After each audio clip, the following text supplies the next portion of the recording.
and principalities. There's so much fire inside me. Tragedy struck when part of the largest hillside at the kosher rubbish dump collapsed. It's going to be fun to see how he goes about approaching this game.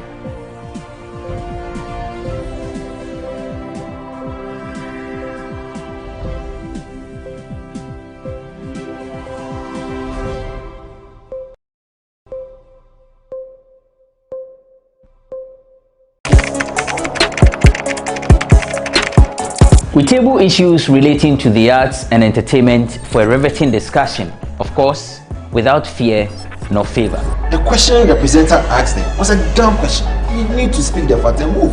Varied views. We agree to disagree. So I would disagree with everything you said. I think that he's a smart guy. I think what he did. No, but I also said he's a smart guy. Yeah. I guess that I'm waiting for the what next. Yeah, I don't think that we have to wait for what next. It sometimes gets confrontational, but that's the beauty of the game. Today you are denying funny face. It's not my brother. You are denying funny face. I don't know him. You don't know funny face. It's not my brother. You don't know funny face. It's a package. We meet, we sit, we dialogue, we learn, we progress. My name is Benefo Huabin Abrantepa, a proud blogger, and this is my forum.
Between January and October 2021 alone, we've had more than 2,136 people dying from road accidents.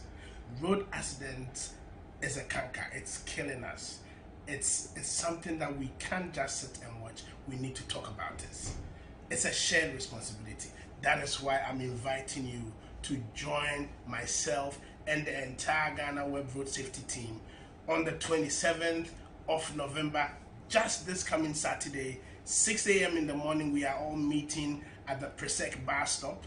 We are going to walk to create awareness on the importance of road safety. We are walking from Presec bus stop to Delish restaurant at East Legon. Let's just walk and share memorabilia, share information, share educative materials on road safety. Let's just engage Ghanaians. Let's start talking about it. Let's make road safety an important feature in our everyday life. My life is important, your life is important. Keep yourself alive on the roads. Keep safe. Road safety is a shared responsibility. See you on Saturday. The GhanaWeb Road Safety Walk is proudly sponsored by Somoko Ghana Limited, Vena Mineral Water, and Delish Restaurant.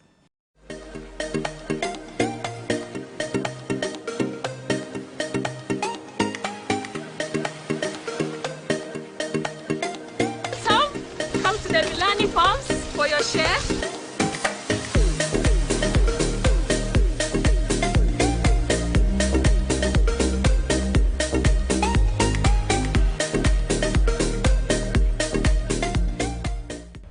The Milani Farms is located at Akweti Junction, which is about 1 hour 30 minutes drive from Accra.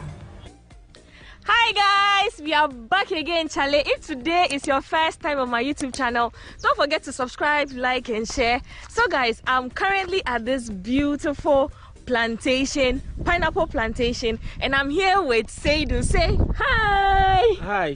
So Seydou is here with me, and Seydou is going to take us around the farm and take us to all the process and technique used here at the pineapple farm. So hi Seydou. Hi Stella. We've already met, but yeah, this is your first time meeting him. Yeah. So we are currently at the first part. So let's see how it goes. Virtually, these plants were planted in April up to August. So virtually, they are some 5-6 months old. This field is about 180 acres fully planted, and then we are expected to start harvesting it from next year June. Next year June? Yes. Okay. So that's when we are starting to. So they are in their various stages of growth. Herbicide has been applied just some 2 weeks ago, so you can see the weeds turning brownish and dying, leaving the pineapple. What is the first stage, like the first stage in pineapple production? The first stage, yeah, it depends. I mean, you can start either from the land preparation or the seed production, but logically you should start from the land preparation. Yeah, I mean, you need to clear the vegetation if there is vegetation on the field. You will, with the help of your machinery, either a bulldozer, a payloader, to clear the vegetation. Then you have to do your plowing, you have to do your subsoiling, you have to do your harrowing, and then you cut your ridges, which they are very important. So we'll get to know these implements I'm mentioning. We have them at the site of land preparation. So after the land preparation, you cut your ridges, you do your cleaning. If you have to put plastic mulch to control the weeds and conserve moisture, you do. If you don't want to plant on plastic, you also do. So virtually we've adopted since 2 years now the no plastic approach. So you can see all our plants are on backgrounds, they are not on plastic. People doubt if they could do well, but we've studied so much, and then we think they are doing very well, even though the yield has been down by some 5 tons per hectare, but they are doing quite well, and then we are reducing plastic pollution. We are currently at one part of the farm. Where are we now? So this is the seed production unit. Okay. We call it seed, but the actual or the technical name is the sucker. Okay. Pineapple can be propagated by the suckers, the slips, either tissue culture or the crowns. Okay. But here we prefer using the suckers because the suckers have higher or faster growth rate compared to the crowns and the slips and the tissue culture. So why have you turned it upside down? So you have to turn it upside down because when they are harvested, there might be some pathogens at the base of the plant that you have to turn it between 24 hours to 48 hours for the solar radiation to sterilize the root zone of the plant before planting. So you are giving us some big terms. So, how will a layman like me understand? No, you see, you know the solar radiation or the sunlight is a good sterilizer. Okay. So when you expose these pathogens, soil-borne pathogens, they cannot stand the heat of the sun. So they are sterilized. Then you minimize the use of chemicals to control these pathogens when the plant is finally in the soil. So how long does it stay like this before you plant them? A minimum of 24 hours, and then it can stay a maximum of 2 weeks when it is like this. Okay, so how do you get this? Do you get it from the existing old pineapple plant? Yes, or... after harvesting, yeah. The mother plant, you call them the mother plant. After harvesting the fruits, when you decide to go for seed production inside of the second crop or the ratoon, you have to do the slashing to stimulate the seed to come. So the seed starts coming out, and I can harvest the one for you here. This is a seed this is the mother plant. The mother plant is here. The fruit has been harvested and it's producing seed down here. Ooh, okay. So you just have to then you just pull it. Pull it carefully. That you then put it. So that is the seed for you. So what happens? Do you get rid of the old mother plants? No, this mother plant has can produce you, each plant on the average can produce you about 3 to 4 seeds after the fruit has been harvested. So they don't produce it at the same time. So you harvest the first batch, second batch with the good nutrition, and then good rainfall. You can harvest it for continuously for about 8 months. 8 months. Oh, okay. So how long has this one been there, like this particular mother plants? Yeah. This fruit were harvested I think in May. In May. So it has been there in May. So let's say it has been there for about 5 months producing. So it can produce up to January or maybe February. Then you get rid of them. You can get rid of them. Oh, okay. Then they go and fallow for about 2 years more. Then we start plowing and preparing land for the next planting. For the next plant. Oh. So guys, I hope you're enjoying the video so far, and we are learning a lot from Seidu.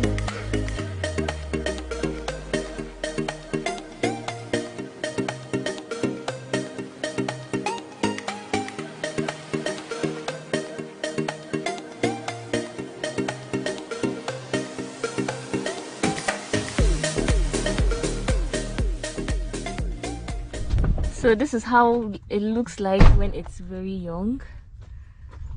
How many weeks is this? This should be about 10. This is about 8 weeks old. 8 weeks. 8 weeks plant. So it's left with 12 weeks for harvesting. 12 weeks. Okay. So what happens?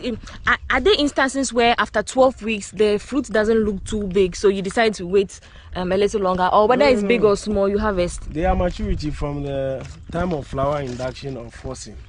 Depending on how you call it. You count about 20 weeks in our setting here is 20 weeks. Okay. Plus or minus 1 week for harvesting. So immediately you do the flower induction, you have to just check the success of the fruit of the induction. Oh, okay. Like, when you say induction, what do you mean? You have to synchronize the flowering. You know, pineapple, when you leave it, you don't synchronize the induction. They come one here, one there at their own time.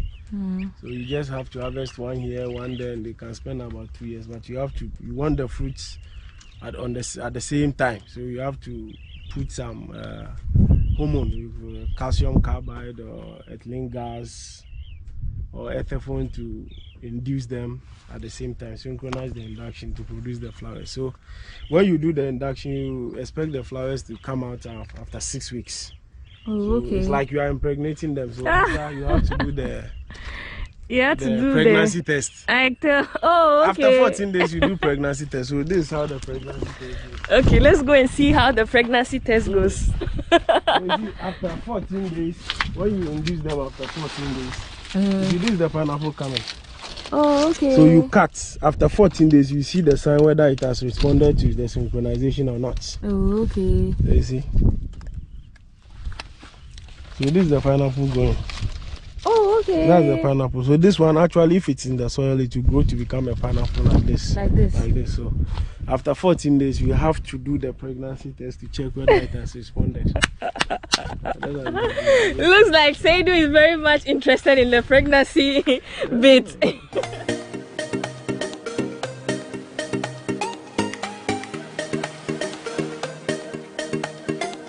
So So we are finally at my favorite part where the fruit is fully grown, and right in front of me is one of the pineapple. Look at how beautiful it's looking.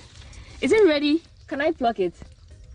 Not that one. Not this one. Okay, so see how I'm excited.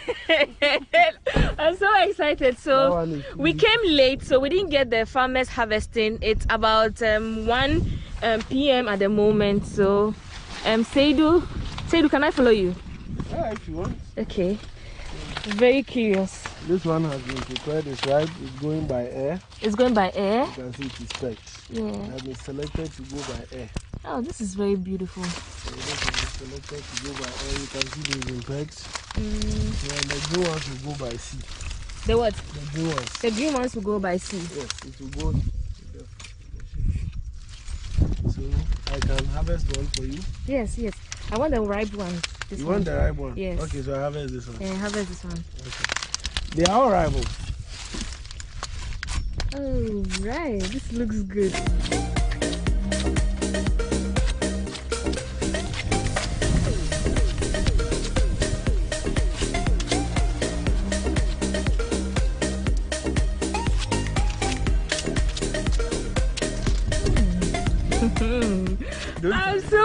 I'm super excited. I'm going to eat pineapple fresh from the farm. Yeah. So guys, this is official tasting of the fruit. I will be the only judge here to see if the fruit is sweet or not.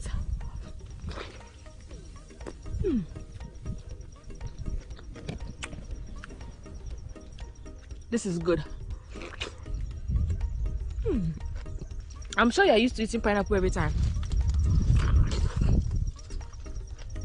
So do I realize this particular fruit is yellow, but I'm used to seeing the whitish one. Why is it that? It depends on the variety. The one you always see on the roadside is the sugarloaf. The sugarloaf by nature is whitish, and then it's a bit conical.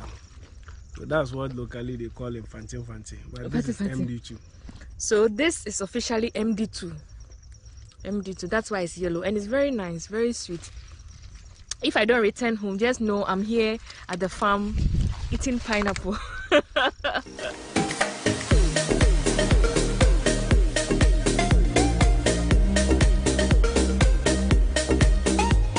So I see that some of them look very ripe. That is like they are very yellow. Others too are green. Does it mean that the others are not ripe? They are ripe. They are all ripe. One is specially treated. I told you this is for air. We treated it separately to get the yellow color for air. Okay. The others are treated to go by sea. You know, sea will normally take about 2 weeks to get to the destination, so you don't need it as well. Okay, and it's because they are perishable goods, so you don't want them to get spoils before getting to the destination. Yeah. So which countries do you export to? France, we go Switzerland, we go Belgium, we go Netherlands, we go Lebanon, we go Morocco. Oh, right. So if you are in this list of countries and you are enjoying pineapple, just know that some way, somehow, it's from this farm, because this is the biggest pineapple farm in Ghana. So guys, this is my first harvest, and this is what I'm taking home. Do you want some? Come to the Milani farms for your share. So yeah, so far so good. It's been amazing. I hope you're also enjoying this video as much as I enjoyed the experience here with Seydou.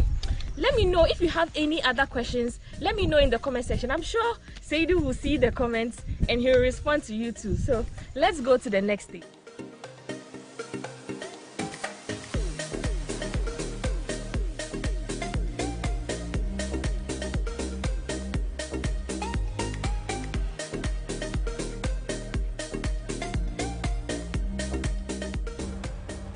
The good part about Milani Farms is that they created their own dam, which is the only source of water for the farm.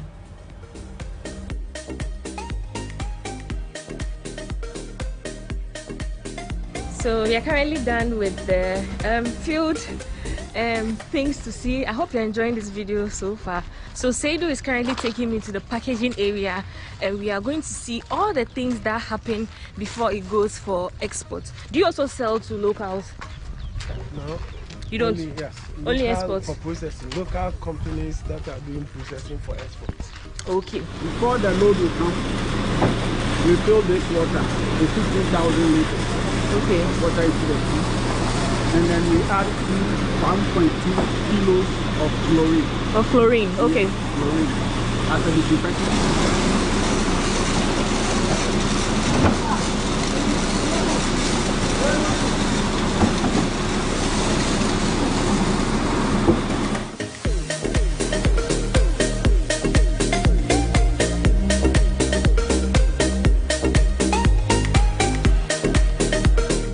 So before entering, you have to wash your hands.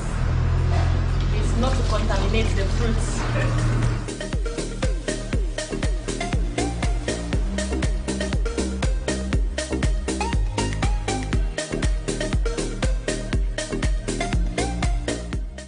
Right after washing, the pineapples are coated with wax which protects them from pathogens and prevents them from dehydration.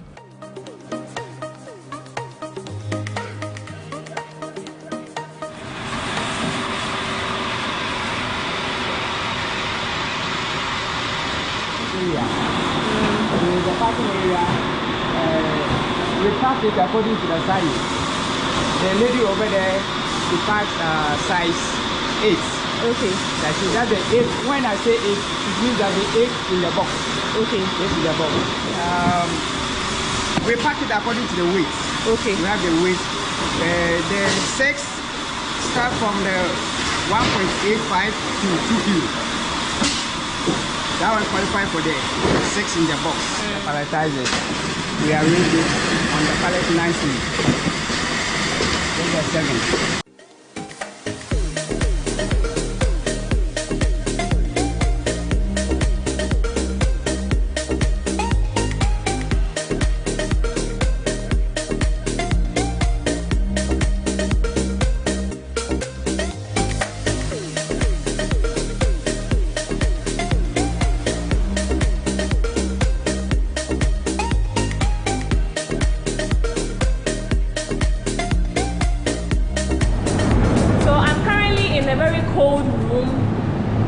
Seidu, what happens here?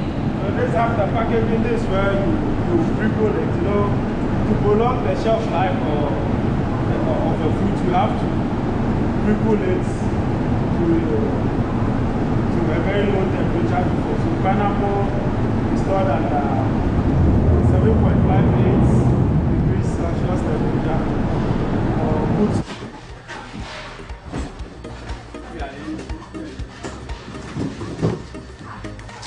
So this is how the boxes look like. This is the one that goes by air and this by sea.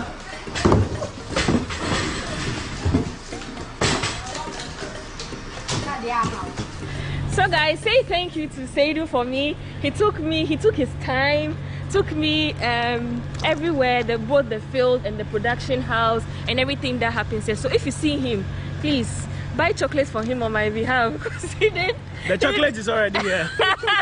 He did an amazing job. Thank you so much. So if somebody needs advice on pineapple farming in Ghana, should they call you? Yes, I'm always ready and willing. Yeah, so I'll drop his contact. Call him and he's ready to give you the best of advice. But be ready to give him some coins, right? $. So guys, thank you so much for watching. This brings us to the end of this video. I hope you were educated just as I was. This is my first experience here and it's been amazing. This video has been an enlightening video. It has taught me a lot. It has taught me how the fruit started. I mean, from the seedling right to production, right to exporting. And this particular farm here is mainly for exportation, both sea and by air. And so thank you guys so much for watching. I love you all. I know you're always with me. You're always sticking around. I mean, I love you. Mwah. It is going to my house. Thank you so much, Seidu. You can't come to the farm without getting pineapples. Thank you so much.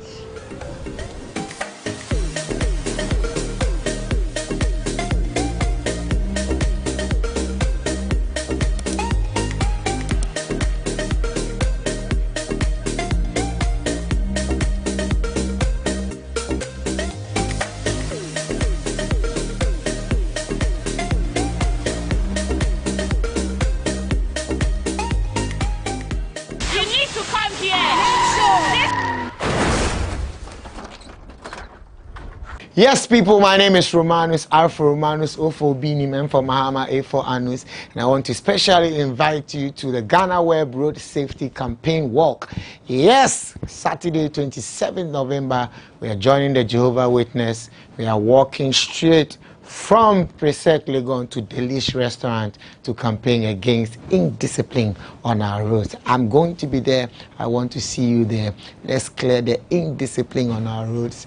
So come Saturday, 27th November, I want to see you there. Rambo style.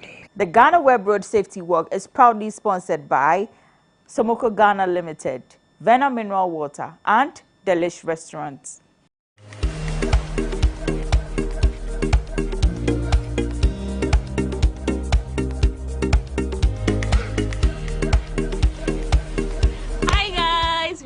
Back again, Charlie. If today is your first time on YouTube channel, don't forget to subscribe, like and share. I am in Kumasi. The last time I came here, I shared with you my amazing experience. I'm here for personal businesses, but I'm like, okay, let me come along with you. I came here with Rick. I'll introduce him to you later. And I'm currently at Prince Towers Hotel, and I want you to see how it looks like. You know how I always share where I live when I go to a new city. So today you're coming along with me. Let's go. Let's see how the place looks like, and let's see all my experiences here. Let's go, guys. So this is going to be my room. This is the washroom.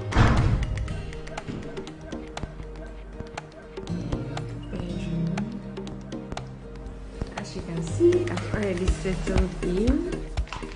I'm going to drop this back here.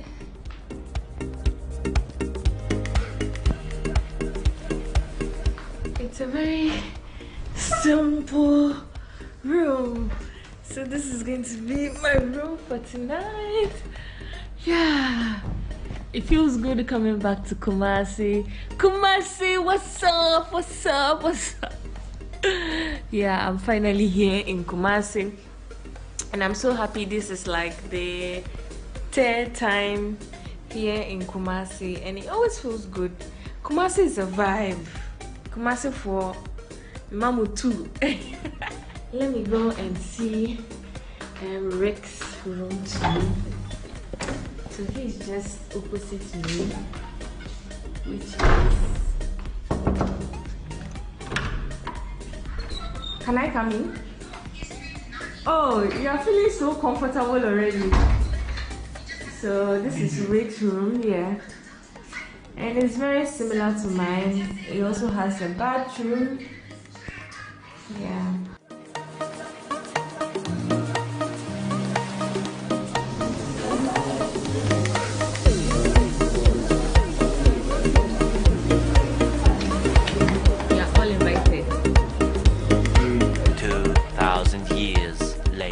This has been in fact, our second night here, and we are going for breakfast for the second time. And since I didn't take you along the first time, let's go have some breakfast. Are you excited? I know, right? Breakfast, it's like the most important meal of the day, and I'm super excited. So let's go. Let's see what they got.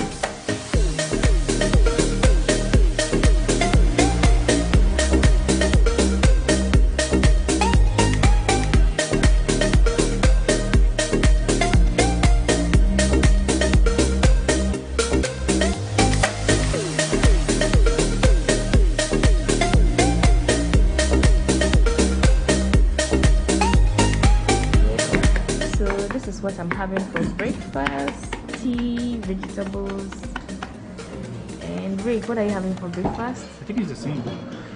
You're having tea? Please, I don't know how to break this thing. Can somebody help me? Use your head.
this is the best place to stand and have a beautiful view of Kumasi.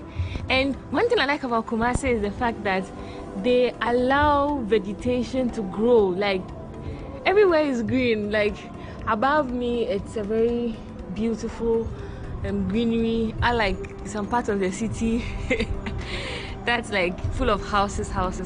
Yeah, it feels good. I like the environment here. It's calm and quiet and refreshing. Yeah. How's your experience been so far? Okay. I don't know if you said it already, but I don't understand why there's like the tall trees in town. Yeah. This is like something you see in the forest.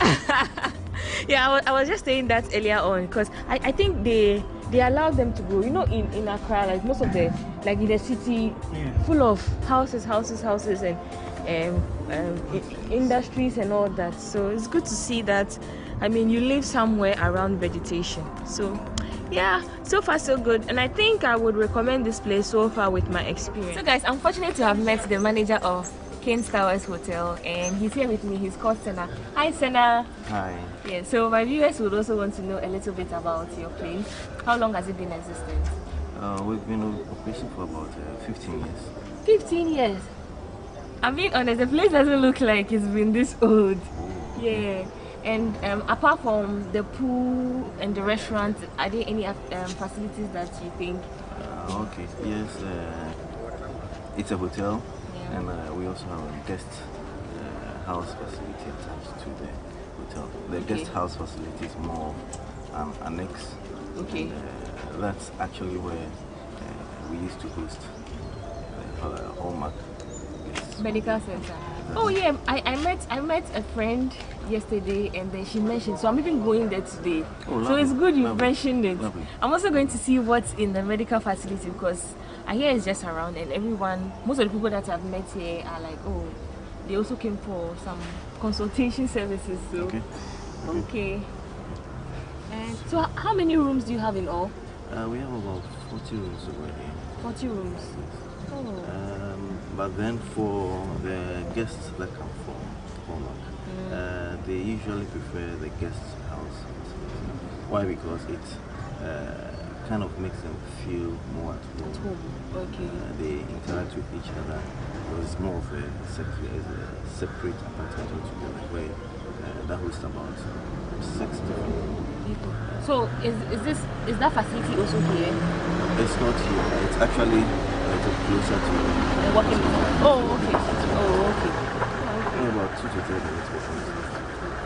That's good to know. And I like the fact that the hotel is surrounded by vegetation. So when I was standing at the top, I could see, like, you know, Accra, we are so used to seeing buildings, vegetation. You won't even see, like, you see, but unless you go outskirts of Accra. So it's good to see that at least the areas, the neighboring areas are like full of vegetation. Here is very airy. Thank you so much for having us. Welcome. Please, do you have anything to say to anyone watching this video? King's Towers Hotel is located about 5 minutes from KNUST low cost gate.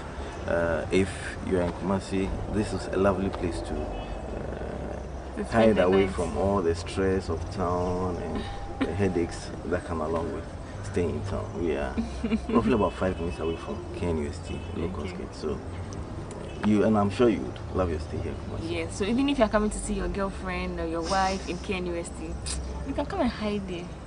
It will be a good hideaway. Rest assured, it will be a good hideaway for you. It will be a good hideaway. Okay. Thank you so much. Welcome. Okay. Good to meet you. Good to meet you too. Because I've met you, I'm getting the room for free. No worries. Hey, it's happening. I'm getting the room for free. No worries. Okay. All right.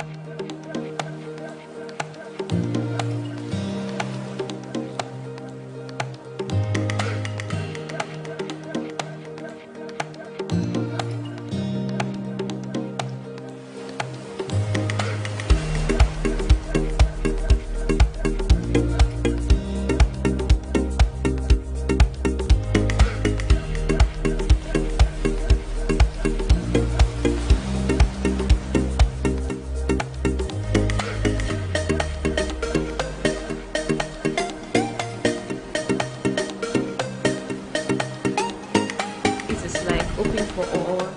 Everyone can come sit here and enjoy some television. Yeah, and I think it's a good way to also connect with other clients here. Yeah. So guys, this brings us to the end of this vlog. I came here with Rick Aqua. Rick Aqua is also a YouTuber. Rick Aqua, what do you do on your YouTube channel? Oh, actually, on my main channel, it's a tech channel, but now I'm starting a new vlog channel, so hopefully this will be like my second or third video. But yeah, so I have a tech channel. This is your first time coming to Kumasi. What will you say? That's my first trip, and this was my first time coming to Kumasi. It was actually nice, even though we didn't actually get to explore the place like a lot. It was just work, but the only thing I didn't like about this place was the lightouts. The lights were going off, but luckily where we're living, like they always had a gen, so when it goes off, it comes back. But apart from that, the place was. That was a good guy. Yeah. He actually helped us out a lot. But apart from that, the place was cool. Their food was good. The weather was experience was good. Yeah, I think the place is an old place, but it doesn't look that old. Like the way the manager said, it's like 15 years. To me, it looked like 7 years, 8 years old place, and I think it's an ideal place for you to come around whenever you're in Kumasi. And the fact that it's so close to KNUST, like it's not so far. It's not so far. Yeah. I think I remember the Uber. It took us how much? How much did we pay? Like 15 cedis. 21 cedis. So that shows that it's, and even that was because we were coming in the evening and it was traffic here. So yeah, until next time on my YouTube channel, do well to subscribe to his channel, both his tech channel, if you're a tech person, you know where to go, and his new channel that he just started. And so show him some love. I mean, he's handsome. Show him some handsome love. Until then, you're trying to do a trying to vlog and trying to break out of our comfort zone, so let's see how it goes. Yeah, until then on my channel we blow them kisses. So until then on my YouTube channel, mwah.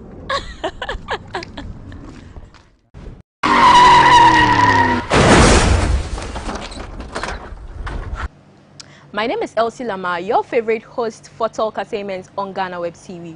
Join us on the 27th of November as we embark on the GhanaWeb Road Safety Walk, which starts from Presec, Legon at exactly 6 a.m. And then we will end at the Delish restaurants inside East Legon. Make sure you be a part of it and do not miss it. Stay safe and save lives. The GhanaWeb Road Safety Walk is proudly sponsored by Somoko Ghana Limited, Verna Mineral Water and Delish Restaurant.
Alright, so we've started the Ghana Premier League season and we've played 4 games so far. Asante Kotoko have won all their 4 games, but Accra House of Folk are yet to win a game.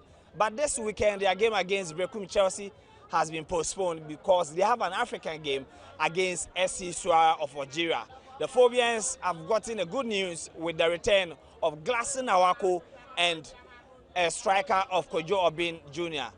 We are asking the Phobians if they can use this weekend's game to turn around their season before the big game against Asante Kotoko on December 10th. Good morning, welcome to this episode of the Friday debate right here on GhanaWeb TV. May I remember about GhanaWeb TV? So, what's your name also? Has starting no HSA. Moshe Kotoko every year in June, July, and Moje League. No, we need Ghana Premier League game. Feeling no saying a phobia season aircon. Oh, yeah, phobia supporters in there. Send Eddie Kakan. You never say that until the boats are rotting. It is an aircon. Now, you are reshame send your Tibiano league near your beji. But because before say yet it's a bit no na channel. I know found only a clock to bonus obobishen in some manner near day. Okay. Aji. It doesn't matter so we know 4 matches. Yeah, you found the life of Gasaroko na wabano. Ebabuain because you lose a futu. Okay. Ntina a futu na life why I would team in a lusu no. Nti awakoba na issues ni ba na high kakra because na nya obi a we hold and no for night day. Amaye. Nti awako no abano. Ebebuain. Obi junior so up front no okay ahead of Kofi Koji. Because Koji no chances of about 10 ashe one amaye.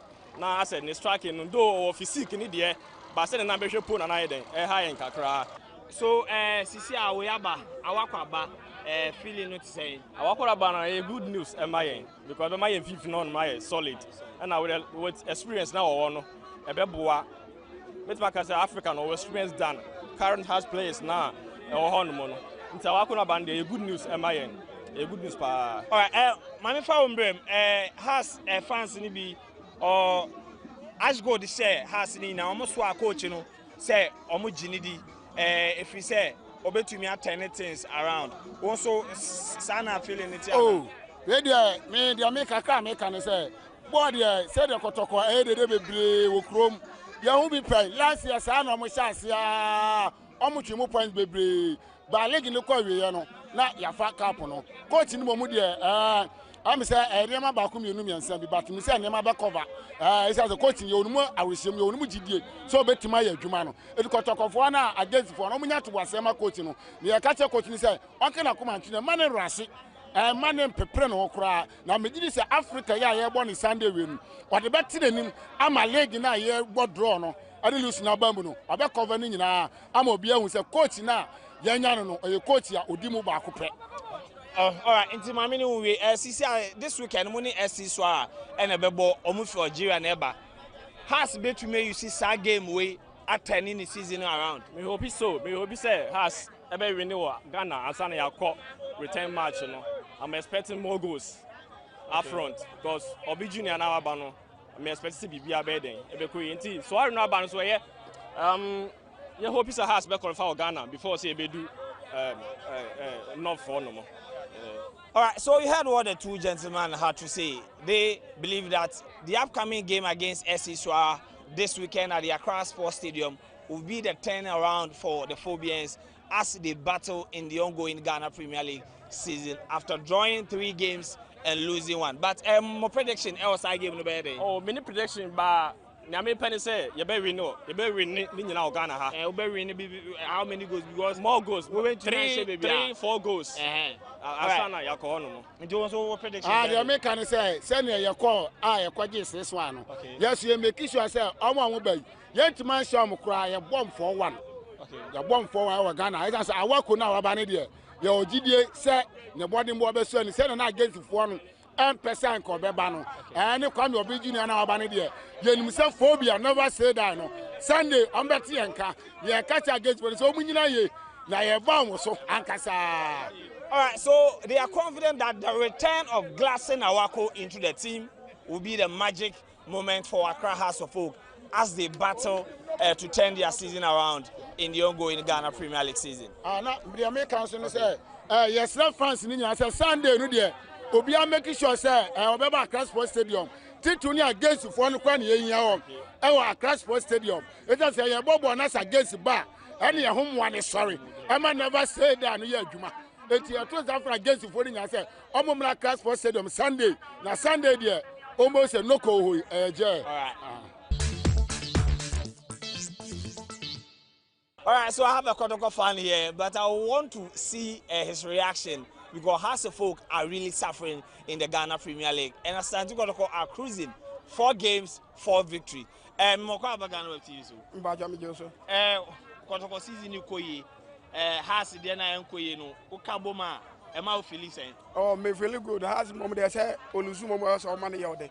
Because last season no, the way I you nya problem and you call you train Kumasi no abebo Accra no akọ Boase no. E ma ye brey. But this year there you call training tour na ye ba no. Ye be correct. But players na nyom so no. O he Melford no. Now he attack na otimu say change abem because last season na time akwampo kukoye no ye brey attacking tini above force 9. Gama na obe the ball be kwa dimu no na ono kura na ne be kwa score ntina am find it difficult but this year the ultimate say oh cool because we wins now we are for that ultimate say this year there super has for any age say glass na wako sisi awaba in this almost season no e be turning around oh but our con there we good but football so bit actually no obema don't expect any more from the star player no because obiju na no be na atu we pra and oba nti who your team na do any who depend goals free no one man who you na obetimi afeli nti our go there fine oni ball ne ball but enra no ono mu train here 2 days 3 days what me expect be different be free no nti but has one there omu feel omo so mbe win there omu tum ebetimi and draw nti wa wo say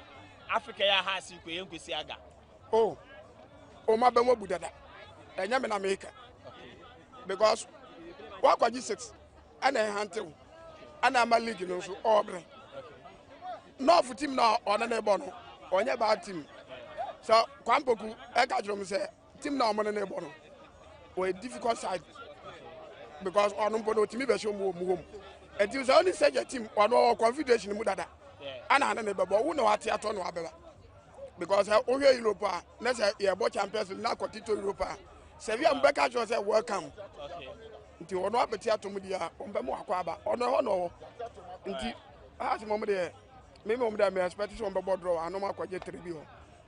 All right, so he's predicting doom for Accra House of Folk in their CAF Confederations Cup game against SC Swara. He believes that the Phobians are going to draw in Ghana and they will be battered in Algeria for the return leg. So will the Phobians be able to turn their season around with the return of Glasson Awaku and Kojo Bin Jr. into the team? 4 games in the Ghana Premier League and they are yet to win a game. So today we are interacting with the Phobians to see how they feel. Kotoko are winning all their games. So definitely the Phobians are going to be worried that their team is not performing ahead of the Super Clash on December 10, 2021. Meanwhile, GhanaWeb TV so. Oh, Mr. Kotoko winning 4 games. Has about 4 on to me we need be feeling it saying bad because the other day I need Ediana last match. Me apa because Ediana can be denying me because has a boss had drawn many anjo cry. Into who to me dance so. Oh, but me apa because Kotoko phone who ye. Oh, I say we ne Kotoko phone e wa. But to movie but I am more them be say ebe sisi a we aba Glasson Awaku waba Obin Jr. so efi injury aba weekend we has any SC Swara and a bebo CAF Confederations Cup has been betumi you see sa game any branch or maybe attend your season around now. Yeah, because Awaku no bomb midfielder because me done because this guy call a friend say a futu call a man why a week oh see a man see I saw no cry team no but only him say here me for the be a good pa into Sawakwa but there is better I like it into sa game no Ocean him say has a be winning oh they be winning by how many goals because money work has winning 1 ekoje 6-1 yeah you here 4 win we have 4 goals yeah you here 4 goals into one na Ocean on between my goals in the amount oh goals with the friends you think oh Manonete no you 10 striker no Kofi Goje okay and Isaac Mensah. Yeah, almost me prove on bet me and more goals per man. All right, so Hearts of Oak needs to win by 4-0 if they want to qualify ahead of SC Soa in the Confederations Cup. He also believes that the return of Glasson Awako and his experience in Africa will help turn the season of Accra Hearts of Oak around. Asante Kotoko fans are happy that they are leading the Ghana Premier League table 4 games and they've won all of them. The Kotoko fans here at Tema Station are in a good mood and they've always been trolling the Hearts of Oak fans. I want to find out from this gentleman the feeling he gets whenever he trolls Hearts of Oak fans or whenever Hearts are not getting the needed resource in the season. Remember, GhanaWeb TV. So, fine. We are Kotoko ni Ayana Uvu Hearts for now. Not feeling we are not saying. Oh, come on, because about 4 matches, let's say all lose 3. What but draw 3? That's all. Lose back. Fine, because Sunday we are saying they beyond to me and sa. What I say? Instead there, you won't pass on Belusi sa. You won't pass on Belusi sa. Na yes, you Kotoko is to me again. Kotoko has Bebo December 10. Since I gave me say, oh, feeling here too much. But so, Eba has better training. You want to say no?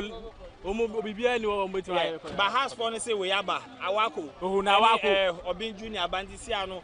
Season no better na Awako no person musisi no. Until we try scanner so go mutu ma has no. Has tuama no person betua. After we say ko bono na person mutu scanner no. Oh, that say you say you see me pass. Then this weekend has Airbo Africa. Oh, I say me catch your man. Oh, African they bomb pie mom. African they bomb pie. But leg na e bon Ghana there. I need to moon count. Into has open say has winning Africa but Ghana there. Ghana there don't count. All right. We Kotoko ni na Kotoko winning. Na has so we form obo no. Feeling saying we hear say last season now what I say we say Dubai be in fancy ko yenim pan so that say it do we expect 5 on me 5 what I say and this have you know it to ko yima you know your person can ko yisa man no come so nya de entun form so that say but see has for say we aba Awako aba or be place a futu na oni team no my mom bre no eno bebe to me assistant Bibiana has o say we say and na make say football ni won obu we say or we say bo na so ultimate say like say obewi ya ultimate budget team media na so no baby but say do we say baby team is here so say bu ha na say man say mama you we say na bibia nko yie mo but we say o pam coach pe we say bibia be we say wala say ntino football na sa na tie wala say nti ye hwese bia ono so ampala so wotuma bibia so ba no wantuma bibia say na but o buy na sa no baba o kotokoni no December 10 money has bona Awako gina sa game no ma betumi aham ha kura ye ni say ye hu say ye gu so ye wini ndie me say sa na ye wini ko ye nim sa to be entumi sha to be entumi sha a few then this weekend Kotoko ko nyina se o enya de man kura enya de man if say has dey hu we am ko Africa gugu man man na won gu so gugu man man then this weekend omo ko Africa message be na wo mom omo ni SC Soa ombebo first game no e wa Accra oh na me ka say this year no say so mama ko abanti no wa ba be si nti no minimum the audio on so dey ba so wala say nti ni be the first time no so be there no do no meet me has Airbo season has omo brand has folk fans no send am see ever difficult no oh someone so game no starting now you need 10 matches and the open su match and about draw who win here cause a game anything can happen cause Kotoko 4 matches 4 win as of 4 matches 3 draws 1 lose obetime bibi cause you hear Arsenal cry man you 9 points Arsenal 0 you say cry 10 man you points the board there anything can happen if last season cry Kotoko take lead Emma as over Cameroon in the end there this season, I'm just say a best sense. Because last season you who be junior, I'm a top scorer, I'm also folk. Because you started seeing now Mobi, and I'm more midfielder about so see on count. Chawaku Bani dear, oh baby, everyone the 12-7 day now, 6 day now okay. Because has special kotoko. Has special kotoko. Ah, tell me not now. Let's say you get.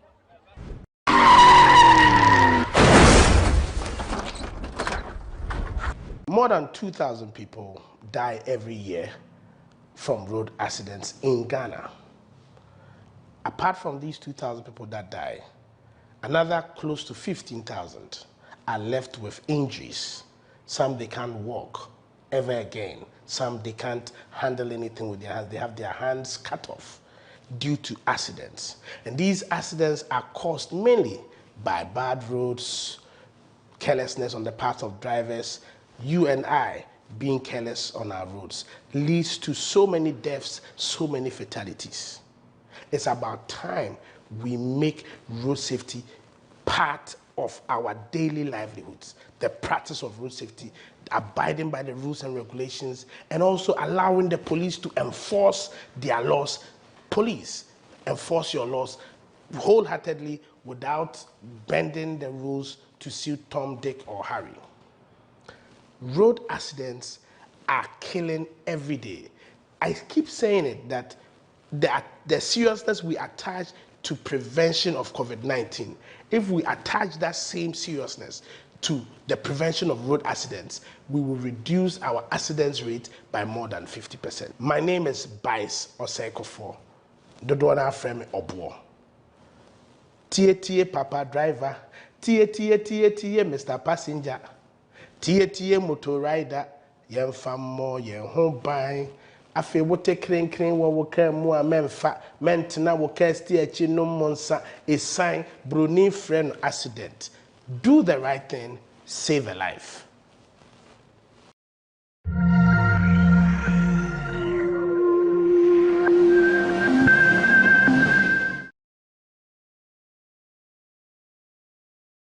Two of the biggest clubs in Ghana, Accra House of Folk and Asante Kotoko. One is suffering in the ongoing Ghana Premier League season, and one is also having a fantastic season. 4 games out of 4 for Asante Kotoko has are yet to win a game. Remember about GhanaWeb TV, so as a Kotoko fan, now moving in the house, and so extra form, also an upon a wood radio, send out Kikani City. Say Kotoko Lusukwana at the Pachem into sports. Okay. But so Munia, and I am Munia at the Cham, semi sports quantum who the way to Nede Echo. Timid Kotoko Unia and I am the pa, and I am the Munianum so more bread. Oh, I'm on Mutim, I say, I'm Mutim, yeah, but I say, I know, I say. I know I want to I say Eddie, but Mutim in the Yapan team, sir. Into your own to turning around. Oh, that has for no essay, Sisia Oyaba, Awako Aba, into Omodibe Teni Bibiana, Omasa Beshakotoko on December 10th. Oh, I'll come to me more, I don't count me more born in Kwa. I don't count me more 11 person now, by Kotoko the way I say Timino. Timmy shall be a beshell. And yes, on Kwana Bebo has furniture, a foot to coin, a space I done 50, no moon to me. And replacing in the same Jumano and a glass in our cool. Oh, but still, I show me home away, show me this young Friday, or I show home away. Has ever co Africa this weekend, no, as a man of catch home. As well as 2-0. Has well as 2-0. Oh, has the colony. As the way almost tonight, the Mutuna area, Moon shed the way echo. Musimutuna area, Moon and shed the way until Professor has to know. ASA message in the baby. I'm pretty good at Crank Emmet. Me to me, don't ask her to get a cry Emmet. All right, so he claims that he will be the happiest man in Ghana if House of Folk are relegated at the end of the Ghana Premier League season. But he doesn't believe that Glasson, our coach, return in the team can turn things around for the Phobians as they prepare for their Africa game and the big game on December 10 against Asante Kotoko at the Babayara Sports Stadium in Kumasi. Okay, it has Asher season as a mobile for Montume win. What are so LGD somebody to match the league? Yeah, me with GD pa. Me GD me want to say bet to match the league say. Last season, it's happened the same thing. You bought 4 matches are near win. But after that now, you now coach Buedu. You start this year, you pick you up. You himself is your one and what day. But our problem is say you need better method. Perfectly say one man makes the difference in football. It is a one kuba. Na Ansaboki. E wanna chi back na Di Maria. E pull forward. Na yesterday, ne Obiafan Chemi, I support the Biafan Chemi. Yamai Madelampi, a Neti, and Tenasika. Because Trimudebi, Abaneni. Now, if you don't share, then this match, ahead of a class of food near Kenny Bessie. A veterinary, Nina GD. Any the good training I'm obeying. I will pick any tactics I'm obeying. Mobile picking or further. No tactics, no training, and yet ahead of me, I'm wearing.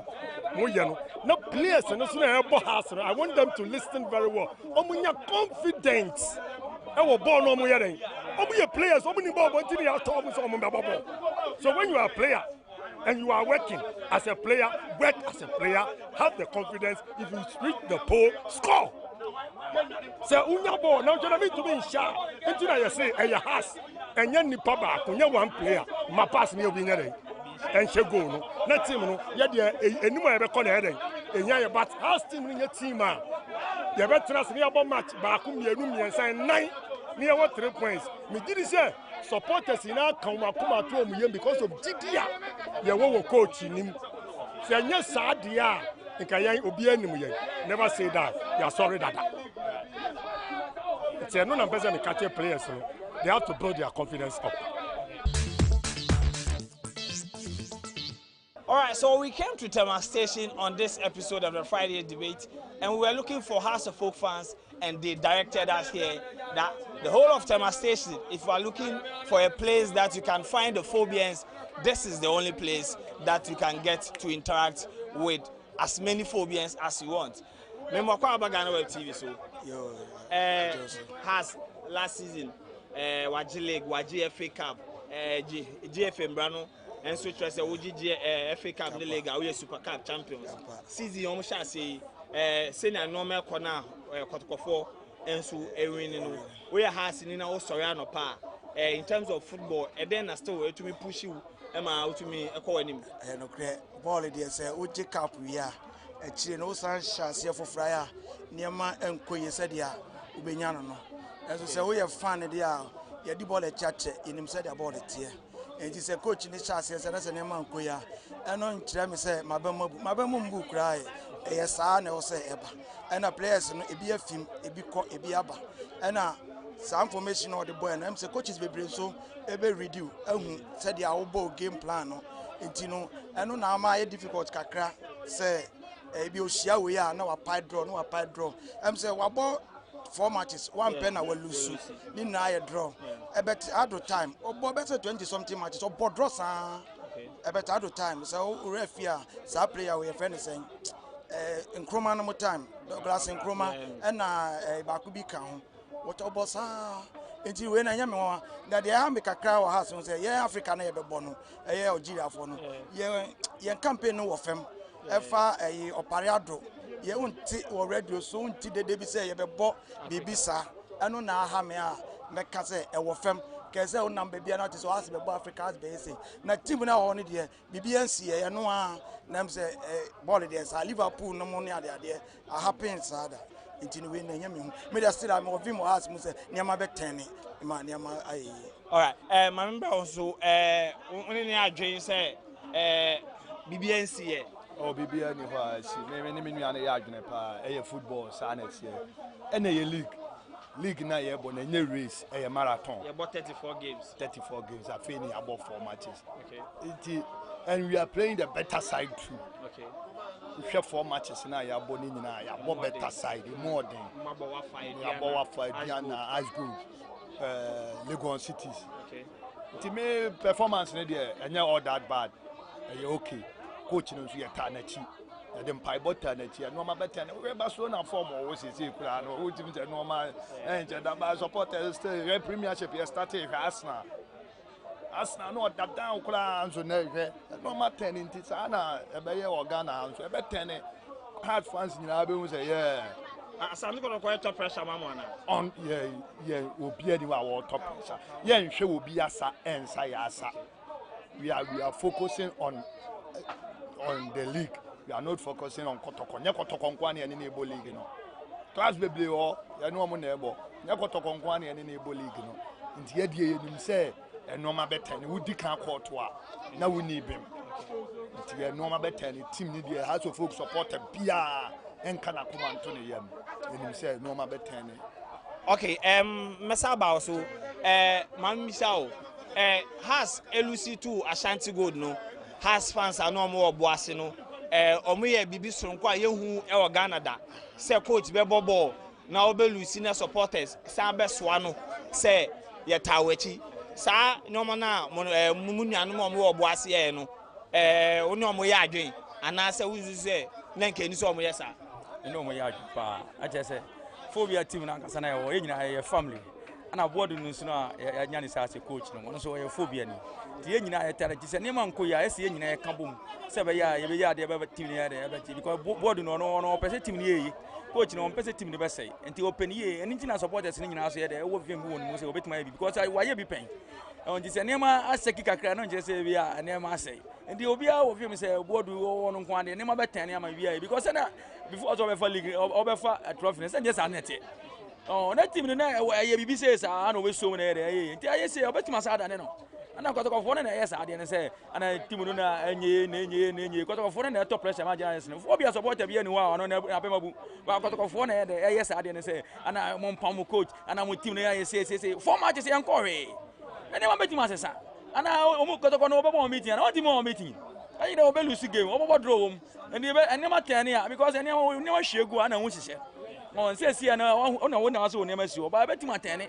na do order form so onsura hwase ene say wona ogina ho wona obetima te ahwe nti say o gina ho no ma enzu we o gina ho ba ye ne ya da for ene ya pe kwan be fa be sole this year sole a na ye hwese bi also beti ahwe na ye nyina wa be hu ne we okay man bisa won so sisi a we motiska emodu ekofa awako for Olympics obaye ne nsensem minti ontumi join the team sisi a awako aje atum so obebobọ na wa shase any has air training obin junior enso free injury a waba sam rante mi ni on be shetim no ma on betumi yusi Africa game ya ebe na omo dey attend has season around na senyame ya aduma obin junior ni awako na se wabo TB Mazembe bebre African terrain no onimbo enye na de foforo what they say and so obin junior so be ka top striker won wa me judi say nyama be say we utaki we be fa no one ache na samo body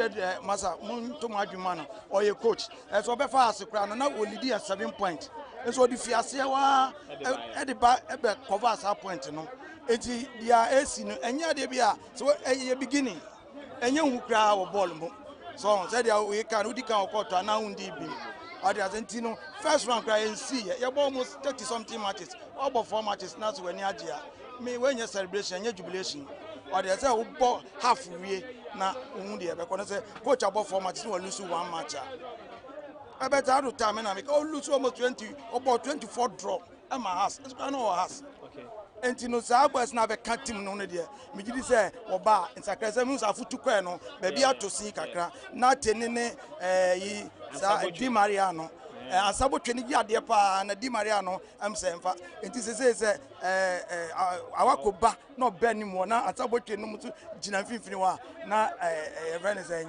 9 mienu no kwajo ene gina mu bibia be okay enti phobia for ndi obi anka wa kuma twene mbre de no afekra na yebewuram what they say okay my member also last na me wunua wi has ebo Champions League omu wini wo fie omu she baako omu ko jinsia wa we and then so weekend we omu ni SC Suara has na ebo first league no say goals say na say mutumi win answer na Mo call Jira, to make them say some say you qualify. We are expecting something big victory for the Phobian family. That's all. Big victory there. Big victory. 3 goals to nil. Hands down. 3 goals to nil. It has to be Shemi and San. 3.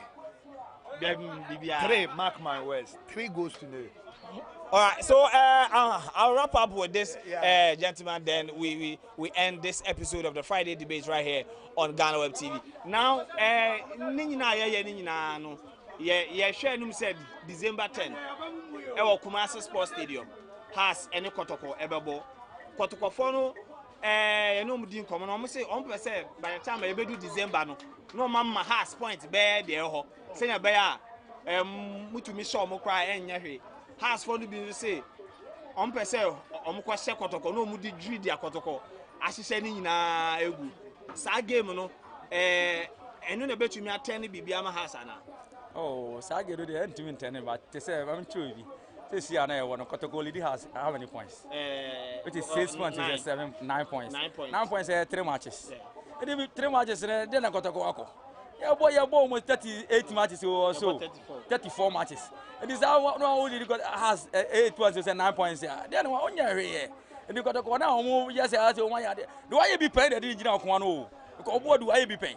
Sa coach ogum o afa there no what for on me van here. And he just said oh perform kakra bia no just say bia why wo ye bibia ama because for no mu tombo ase wa fo bia na eba. All right, you heard what the Hasfo fans had to say. Will the Phobians be able to turn around their season with the return of Glasson Awako and Kojo Bin Jr.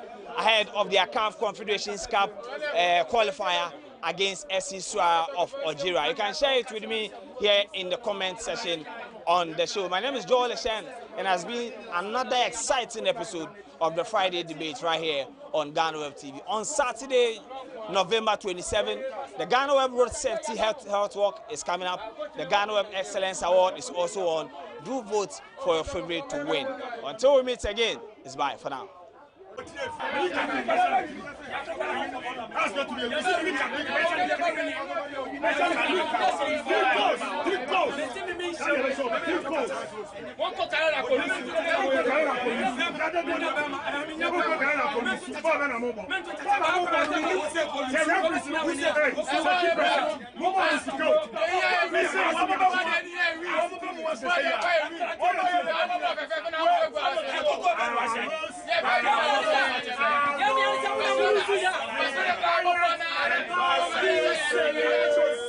are the famous house of gold. We never say that.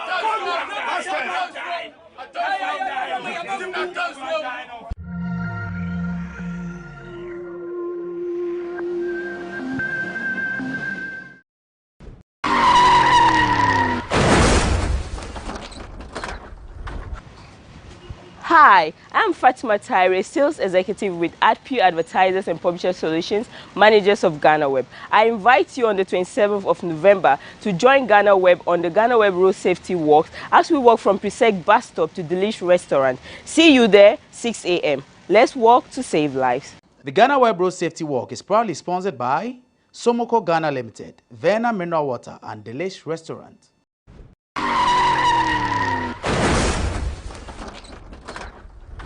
Yes, people, my name is Romanus, Alpha Romanus, O4 Binim, M for Mahama, A for Anus, and I want to specially invite you to the GhanaWeb Road Safety Campaign Walk. Yes, Saturday, 27th November, we are joining the Jehovah Witness. We are walking straight from Presec Legon to Delish Restaurant to campaign against indiscipline on our roads. I'm going to be there. I want to see you there. Let's clear the indiscipline on our roads. So come Saturday, 27th November, I want to see you there. Rambo style. The GhanaWeb Road Safety Walk is proudly sponsored by Somoko Ghana Limited, Verna Mineral Water, and Delish Restaurants.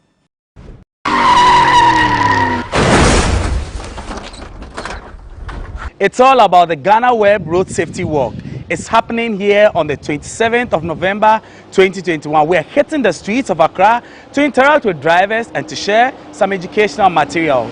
Our starting point is at Legon Precinct and we'll end at East Legon. The time is 6 a.m. My name is Eche Atisu and I'm host of The Untold on GhanaWeb TV. Let's do this. The GhanaWeb Road Safety Walk is proudly sponsored by Somoko Ghana Limited, Venom Mineral Water, and Delish Restaurants.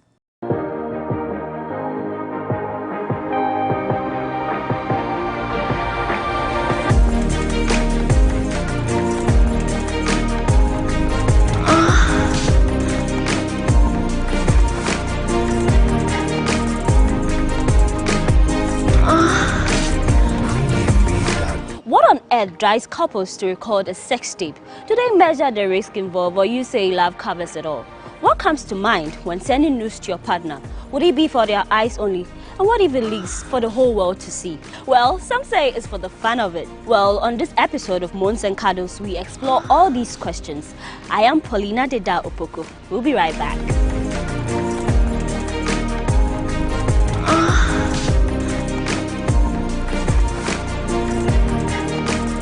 Welcome back to Moons and Cuddles on GhanaWeb TV. Now, the big question on the table, why send news to your partner? Yeah, a lot of people say it's a very dangerous part, like, you know, if you are into that game where, you know, you send and receive news from your partner. But today we're going to discuss that and explore all the risks involved. So, to help me do justice to this topic, I have actress Cecilia Anubani. Cici. Hi, doll. Say, when I see you, I know that we are going all out. We are saying what we are and supposed to say. Oh, yes, like, you yes. know, say no loud. filter here. And I like your look. Thank you, boo. Okay, that's it. Then in the middle, we have Cosmos Izeno. He's a sex educationist. He's been sandwiched by the ladies. Cosmos, it's good to have you back. I'm glad to be here. The last time you were here, where we were talking about what men wish women knew about their sexual fantasies. I was like, wait, who is that guy? Like, you know, he was intense. The things he said. Please, let's keep the same energy. Of course. Now remember that the show is proudly sponsored by Cheesy Pizza. Cheesy Pizza has all you want from juices, smoothies, jollof, fried rice, spag, and meatballs. We have great deals for you all week round. Cheesy Pizza gives you the McCheesy combo every Monday and Thursday with only 49 cedis. You get one small pizza, fries and chicken, one cola drink at all branches. Tuesdays are Super Tuesday at all Cheesy Pizza branches. Buy your Super Family Pizza at half price every Tuesday for 40 cedis at all Cheesy Pizza branches. Be part of the midweek bonanza every Wednesday. Buy and get one free at all Cheesy Pizza branches. And also remember to start your weekend with special jollof and fried rice from Cheesy Pizza branches every Friday. Call 026-413-3397 to place your order. Cheesy Pizza, your way. Now, they say ladies first, but Cici, I'm going to save you. The first question on the table, should nudes, like when it comes to sending nudes, should it be based on your decision or a demand from your partner? It's never a demand. It should never be. It's never a demand. When you're in a relationship with someone, nothing should really be a demand in the relationship because it's a partnership. It's two people, two equals who are sharing an intimacy, who are sharing a bond. You know, they're on a journey that should perhaps one day culminate into marriage. And even beyond marriage, the journey continues. Okay, yeah, you can ask, you can, you know, request. But even when it comes to news, I don't think it's appropriate to ask or request. If she wants to, she would. If your partner wants to show you something, they would. It's not something you have to ask for, you know. So it's never a demand. If she doesn't want to do it, she doesn't want to do it. If they don't want to, you know, put themselves out there like that, they should never have to. You, as the partner, needs to understand that. Because I think this is very applicable even to married couples too. Yeah. So nothing should ever be a demand. It's your decision. It's your decision. Okay. Totally. So, Cici, for people who find themselves, like, you know, in the game, it's cool. Like, they just love to show their man what they are missing. Like, do you want to hurry with work, finish up, and come home, come see all you're missing? Yes. Maybe long distance. Yeah. A whole lot of things inform people to do that. But how do you play safe? How do you play safe? Yeah. Gosh, is there ever a way of playing safe? No, I mean, it's really just about the relationship, how it's going. You know, you might, and it's the, okay, putting aside all of the responsible stuff, right? Yeah. The irresponsible part of me is like, you know, I just want to tease him a little, like, you know, and that's the fun part of the relationship, when you just want to make baby tease each other. You know, I think now what is happening is everybody wants to show everything on social media, and that's the problem. And because damn, I mean, I don't try to show my age, but like in the past, it wasn't about that. It was just about, you know what, I'm just trying to tease you. I'm trying to send you something. This is what is waiting for you, or this is what I'm working with this evening, you know, and that's what it was about. But it's just because of social media and everybody wants to be like, look at me. Show something. Yeah. And that's the only problem now. That's why it's become such a cliche. So you cannot taboo. even play safe, like, you know, no matter how you trust the person. I mean, with something like Snapchat, you can streak it and set it such that the person cannot save it or something. Because Snapchat will sell you out. If you try to save something, Snapchat will alert the person that the person is saving. But even with that, someone can just use another phone to Exactly. Telegram, for example, has the option of secret chats where you cannot screenshot at all. If you do, it comes as a blank screen. Wow, you know, you can send. But even with that, it's still a risk. Again, the person can take with a different phone. Telegram again has that option where you're sending something, and I think WhatsApp now has it too, where it disappears after the person watches it. But with Telegram, you can set it with. It's never really safe, even with all these safeguards, even with all these protective whatever. It's never really safe. Protective. If I'm going to rank, I would say right now, Telegram, if you're going to do something like that, is the safest, followed by maybe Snapchat or something. So I've heard so many reasons why women or men send nudes. So Cosmo, I'm going to ask you, for a man, if you receive nudes, whether video or photo from your partner, does it light up your day? Tell us. My birthday, I woke up to a beautiful set of breasts in my DM with a happy birthday message, and I can assure you I was smiling for almost the rest of the day. Yeah. On No Bra Day, my DMs were literally... Oh, wow. I mean, I was the happiest man on social media that day. Okay, so you can make him happy. These were not like internet something. These were personal. Someone who texts me and be like, "This is for you. Wow. Watch and be happy." And they were so beautiful, you know. Yes, so definitely lights up your day from the right person. From the right person. People. Sissy, women too, how do we feel about it? Wait, not because there's been instances where someone will just send you a dick photo. Like, I don't know you I was from gonna say, can I say dick? Say it, my dear. Like a dick pic is like like my face. Damn. Like the dick is not an attractive. When it's not working, it's not that attractive. So I mean, when you get a picture of it, it's a bit like, I don't know. But why would you send a dick which is not erected? Like a sleeping dick? I'm not gay, but I have seen some really beautiful specimens out there. Really? I mean, no, we're not saying that. We're not saying. No, that's not what we're saying. No, we're not saying it's not beautiful. It's just a bit. It's just weird. When there's energy, we need warning with a dick pic. I think a boob pic is like, ooh, boobs. No. But Everyone a dick pic is boobs. very much. I realize this. Regardless of your sex or gender or sexuality, everybody loves boobs. Men, women, all the things in between. Everyone loves boobs. Dicks, not so much. Yes, exactly. So it's like, a dick pic is not that attractive in a picture. True. See? That's so very true. guys with the dick pics, please relax. Unsolicited. Maybe send some chest. I think we underestimate the chest. Send like a nice picture of the chest with the V, you know, the V. Like, the V is so much nicer than a real raw those dick who pic. don't have like the abs. Everybody has the V. Wait, are you talking the about abs.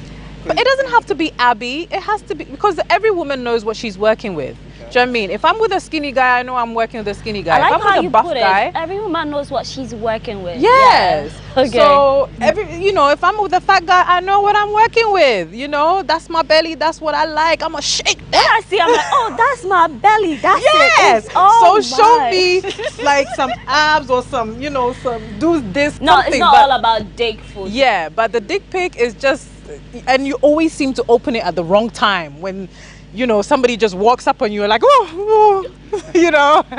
But it's not cool seeing a dick photo from a guy you have nothing, absolutely nothing. No, that's a huge no. Even for men, I don't think no. maybe if we're in that, because recently KKD was saying that he keeps on receiving news from women that he doesn't know, so he can text them and like, wait, is it wrong destination? Like, oh no, KKD, I want it, and he's like, he doesn't want it. Know whom you are playing with. Yeah, exactly. that's very true. I feel like a lot of men won't complain when women send them these things because obviously men being men, we want to see it regardless. Yeah. But when the gender role is reversed, it's just weird, because I've had some friends. I wonder the logic behind it. You send a girl your dick pic. It's just weird. Okay, let me tell you the logic behind it, right? Basically, what they're trying to say is, this is the size you're going to get. It could be us. Do you know what I mean? It's all about the size.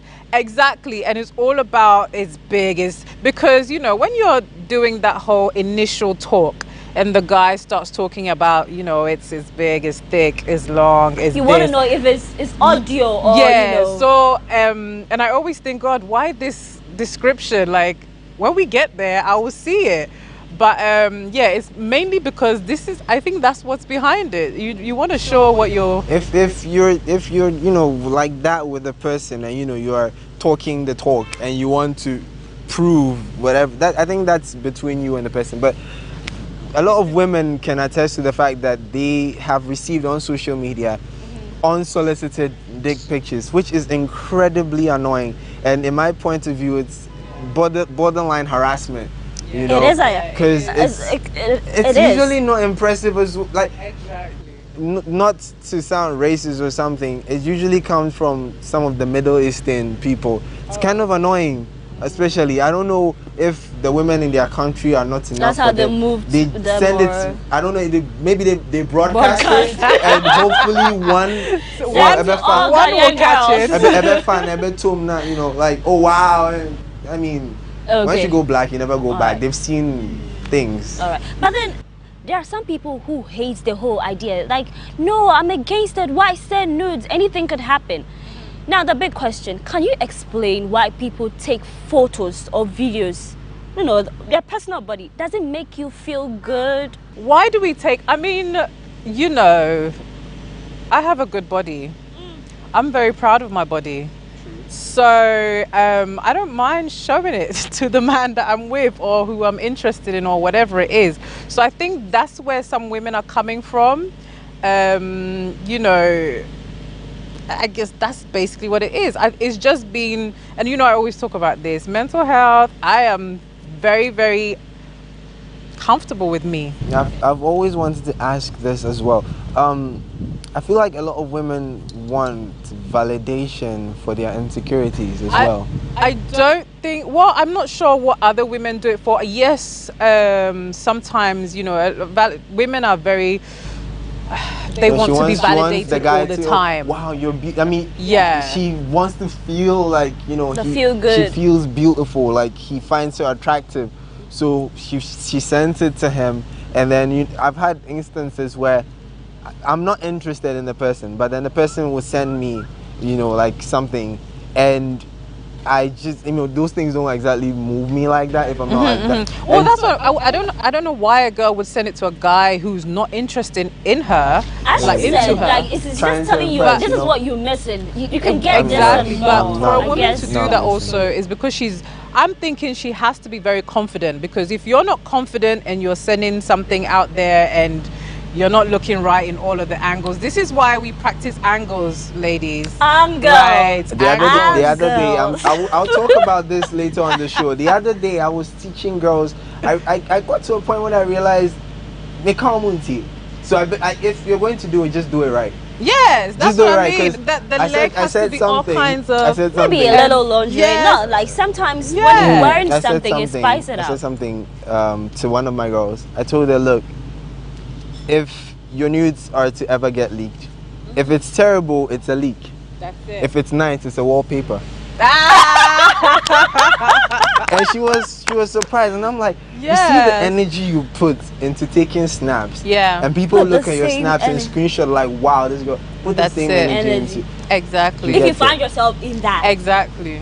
A lot of girls do it to validate their insecurities. They want the person they're sending it to be like, oh my God, wow, you're beautiful, and it sparks something in them, like, wow, she finds me attractive, you know. No, wow. I think definitely you have to be working with some kind of confidence there. I'm not around most of these people who don't have confidence. I don't know. You don't know how it works. But in terms of confidence, I'm not going to send you something if I'm not confident in it or in me. That is why, as we stated earlier, it should be a decision, not like a demand. So maybe you're not feeling okay. Exactly. Maybe you're not in the... You know, taking nudes comes with the mood. It's a job. Oh yeah, a lot of these younger girls. In the mood and a lot of younger girls do it just because maybe they are with someone, and a lot of these guys, no offense, manipulate the girls. They guilt trip them, and so a lot of these girls are doing it not because they want to, but because they don't want to lose the guy, or because the guy is demanding for it, and they they want to just. But I've met girls who absolutely love to show their bodies off. They know they have it, they know they are amazing, and they just want to see it. That's why I was asking the question. Like, it's not about, women don't always take news just to send to their partner. Like, you just want to, you are just there. Maybe like, you having to have matching. The girl's secret. Or the lingerie is looking good. The girl's secret. Every girl takes nudes in secret. Every girl at some point has taken pictures of themselves naked. You're not gonna deny it. No, I'm not. I said that one time, guys were not believing me, and so I called like 10 girls, and I asked each and every one of them, admit it. You've been alone before, maybe out of the shower, just checking yourself out, and you have taken nudes. You've maybe not sent it to anybody, but you've taken nudes, and they all said yes. Yeah, I mean, why wouldn't guys believe that? But then in such a case, it will hurt if you're just for your eyes only situation, and then maybe your phone gets into the wrong hands, and then it leaks. That is more painful. It's not like I was sending it to someone. You're gonna blame yourself for the rest of your life. So why did I even do it? The guilt will eat you up. It will eat you up. You take a nude of yourself, perhaps on your Snapchat or something. Someone is going through your phone, comes across it, and this thing annoys me so much. They transfer pictures from your phone to their phone, or you take your phone. Like it happens. Who are these people? It happens. If you're having a latest phone and like, okay, people always take your phone to go take pictures. You never know who's got evil intention. You can just airdrop it. I know a couple of people it's happened to. She gave her phone to a friend, and he saw pictures of her naked on it, and he sent them to himself. Wow. To later use it against her, and it was such a very messed up something. Wow. Anyway. And so there are cases where people have sent their phone to the phone shop, or they have gone to how they swap phones in Accra, and they forgot to. They forgot to delete these things. No, when you are in the game, or if that's your habit, I don't know how to hammer it. I don't know how to stress it enough. You need to play safe. Oh, there was a recent incident. I think last year or 2 years ago, a girl's video was out between her and her boyfriend. He was giving her a head. Those who know, and if you know, you know. And how it leaked was, she wanted a new phone, and obviously boyfriend being boyfriend wanted to change her phone for her, upgrade it. So he swapped the phone, got her a new phone, a better phone. He cleared everything from the phone, but you see on the iPhone, when you delete stuff, they go into the trash. Right. He did not delete things from the recently deleted. Oh, and wow. the person who got the phone, the person who bought the phone after, saw it, and then the rest is history. But before we just wrap this first segment, I just want to know, when it comes to partners, lovers, whether married or dating, having to record the act, you know, the whole love making thing, does it, wait, I haven't been in that position because maybe I would say maybe I'm lost in the moment. I'm enjoying it. I don't have time to having to, you know, whatever it is. So why do that anyway? People do different things in the moment, the heat of the moment, you know. Yes, some do that to rate their performance, you know. Others do it just to see themselves on, you know, they want to see what it looks like when they're doing it. You know, a friend of mine was talking about that, and I was like, rather than to record yourself, why don't you put a mirror and you can look at you can see yourself in the mirror. That experience was mind-blowing for her. But then people want to Sissy, I can live too much. You can try it in the mirror. It's a live something. It has a whole different feel to it, you know. But a lot of people want to see it. They want to see it. They want to see the dick doing that thing, you know. They want to see how she wants to see how she's throwing it back for him, you know. She wants to see the look on her face when she's coming, stuff like that. So they do things in the heat of the moment. Yeah. Others do it just because they find it hot. They want to, you know, they want to watch it later, you know. And then there are the shady ones that record without their partner's notice, just because they want everybody to know that they fucked this girl or something like that. Did you want to add something to it? Yeah, definitely. I agree. I mean, people just want to, you know, see themselves, how cute I look. Let me push it back.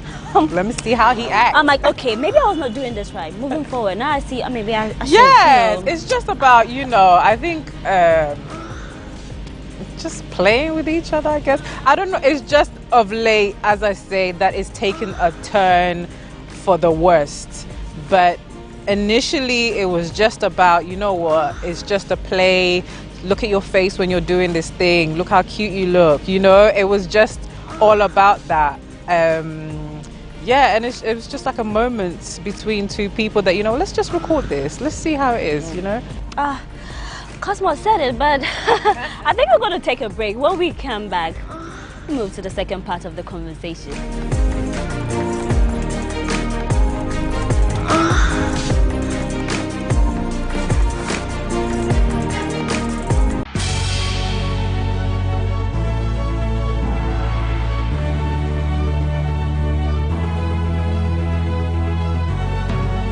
From the dawn of time, people have engaged in several businesses.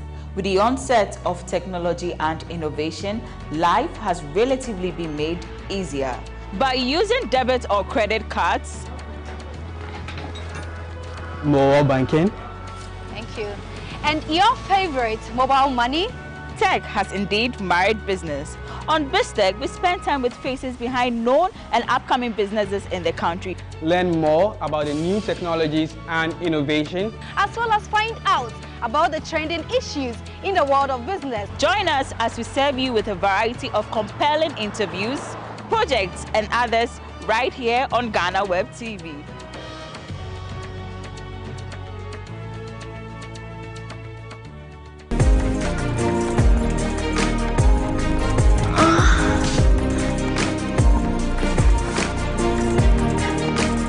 You're welcome back from that quick break. You're watching Moons and Cuddles on GhanaWeb TV. Now, let me just play the devil's advocate. Cause, what made you send news to your partner? Who said I sent news to my partner? You know you have. Oh, I have. Okay. I won't deny it. I have. I mean, reasons vary. Reasons vary. Sometimes I've sent them because she's requested. She wants to see it. She wants to see it? She misses it. Oh, okay. Sometimes I've sent because she loves that that spontaneous something. You know, because I could wake up. That is like the person I was with at the time. You know. Oh, so now you're available. I mean, it depends. I've been with different people. No, because wait, a question at a time. Are you single? Should we make a move? Make your move. If it works, it works. Okay. Anyway, so partners they're different. I've been with people who absolutely would not. I've been with people who sample best and she wants you to see it. This is it, Papi. This is it, Daddy. I want you to see it. You know, Daddy. You'd wake up in the morning and you know you used to get MTN messages, but now you wake up, you open your Snapchat, Boobs. and then you see the little red and purple icon, and you just smile like you know what's coming. You know, you open it and you just smile. You see a perfect set of boobs, or you know, stuff. You know, you see stuff. You know, so sometimes you also want to like return the favor. You want to show something. There's a certain intimacy to it.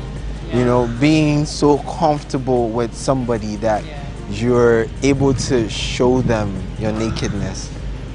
You know, it's in the bedroom, showing your nakedness to the person, yes. It shows a certain amount of trust, a certain amount of being comfortable with the person. But sending it online, knowing the risk and everything, that's also something else. And then there are times when just look at it like, damn, you're gorgeous. And I wanted to see it. You know, so you package it nicely with a little cherry on top, with a little bow on top. You send it to her and just sit back and wait for her reaction. And she's like, oh my God, when am I seeing you? You know, it worked. Yeah. You know, when you send it and she's like, when am I seeing you? Or, you know, I want you to come over this week, or I want to come over this week. Then you know it worked, you know. It's a win-win. Yeah, so, but then there are other times when, you know, I mean, I feel like it's all about you knowing your place with the person and knowing when to do some things, when it's appropriate and when it's not. But not. But then, can nude spice the relationship? If yes, you know, how does it come? Yeah. Let's hear it. I mean, for nudes for wives, I mean, you know, some wife will send a nude to her husband in the middle of a meeting or something, and he's like, oh my God. Like, it kind of like, I can't wait till I get home. So with wives, I think that's why they do it, just to spark up the relationship, you know, get it going. It keeps it young, it keeps it fresh. Yeah. A lot of women forget when they enter into marriages. Yeah. What they used to do when they were in exactly. relationships. It becomes routine. It becomes routine. They start to become that woman. Yeah. You know, when they should keep things spicy. It keeps and it hot, spicy because if you're not sending it, this little chick over here with her upright boobs, she's sending it. It's sending it. If you're feeling insecure, maybe you feel like, you know, the boobs are not standing. Maybe. Oh, but there's so many positions. The angle. You're talking about angle. He's your man. He's your husband. Yeah. Even though he spends the night with you every night, he's in your bed with, you know, he's seen it all. But you need to make it fresh for him every time. You need to make it something that he looks forward to coming home to, you know. And in my experience, I realized being naked is nice. But there is a certain erotic nature to not being naked, not being fully naked. A woman who is half naked is somehow mysteriously more sexy than a woman that's fully naked. You know, so you don't necessarily have to send him nudes. You can send him thirst traps. Yeah. That's one thing a lot of girls need to learn to do, because I realize that whilst nudes can, you know, be so damaging, thirst traps are moderately acceptable. You can put on that lingerie that's exposing some thigh, you know, leaving the rest to your imagination. He wants to see what's beneath that. You know, he wants to unwrap. He wants to solve that puzzle. You know, it's more erotic than sending actual nudes. There are times when you can show him the nudes, but I would rather advise a lot of girls to, if you want to do something like that, to do thirst straps, you know. I mean, definitely, I have like these outfits. Girls don't know how to do these things. Look at me putting myself out there. They try like, to do it and it these comes nurse off. outfits. I don't know, like, oh, wow. I think people are starting to send them here now, but okay. Look at you. You know, nurse outfits, you know, and they're very cute. I mean, they sell them, like they used to sell, well, coming from the UK, though, you can buy it from the costume shop, and then you have just the little apron, the little hat, and you know, maybe the nipples is out or whatever. Sent to daddy. Yes, and so it kind of like gives it that whole, I can't wait to nurse you tonight, you know, or something. Ooh.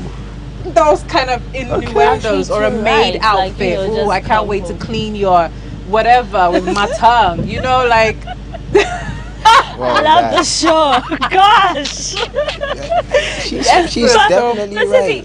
There are people who do the no face, no case. So whether I'm, you know, it's a bit covered or whatever, anytime I'm sending it to you, no matter how I trust you, still no face. So you can see everything but not the face. Show your face in a nude picture. I realized you can't stop people from taking nudes. When people were living in caves, in millennial, you know, way back in the olden days when they were living in caves, and they would draw women and stick figures and still add boobs, you know. When men learn to sculpt. And that's the first selfie. I mean, that was the first, you know, nude pic. When men learn to sculpt, there are so many sculptures. I mean, the most famous sculptures in the world are of naked people. You know, painters have painted famous portraits of women naked. It's always been a thing where people want to see people naked. So when the camera was invented, it was only a matter of time before people, you know, wanted to document themselves naked. The world is more connected. It's a global village. Anything you do can be like out there for millions of people to see, and it's next to impossible to erase something off the internet once it's on there. So I feel like if you're ever going to do something like this, no face, no case. But it goes beyond that. Not just no face, no case. But then if you have... And make sure you don't have no tattoos or anything, because... No identifiers. No, that's not right. You know, dude, I can see the exact... No identifiers. If you have tats and you're taking it even without face, we know that it's a no-brainer. We know that it's you. And then jewelry. If you're always wearing this particular piece of jewelry, you know, that has come to it's you know, for example, with a Tiwa something, right? When it came out at first, people were denying it's not Tiwa, but then a picture came out where she was wearing the exact same outfit. Yeah, okay. No identifiers, in my opinion. If there's something that can identify you, like positively identify you, it's going to be hard to deny if something should ever come out, you know, like jewelry, like tattoos, like that couch in your room, that curtain in your bedroom. You've always been taking selfies in front of that. We are going to link it. The internet's never forget. Like, you always see how they found the guy and everything. They will know. Recently, Deborah, sister Deborah, she posted a picture of her with and she covered this. We know who he is. You don't have to. I was like, yo, let the girl live. It was fast. Yeah, it's fast because identifiers. He was wearing that shirt. Obviously, they would troll the internet to find who is wearing that particular shirt. Exactly. And you know him. Yeah. You know, so once these things are very delicate. And you know, unfortunately, there's always a hater in your camp. Obviously, always. Because, you know, it's always the ones closest to you. Yeah, there's always a hater in the camp. We'll later discuss people who send me, because I have never felt okay having to send, maybe when there's a video leak and they're like, oh, do you have the video? I'm like, no, I don't have. What do you think I will have? I'm the last person to ask that. I don't feel okay sending people's news because I'm thinking, what if I found myself in that situation? Exactly. But we are not condemning people who like to take news. Whatever the case is, you decide. Once you're mature, then you can take responsibility for that.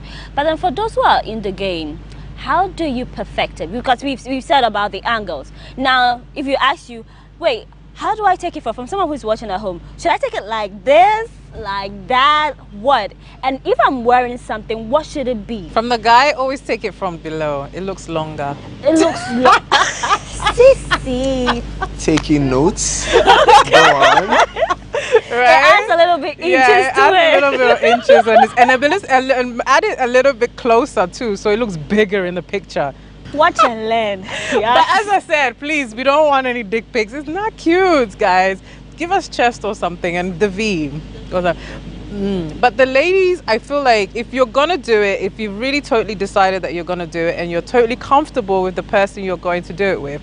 I was talking to you earlier on that no matter how comfortable you are, when it gets to the end and there is hate, because as they say, there's a thin line between love and hate. When hate comes in, those pictures are out regardless. Yeah. So if you're gonna do it with style. Do it well. Do it right. Do it well. Make sure you're looking good. Don't just wake up with the couscous in your eye and whatever and just be like, here's what I look like. You know, like put some effort into it, because the whole thing, initially, these kind of pictures started out to allure, is to get that guy or girl like, oh, you know, it's to allure them. So if you're just gonna be just waking up with your hair not did or whatever, put some effort into it so that at least we can, you know, if it comes out, it's a what? It's a screen. It's a wallpaper. It comes out good. I didn't forget that. That's what we're aiming for. We're aiming for the wallpaper.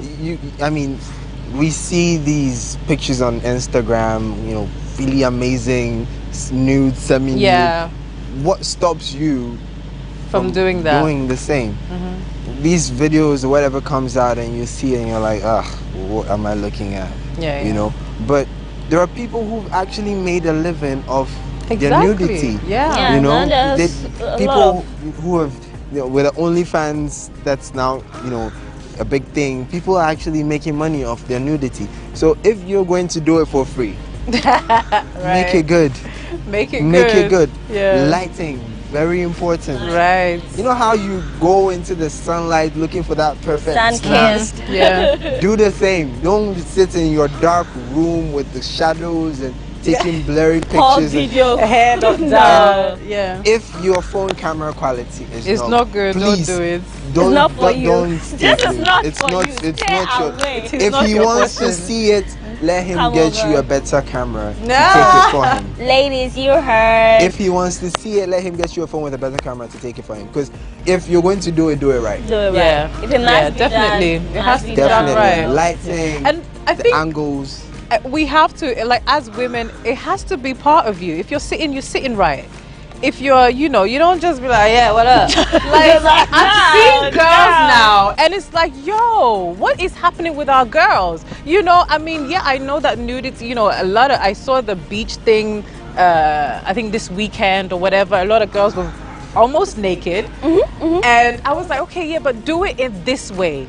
Do it so it looks sexy. If you're gonna be naked or half naked, it has to be classy as well. If you're going to be taking nudes, the quality, the angles, the lighting, all these factors, the same energy you take into making pictures for your Instagram post. If you're going to make a video, the same energy you put into making your TikToks, put the same energy into it.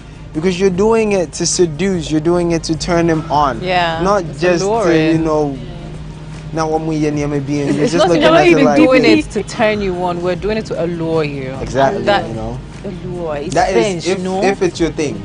If it's your thing. If it's Please, not. and you know the trick, ladies. Okay, if you're going down there and it's not the same color, or it's the professionals actually put makeup. Oh. Make it up. Okay. It's a presentation. You're presenting. If you want to earn more marks, you know. Yes, have it's to a put presentation. In work. Make it up. Interesting. Interesting. Okay. Learn something new today. Yeah, we learned something new. Guys, let's take a quick break. When we come back, the show continues.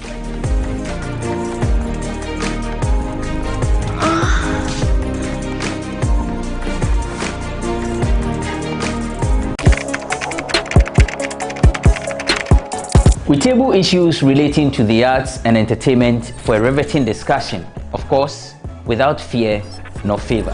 The question the presenter asked them was a dumb question. You need to speak the fact and move. Varied views. We agree to disagree. So I would disagree with everything you said. I think that he's a smart guy. I think what he did. No, but I also said he's a smart guy. Yeah. I guess that I'm waiting for the what next. Yeah, I don't think that we have to wait for what next. It sometimes gets confrontational, but that's the beauty of the game. Today you are funny face. It's not my brother. Funny face. I don't know him. You don't know funny face. It's not my brother. You don't know funny face. It's a package.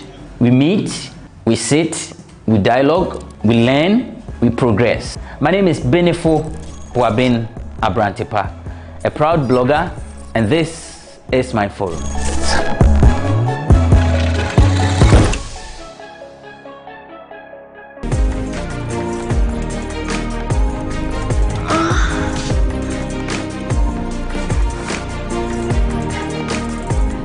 Welcome back from that quick break. You're still watching Moons and Cuddles on GhanaWeb TV. Now, to understand the criminal aspects of what we're discussing today, we spoke with a human rights lawyer to, explain and give us more education on what to do.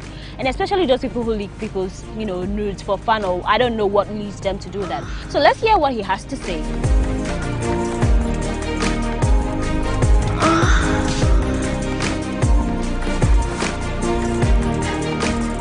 If you do put a person's nakedness, I believe that's what you mean by sex tape, online, it goes against our criminal code. It's offensive. However, consenting the person who allowed you to put that photographic image or anything on social media or any other platform, but particularly on social media. And the social media, because we have a new Cybersecurity Act that completes these kinds of conduct, and luckily for us, our criminal code also forbids the publication of nudity and other things. And so, yes, so long as it's about the nudity of another person, if it is offensive, then it is even worse. If the intention is to blackmail the person for whatever reason, then you keep, in fact, so it gets worse depending on the purpose for which these materials were put out there for the public consumption. Okay. Yeah, so I want to come quickly to leakages. Sometimes you may have some nude pictures on your phone, and by chance, perhaps maybe somebody hacks into your phone, or you lose your phone or something. In the process of that comes online. What's your take on that, and how do we ensure that that person's right is protected as well? If by accident you lose your phone and someone is able to hack into it, that is quite difficult to tackle. However, there are phones like the iPhones and the Samsungs in particular that have tracing gadgets. They have tracing capabilities, so you're able to trace almost to the last person who had it. And if you're able to do that, first of all, if you're able to do that, the police would quickly come in. The police has a cyber crime unit now that can easily, in fact, disable your phone. And then the network providers also have that kind of system that they can not only trace where the phone is, but also disable it. So I think the safest thing to do immediately this happens is to contact these two organizations, your network provider and the cybersecurity unit of the Ghana Police Service, so they can take immediate steps to not only trace the phone, but also maybe find a way of disabling it. However, where unfortunately the materials are able to get online, luckily for you, they leave footprints. Cyber issues are such that there's always a footprint left by a person who goes online. And so it is even easier that way, if much as a lot of harm would have been caused, but it's even easier when the person uploads anything, any document or pictures or videos online. The police can easily track the IP address almost to the bottom of a particular gadget or laptop. And so they can even find the person much quicker in that regard. And that person, not only has he invaded your privacy, so you could maintain an action in tort and even in criminal law, and then also, i.e., trespass onto your property. And so, in addition to that, is also the fact of the publication of the nudity, assuming there were nudity published, that the police can also take that part also on under the Cybersecurity Act, and indeed also under Criminal Procedure, Criminal Act, Offences Act. Very well said. Finally, I want to find out, what advice would you give to persons who are found of sharing nudes? Because people have all kinds of sexual urges, and every relationship is different and all that. But what advice would you give to persons who are very fond of sharing nudes? I think lately, the good part is that as we get closer to this kind of world, there are also remedial measures that are also being provided. So if you share your nudes with your sex partner or anyone else, as much as possible, if that's what you want to do, then you have to do it by way of video so that you see each other live and nobody needs to record, so that there wouldn't be the need for a record. An evidence of that event happening. However, what turns out, it turns out that you probably have the edge of keeping either the evidence of it or maybe for the memory of it. Then it will be recommended that you probably buy some cloud elsewhere and have it. I mean, I pretend to be a cyber security expert, but I do believe that there are a lot of cloud softwares, and you can buy space online and all that. Yeah, so that it doesn't remain on your phone for someone else to be able to hack into it. Because if you have it saved on the cloud, then there are maybe 2 or 3 more steps for the person to be able to hack into that one. After hacking into your phone, he now has to take extra steps to hack into your cloud folder, and that is more difficult for most instances. So these are available. Otherwise, the only other option is that when you finish sharing, insist that each party deletes, whether it's a video or a picture that has been shared, insist that each party deletes it. And I think trust comes in here because even though the 2 parties may trust each other, but accidents could happen and someone else may have access to it. So it is always better that each party insists on the deletion. And I think that would be the best way of going about things going forward.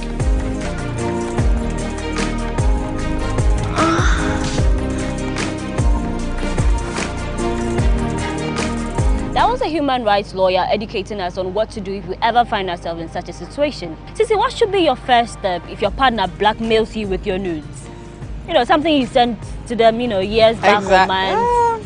I've been in this situation. Oh. For you. For me. I think the first thing, obviously, I always say to women that as there's a fine line between love and hate, and that hate can come on real quick. Real quick. You won't see it coming. And it's and don't be surprised with it. I was quite shocked. I was surprised, mainly because I expected more from the relationship. But okay. So we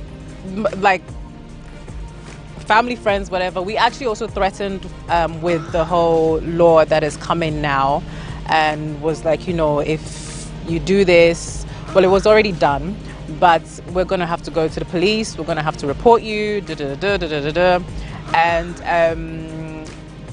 it kind of sends that fear. If it's a fearful person, it sends that fear. In a sense, is how you deal with it and how you take it, because the thing is already out there. Luckily for me, mine didn't go too far, but it's unfortunately a Tiwa where it just goes.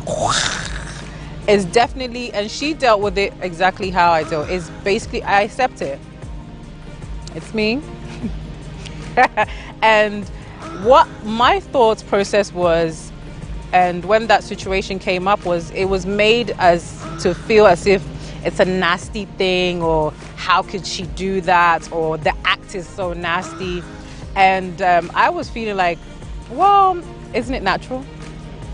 So it's a natural, if the camera wasn't there, that's what I look like. I like it when people own the narrative. Yeah, so I think you just need to own it. If it does really go out of proportion and it just spirals like how the recent case was, you just have to own it and just be like, yeah, it's me. It's a natural act. I did it.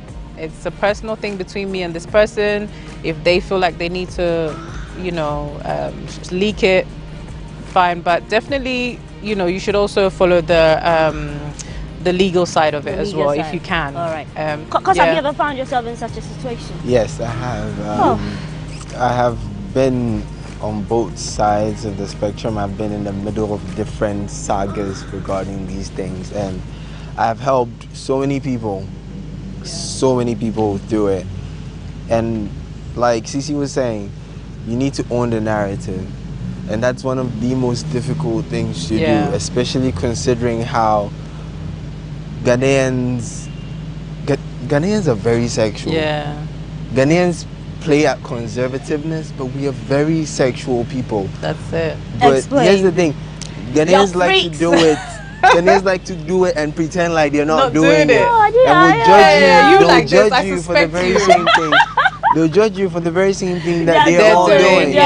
Yeah. So one of the most difficult things to do is to own the narrative, is to accept it and, you know, handle it. Because you realize that a lot of these people that fall victim for these things are teen girls, young girls, naive girls, you know, and they are scared. What if my parents find out? What if my mom finds out? Your mom would find out if it comes out, you know. That's the thing. When they are going through these things, they panic, they overthink, and the thought process never goes in the right direction. They are overthinking, but they're overthinking about the wrong things. What if it goes out? What if people see it? So the first step is to talk to someone. Talk to somebody. Let you have to have a know. circle of people that you can go to. I mean, I kind of like take it for granted, my circle of people. You have to have a circle that you feel like you really do. Are, you know, this is what is happening to me. I mean, this is it's crazy. I haven't heard of this. They think when it happens to them like that, they start to panic. So many times I've had people enter into my DMs scared shitless. This guy has my nudes. He's threatening to leak it. He says if I don't do this, I'm like, hey, stop. Let me just stop you right there. Don't do it. Doing it is not going to change anything. Doing it is not going to make him not have your nudes. Because he can tell you he's deleted it. But it's still there. And you can like send him money yourself and he would ask you for more money. And if you don't send it, you know, like stuff like that. Don't give in to the blackmail. But one thing I've realized is when the sex tapes comes out, like, it's usually the women who are being ridiculed, who are the center of the whole That's what thing. I'm saying. I don't understand. It's two people. Yeah. Tiwa Savage, for instance. Exactly. She was saying about that, her, and it seems like they forgot about the guy. Look at this. She had sex with someone. He took a video of her, showed her face, but not his. A lot of the sex videos that come out, you realize that it's always showing the woman's face, not the man's face. Yeah. Why? Because these women don't think these things through when they're doing it. In the heat of the moment, she's just doing it, right? It's like I said, no face, no case. If he's going to do something like that, he needs to make sure that your face doesn't come in it. And there are times, like I said, when shady people are doing, you don't even know that they're taking a video of you. So you don't realize that, oh, he has a video of me, you know, whatever. These things, I deal with it on a regular. Even before the show, had a call. You were here. I had a call. Same situation. There's something with someone, and now there were rumors flying around that there's a video of her. She's scared shitless. But at least she has someone to talk to. She has someone to come to and, you know, express herself to and let know that this is what's going on. And I'm going to help her do it. You know, a lot of people don't have somebody to talk to because your friend that you're going to tell is going to judge you. So you are having sex. Hey, so you're doing this. So you did this, you did that. They would make you feel so bad. It'll make you feel so terrible that you sent your nude picture to somebody, that you did this. You know, they're not going to help you out. They're not going to help you out through it. I think what the problem is as well is, you know, talking from this kind of young perspective is, do these young girls know their rights? And it sounds a lot like they don't. Do they even know that? Don't. Yeah. I have a friend who is currently in prison because of nudes. Yeah. A friend. It's not sad. He was friends with me, you know. With him, I would say he rolled with the wrong person that ended him there, and so it's kind of sad for me. What's the story? It was in the papers. He had this friend who was a photographer, and you know, they had this franchise that were helping. You know, they had this franchise. They were selling this thing that was. It was a clothing line that was really hyped at the time. It was in 2016. It was really popular back then, you know. And the guy was taking advantage of that popularity to sleep with the young girls. You know, the guy was a photographer. He was a photographer for the clothing line, and he would ask you to come. He would take shots of you. He would make you a model, and then he would end up taking nude pictures of you.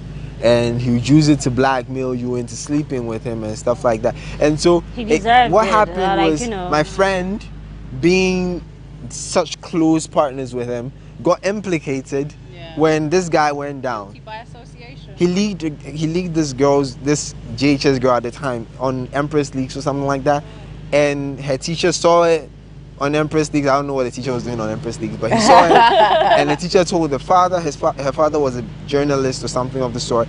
He took it up with the law. You know?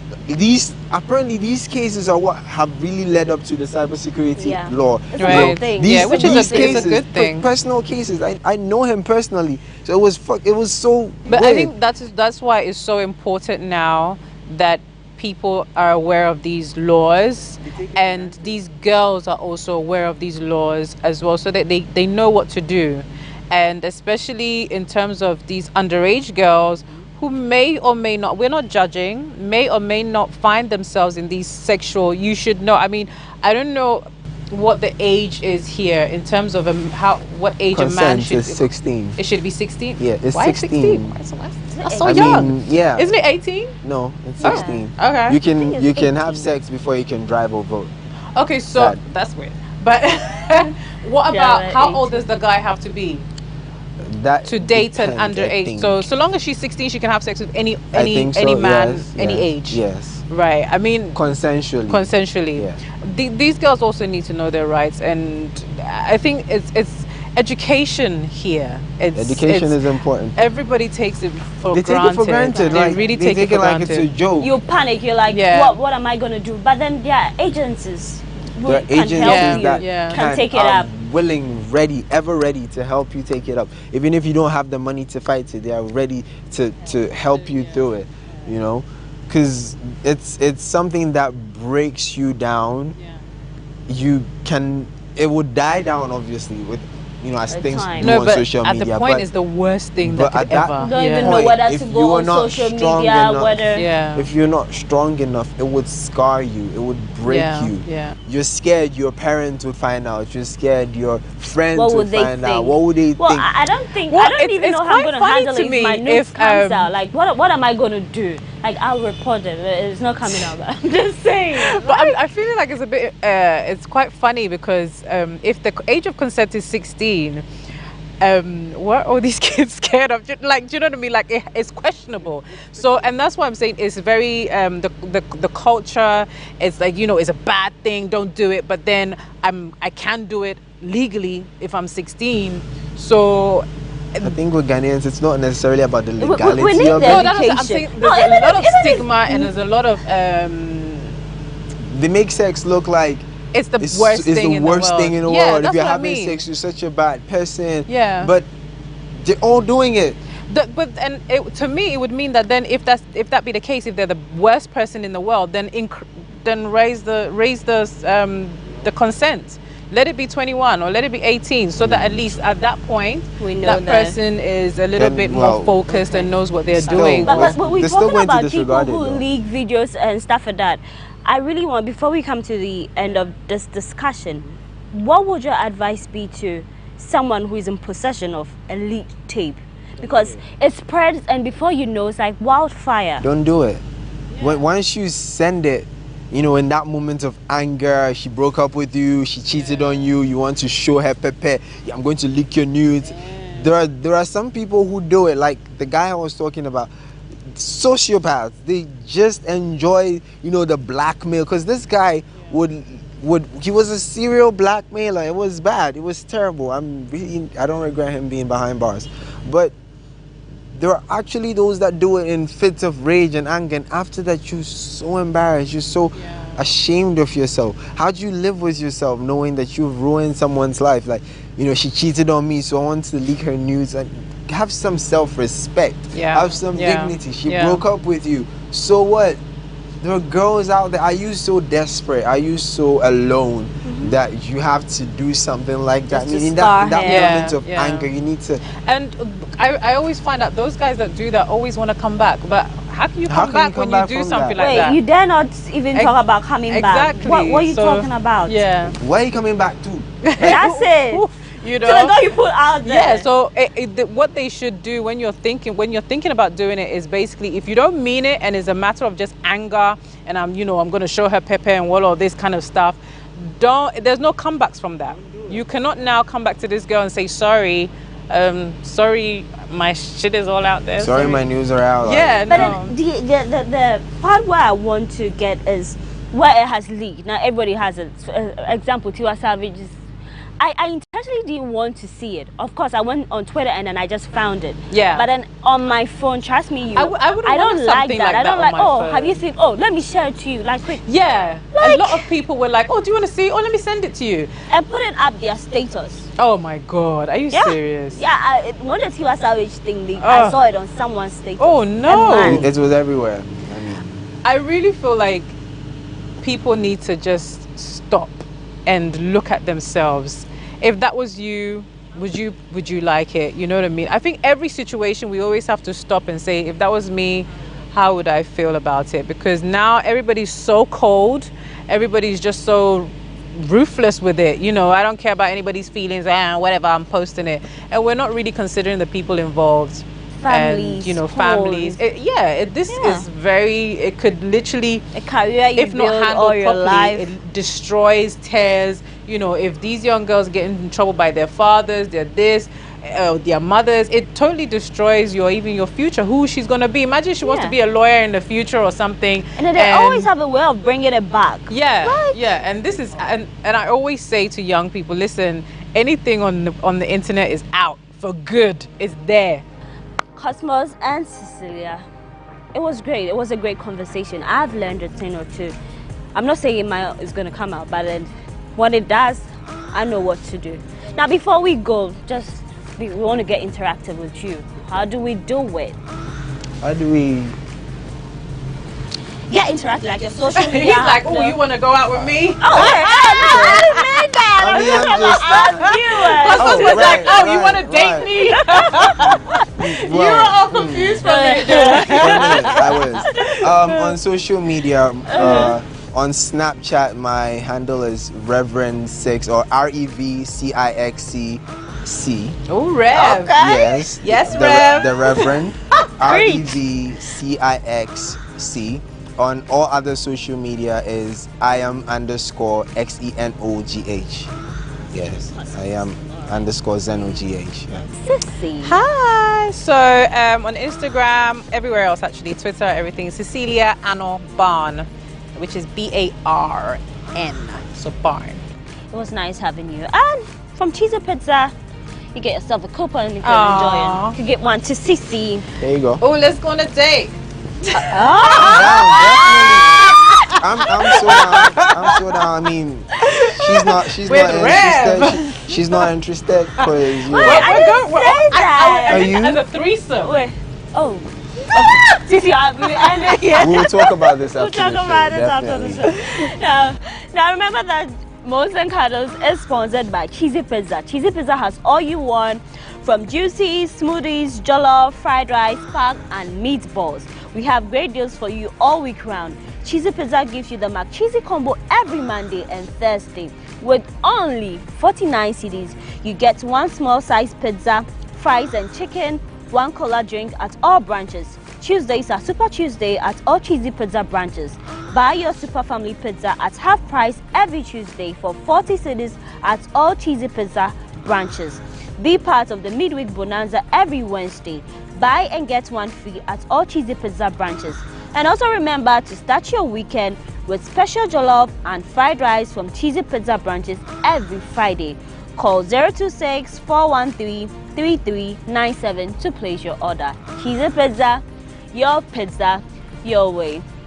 My name is Paulina Deda Opoku. It was nice coming your way. We'll be back with the next episode of Moons and Cuddles.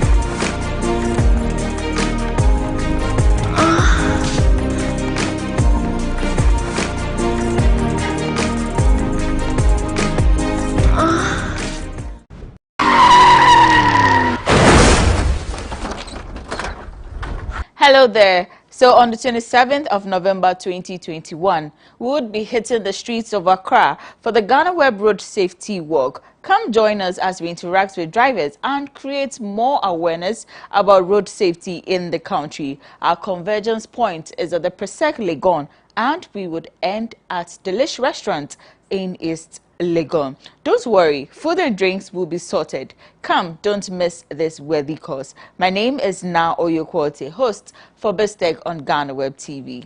The GhanaWeb Road Safety Walk is proudly sponsored by Somoko Ghana Limited, Verna Mineral Water and Delish Restaurant.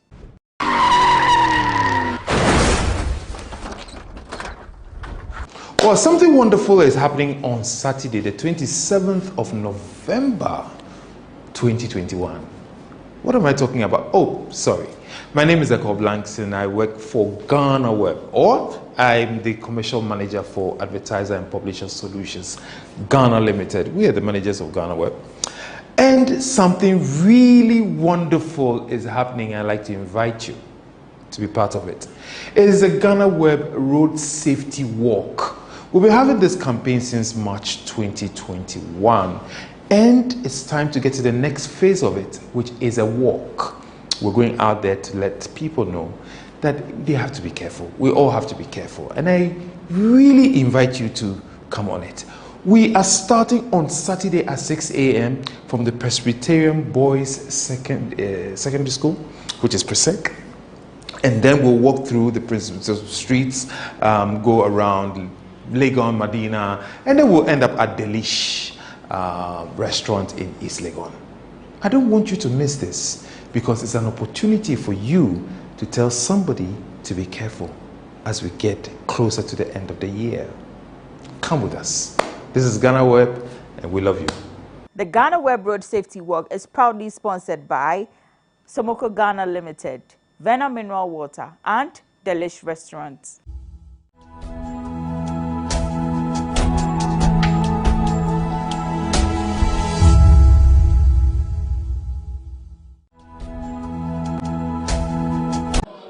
Mr. Speaker, even now that the budget has been presented to us, we are racing against time. And so, Mr. Speaker, those who have suggested that we have an option to reject this budget clearly are telling us what is out of place. And I urge this House to approve this budget and give this House the opportunity to consider the elements within the budget.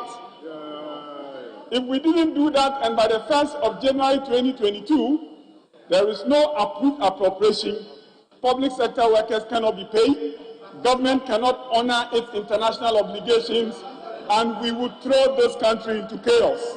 Let those saying we should reject the budget repent of what they are thinking about. But, Mr. Speaker, this is not the only reason we should approve this budget. This budget is seeking boldly to deal with a chronic problem that has affected Ghana's economy for a long time. Mr. Speaker, I've gone into our budget statement beginning from 2006 when the current series for GDP began. I have taken the revenues we are able to mobilize as a country. I have taken the interest payments, not the payment of loans, the repayment of loans, but interest payment, the money, the interest we have to repay on the loans. I have taken them from 2006. Mr. Speaker, what I am looking to demonstrate to this House, what has been happening to the widening gap between our revenues and our expenditures. Because how much we are spending on interest payment is a direct reflection of how we are spending money that we do not have and how we are borrowing to finance that gap.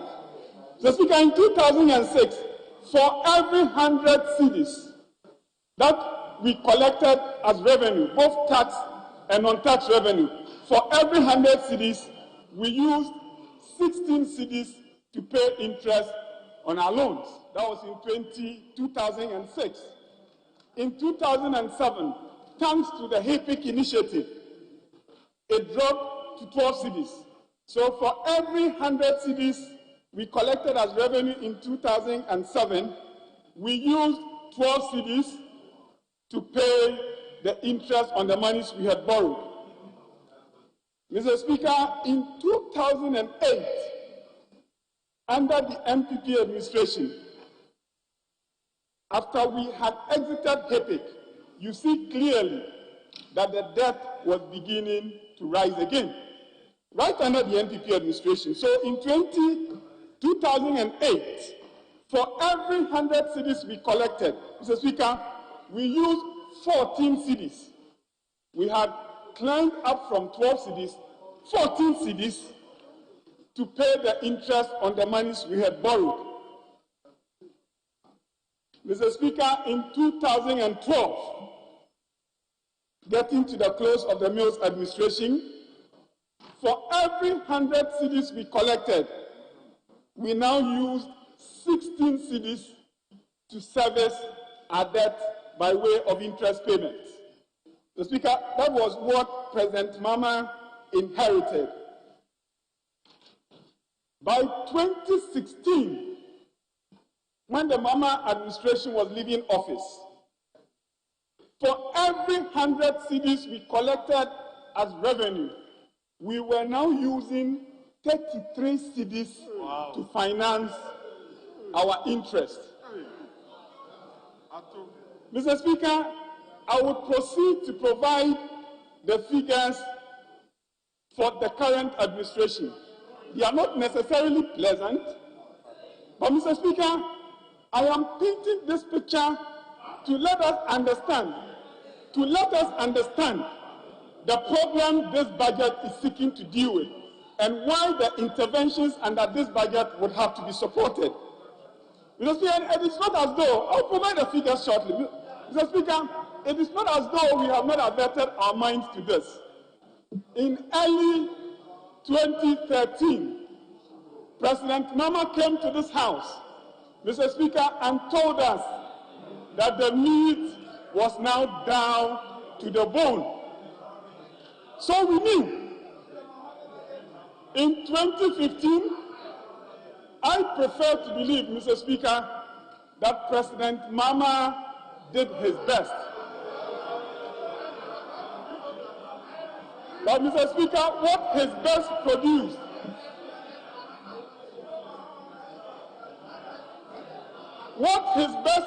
Mr. Speaker, was that in 2015, this country made a decision to seek an IMF bailout because we did not have policy credibility.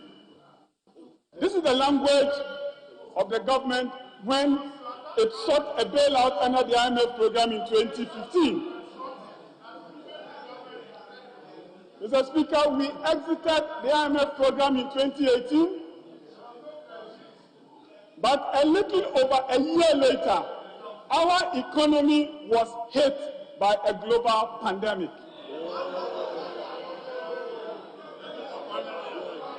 Mr. Speaker, I have had the occasion to remind us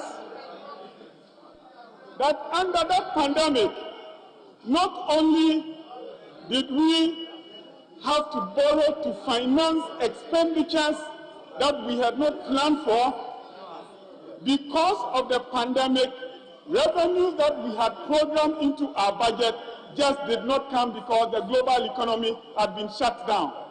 Mr. Speaker, every country was badly hit by that, and so was Ghana. So that, as we can all clearly see, our debt to GDP ratio, Mr. Speaker, has risen. And that takes us to what we are using to service our debt in 2020 and in 2021. Mr. Speaker, in 2020, for every 100 cedis we collected as revenue, we now use 45 cedis to service our loans and to pay interest on the monies we have borrowed. Mr. Speaker, I'm looking at the 2021 projected outturn because we are not at the end of the year yet. And this is likely to climb to 47 cedis being used to pay interest for every 100 cedis that we collect as revenue. Mr. Speaker, we must ask ourselves as a people, is this sustainable? It is the trend we have seen under the previous government, the trend we are seeing now. Mr. Speaker, is that sustainable? Of course it is not. And it is the reason government has taken the bold step under this budget to deal with what has been a chronic difficulty of this economy.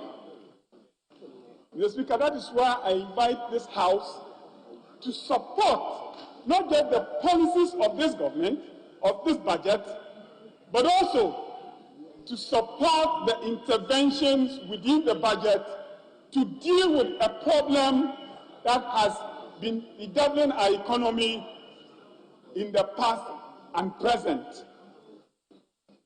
So, Mr. Speaker, I do agree that to deal with the difference between our revenues, the widening gap between our revenues and expenditures, the adverse gap should not just be on the revenue side. We need to take steps also to deal with our expenditures. And Mr. Speaker, that is why I am glad to see the paragraphs of the budget we have been invited to consider. Paragraph 322 to 332, where some measures have been outlined to deal with the rising expenditure against our revenues. And Mr. Speaker, I will mention a few of them. Government is inviting us to approve an initiative to move away from sole sourcing to more competitive tendering contracts. Mr. Speaker, this is a good initiative. We need to support it. Mr. Speaker, government is looking to improve efficiency of public sector projects financing by tightening the value for money regime of government projects in accordance with the law we passed recently. Mr. Speaker, this again is an expenditure control intervention that we must support. Government is seeking, again, Mr. Speaker, to abolish post-retirement contracts and step up payroll cleanup and rationalization. Again, Mr. Speaker, this is an expenditure control measure we should support. Government again is seeking to apply gift mates to cut down unauthorized commitments made across the economy, adding to our arrears and worsening the gap between our revenues and our expenditures. Again, Mr. Speaker, this is something we should support. I see again a commitment by government to cut back on the exemptions we give in this economy. And as I speak, Mr. Speaker, we are aware that the exemptions bill 2021 has been laid in this House. Mr. Speaker, these are the interventions government is asking us for approval for. But, Mr. Speaker, I proceed by saying, as Parliament, not only should we be approving and supporting government in these initiatives, Mr. Speaker, we as Parliament must also lead by example. Are there ways, Mr. Speaker, are there ways the leadership of Parliament can cut costs as Ghana seeks to bridge the gap between our revenues and expenditures? Mr. Speaker, are there ways that this House, we can lead by the example. The Speaker reminds us all the time that we are the representatives of the people. Mr. Speaker, Parliament should not just oversight the executive, we must lead by example. Mr. Speaker, sole sourcing in parliamentary procurement. Are we going to deal with sole sourcing procurement by this House? Is this something as a House we would like to not just oversight the executive? Is this something that we should do? Mr. Speaker, should we continue, for example, to procure these glossy calendars and glossy diaries year on year for Parliament, for which we have very little utilization? Mr. Speaker, it is not enough for members of Parliament to be out there calling out the executive and asking the executive to demonstrate commitment to fiscal prudence. We ourselves must set the example. Mr. Speaker, I must go on. I can go on and on and on. But I pause here. Mr. Speaker, we can even add, Mr. Speaker, that it is time to cap the number of members of Parliament for the Republic of Ghana. It is time to cap this House. We cannot continue administration after administration, be creating districts, be creating constituencies, be creating more members of Parliament, and to be increasing the budget.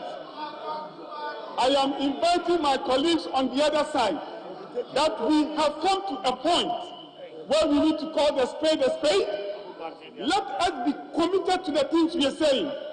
Let us not just pretend that imposition of taxes is against the interests of the people, and therefore we side with the people, and we pretend that we will be out there supporting the people and rejecting government initiatives to deal with the gap, when we ourselves know that on our side, we do not want to lead by example. And as our colleagues from the other side get up to speak to this budget, Mr. Speaker, it will be helpful if we can demonstrate to the public that now this is a new Parliament, as the Speaker told us in Ho, that this is a new Parliament. We must be partners with government in cutting costs and in raising revenue. Under no circumstance should we pretend that it is the job of just the executive to cut costs. My solemn appeal to my colleagues of this House this morning as we consider this debate. It is, let us, for the love of our country, let us, for the concern we have for the economy of this country, let us approve this budget. Let us approve the interventions in the budget, and let us deal with a problem that has bedeviled our economy for so long. I thank you, Mr. Speaker.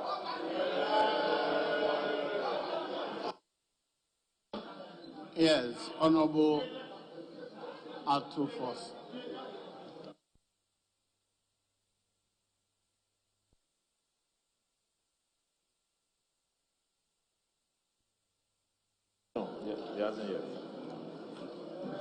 Thank you, Mr. Speaker, for the opportunity to also contribute to the debate on the 2022 budget statement and the economic policy of government. Mr. Speaker, in doing so, it is important for us to accept that it is indeed an undeniable fact that the Ghanaian economy, all is not well for us. So, Speaker, as we speak, the Ghanaian economy is in an intensive care unit. Mr. Speaker, permit me to diagnose the sickness of the Ghanaian economy. Mr. Speaker, to surprise you to know that the Ghanaian economy today is sick from what we call stagflation, with acute debt overhang. syndrome. In other words, you can call it sardosis. Mr. Speaker, I repeat, the Ghanaian economy as we speak is sick from stagflation with acute debt overhang syndrome. In other words, sardosis. Mr. Speaker, why am I saying so? Mr. Speaker, I say so for a simple reason. Stagflation is a situation in an economy where there is slow and jobless real sector growth that is accompanied with high unemployment and rising inflation. Mr. Speaker, we all know that as we speak, there is rising unemployment in this economy. In fact, unemployment has become a national security threat. Mr. Speaker, inflation is rising, obviously, as a result of food inflation because prices of food is going up. Mr. Speaker, again, prices of fuel at the pump is skyrocketing almost every window, and that is why we are seeing a surge in inflation. Mr. Speaker, as we speak, the data before us in the budget point to the fact that we are seeing a slow in the real sector growth. In fact, it is stagnant, and in most cases, it is reducing. Mr. Speaker, permit me to give you some statistics from the budget statement. Mr. Speaker, clearly, agriculture that grew at 7.4% in 2020 is expected to grow at 5.3% in the year 2021. Again, Mr. Speaker, industry that grew at a negative 3.6% is also expected to continue to grow at a negative rate of 0.5% in 2021. Mr. Speaker, surprisingly, the key sectors of the service industry, such as real estate that create jobs.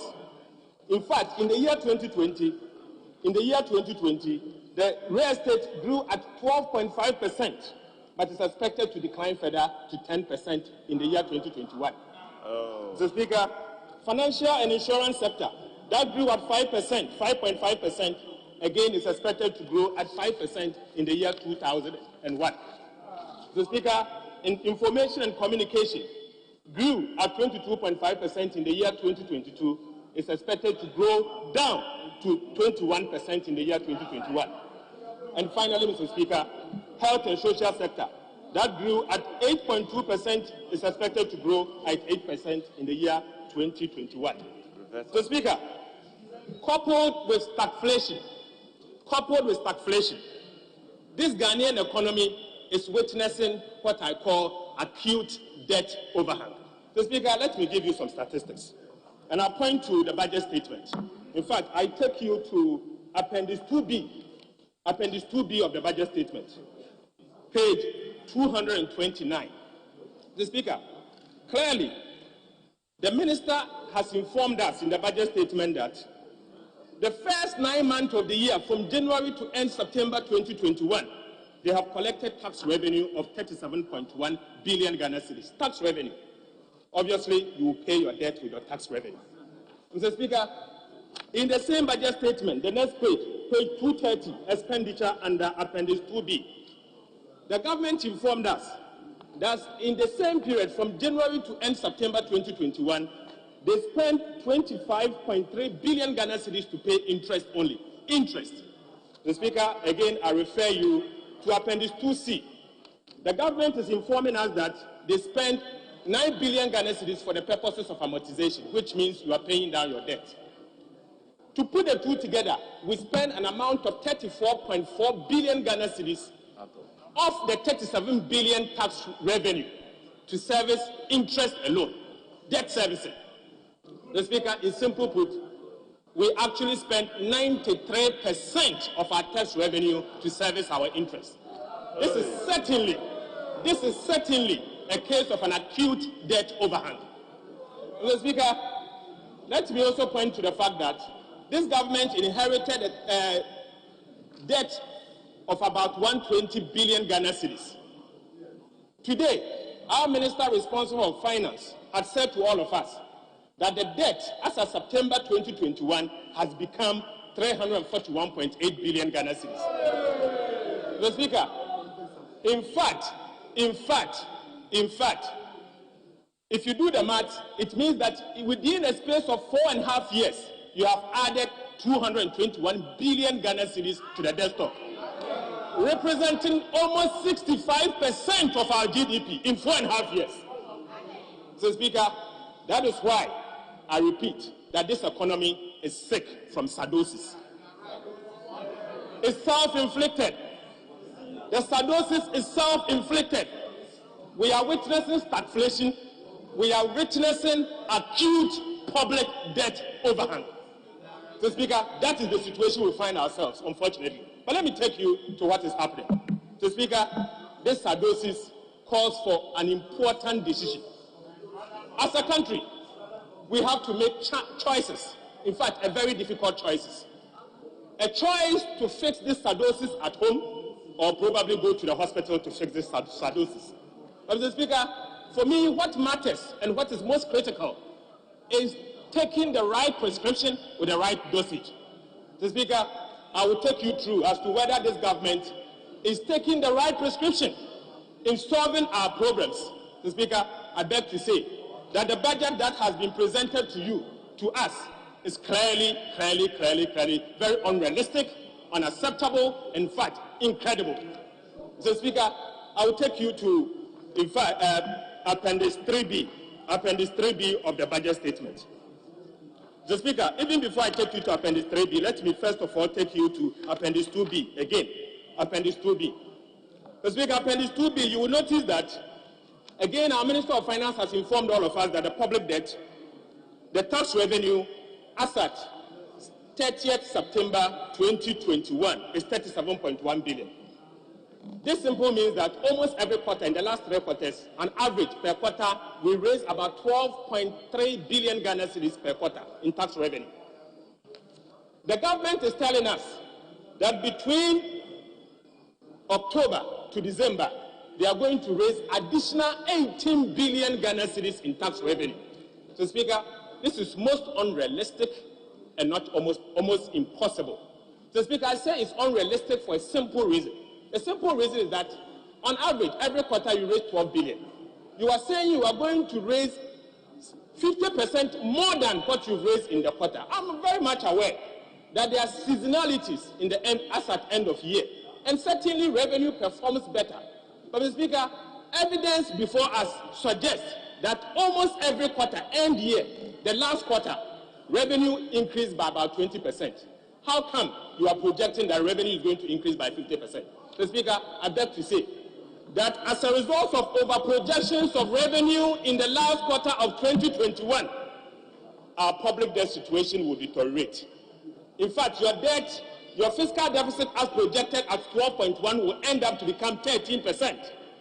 In fact, Mr. Speaker, I project that we'll end the year 2021 with a public debt of 355 billion Ghana cedis, representing 81% of our GDP. So, Speaker, the highest since HIPIC. The highest since HIPIC. So, Speaker, going into the projection into the year 2020, I see a lot of inconsistencies, unacceptable estimations, and, Mr. Speaker, a budget that is not credible. But, Mr. Speaker, if you decide to take care of yourself at home, you have to first of all be credible. You have to first of all signal to your children, those that have interest in your economy, that you are taking the bitter pill to solve your problem. I'm sad to say that this government has created a lot of inconsistencies, a lot of budget credibility for the Republic of Ghana. Mr. Speaker, I tell you, for a simple reason, page 229, page 229. Mr. Speaker, page 229. No, Mr. Speaker, page 233, Appendix 3B. You will notice that the tax revenue for the year 2021, this government has said to us that the tax revenue is going to be 80 billion. Granted that they are able to achieve the 55 billion, even though I have my serious doubt about it. So, Speaker, 80 billion. This means that within 1 year, you are projecting to increase the the tax revenue by 45% over the old. 45%. So, Speaker, this is the first time I've seen a budget statement that is projecting a tax revenue more than 45% over the base. 45%. In fact, since I became a Ghanaian. I've never seen anything like this. 45%. In nominal terms, this government is seeking to raise 25 billion Ghana cedis additional tax revenue. But so I was curious, and I wanted to be sure for me to be able to find out where this tax revenue is coming from. So, Speaker, I've done some numbers, and I will give you some information. This budget introduced about 3 major measures, tax policies, measures. So, Speaker, one, they are saying they are going to raise 7 billion, in fact 6.9. I'm generous, so I'm making it 7 billion from electronic transaction tax, 7 billion. Again, they are saying they are going to introduce what we call the benchmark values. So, Speaker, according to GRA, they are going to raise 700 million. But let me be generous and give them 1 billion. So, Speaker, again, as generous as I am, I'm a Father Christmas. I'm going to assume that you are going to have growth of about 7%. So, Speaker, all this put together will give you 12.5 billion. So, Speaker, let's assume that they've announced compliance measures. We all know that compliance is not costed in any budget. But let me cost it for them and give them about 2.5 billion Ghana cedis.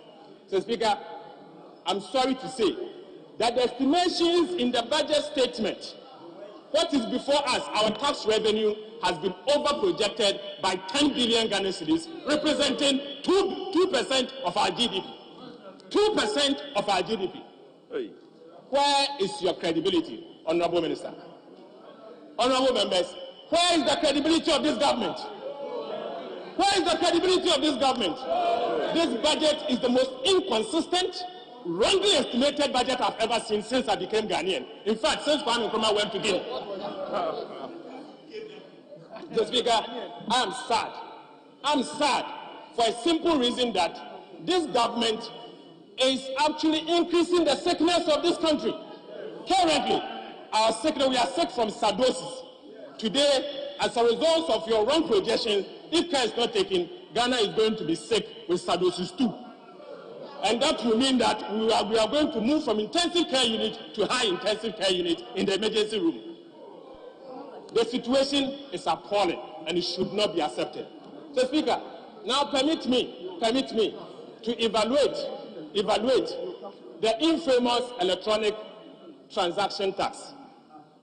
The infamous electronic transaction tax, the Speaker, what economists do is to first of all evaluate the economic inefficiencies of every tax policies for us to find out whether the tax that you are imposing is going to create deadweight cost or it's not going to be efficient. So, Speaker, I beg to announce that this three-legged tax called the electronic transaction tax is not going to help us as a country. So, Speaker, I say it's three-legged. Three-legged because this tax has 3 legs. The first leg is that they are going to tax what we call remittance.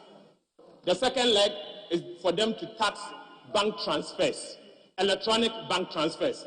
And then finally, Mr. Speaker, they are going to tax mobile money transactions and merchant transactions. Mr. Speaker, so you see why I call it a three-legged tax. Mr. Speaker, first let me deal with the issue of remittance.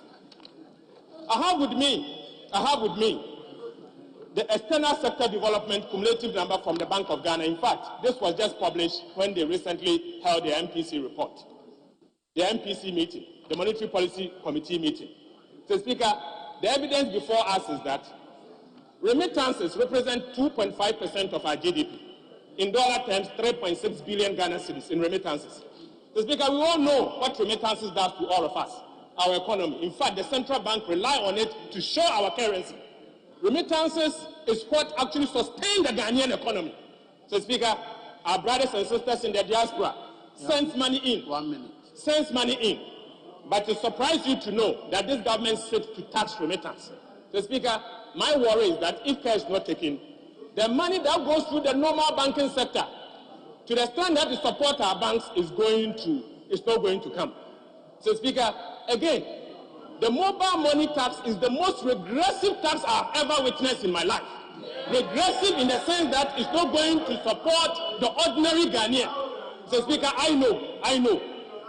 For the record, I'm 43 years. So, Speaker, let everyone be aware that the regressive tax is not going to help us. So, Speaker, I'm concluding.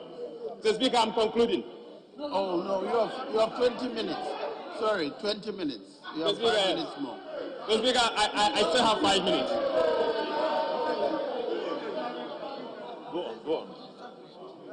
Thank you, Mr. Speaker, for giving me additional 5 minutes, because that is what I deserve.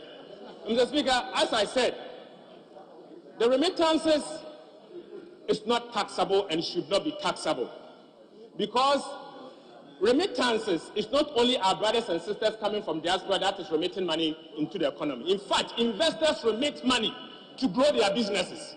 So what you are seeking to do, you are preventing Ghana from receiving foreign direct investment. This is most economic inefficient tax policy I have seen. Mr. Speaker, bank transfers. I am not aware of any country in this world that taxes the amount you are transferring. So now you are telling me that if I decide to pay my children's school fees through the banking system online, you are telling me that you are going to tax that amount that I'm sending. Most insensitive and unacceptable. Mr. Speaker, mobile money transactions.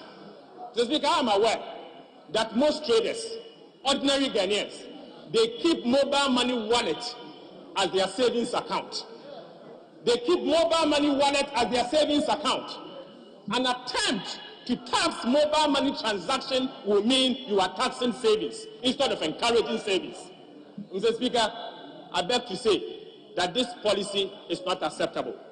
This policy is not acceptable because it is going to bring about inefficiencies in the Ghanaian economy. Mr. Speaker, above all, and to conclude, we were told that this budget is going to introduce what we call benchmark values, to the extent that the government is going to impose the full benchmark values as the basis of assessing import duties. Mr. Speaker, Guta importers are now speaking.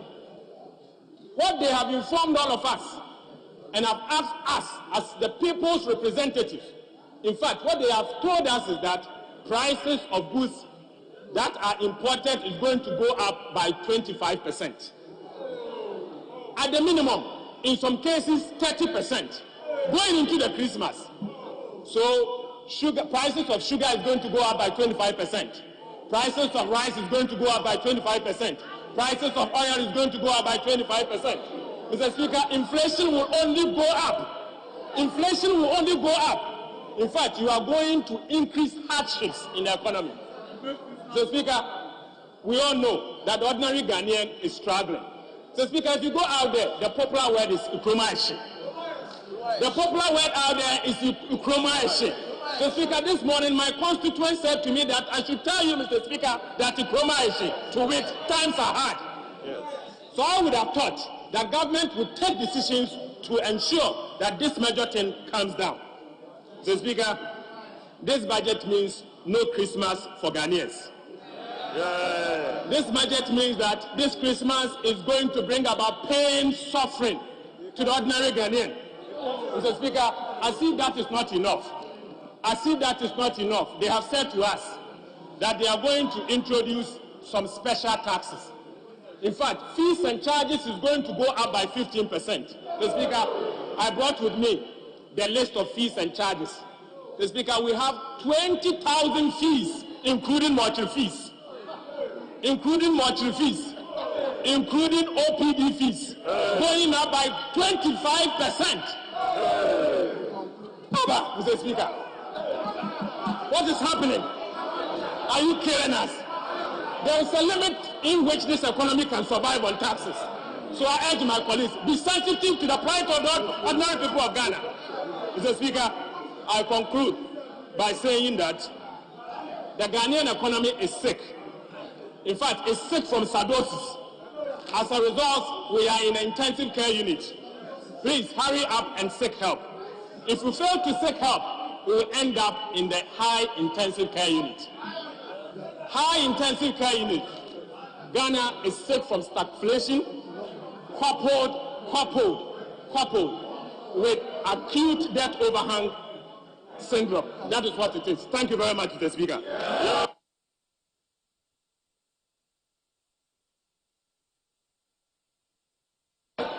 Honourable members. Honourable members.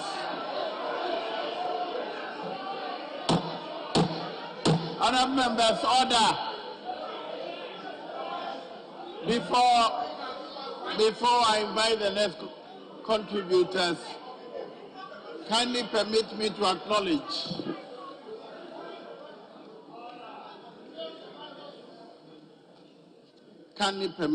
acknowledge the delegation from Hungary.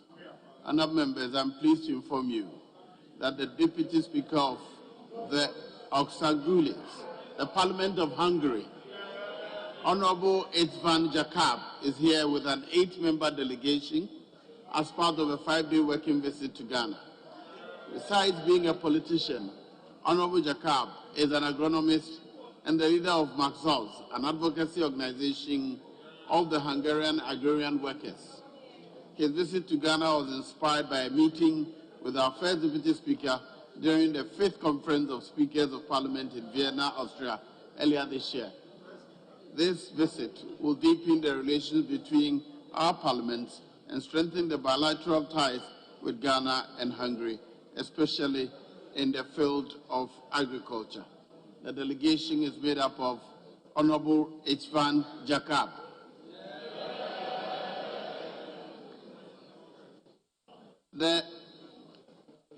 His Excellency Tamás Fahar, Ambassador of Hungary to Ghana, Mrs. Beatrix Kesse, Deputy Director for Foreign Affairs of the Office of the Parliament of Hungary, Bella Ubanyi, the Campus Director, Hungarian University of Agriculture and Life Sciences, David Bekese, Deputy Head of Mission, Mr. Lazio Bihari, CEO of Euroved, Strategic Vice President of the African Knowledge Center of Hungary, Mr. Zoltan Saringa, Hungarian English interpreter, Ari Tamás, Economic Counselor, Yuri Attila, the Senior Agriculture Advisor to Euroved. On behalf of Mr. Speaker and on behalf of all of you, I welcome you to Ghana and to the Parliament of Ghana. Thank you. Now I'll call on Honourable Opon Kroma to now make his contribution.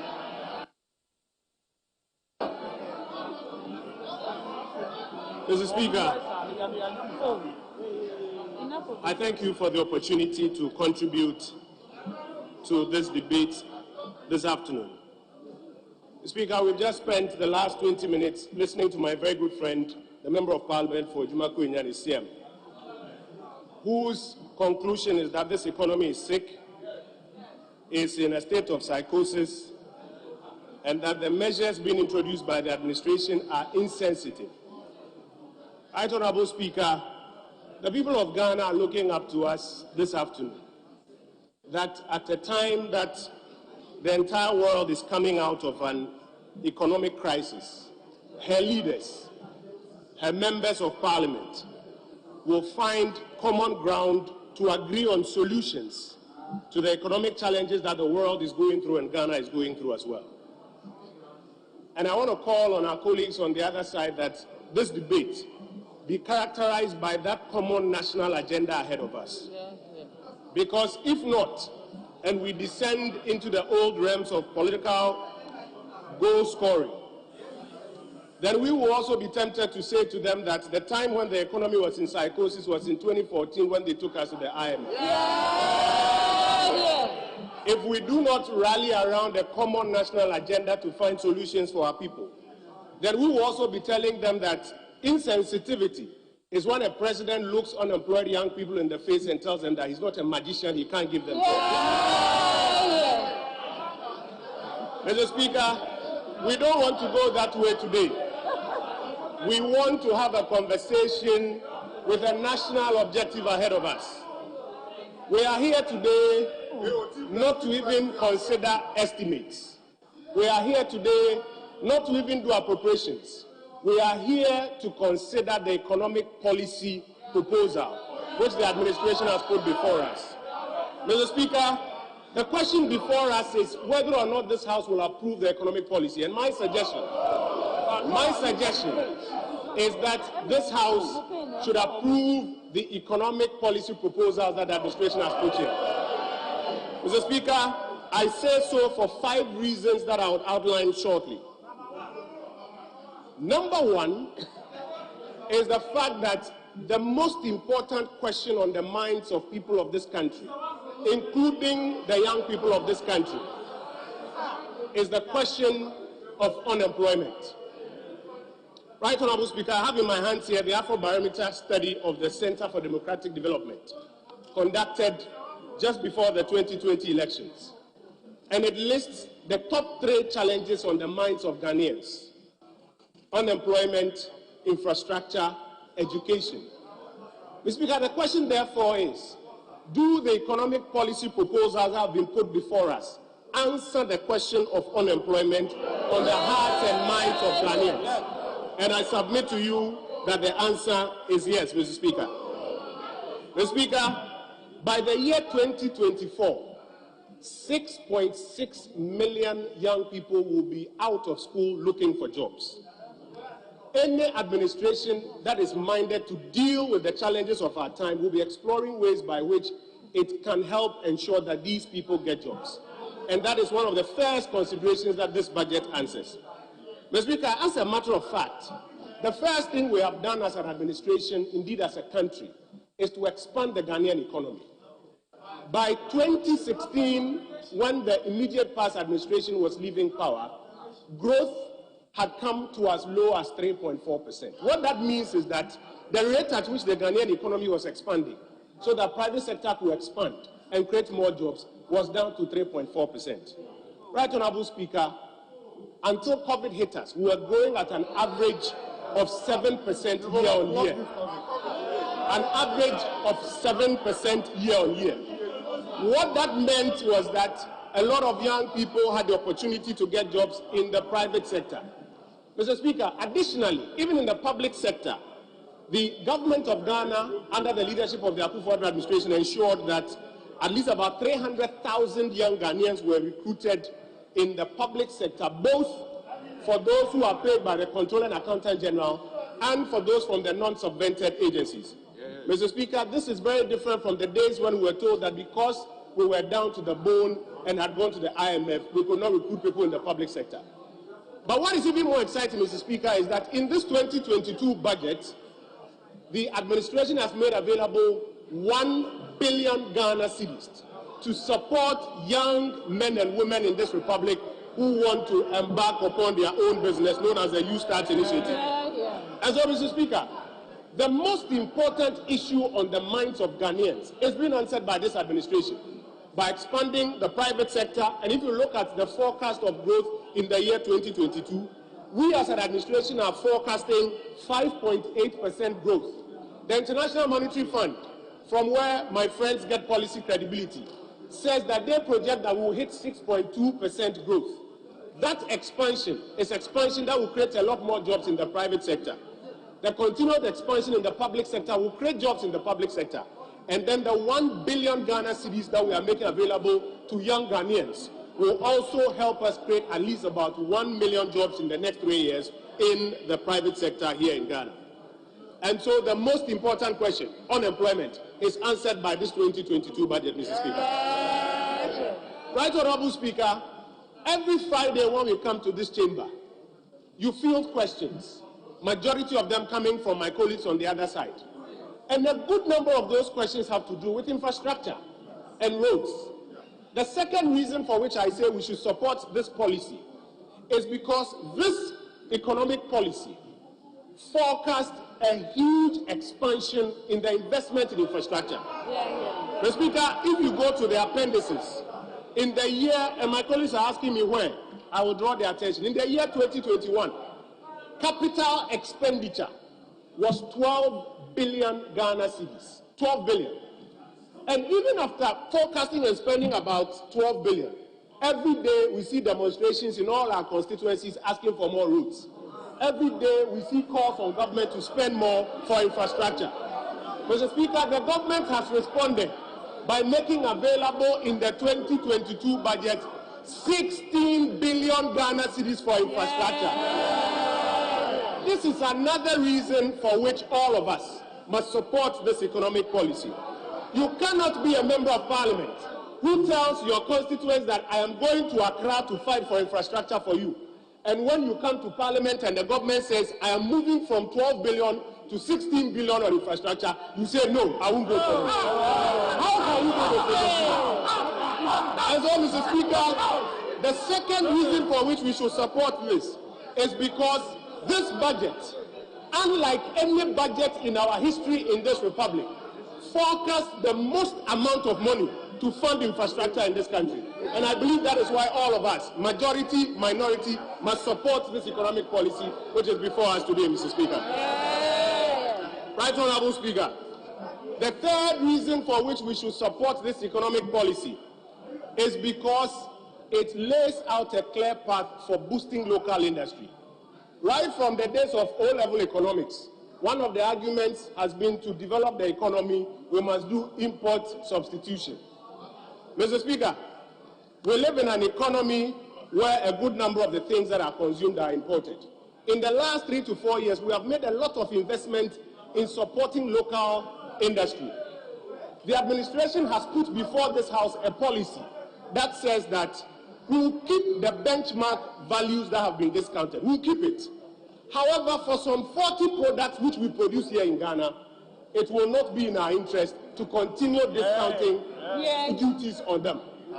Mr. Speaker, I want to ask my colleagues in this chamber some simple questions, and maybe we can help ourselves answer and use that to take a decision. Does it serve us well that we continue to discount the duties on poultry products? No. And that is why the policy is before this House that we should reverse the discounting of duties on poultry products.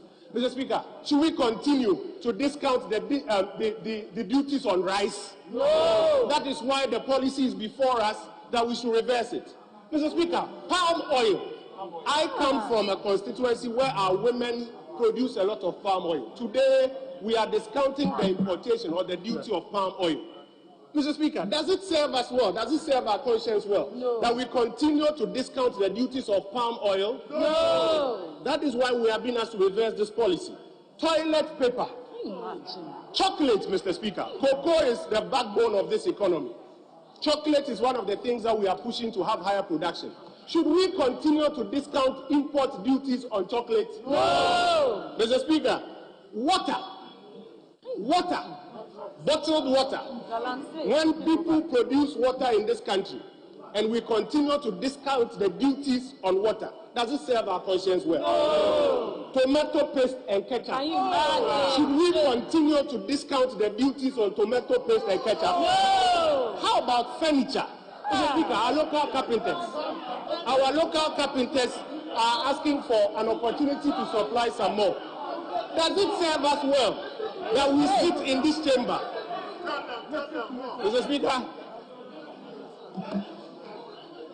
does it serve us well that we sit in this chamber and say we should continue to discount duties on furniture? No. That is why the executive has brought to this hallowed chamber a request that we reverse the discount of the duties on these about 40 products. My humble prayer is that if we really support local industry, now is the time to support this economic policy that is before us, Mr. Speaker. Mr. Speaker, one of the things that we are grappling with is debt. The chairman of the Finance Committee gave us a trajectory of our debt management over the years.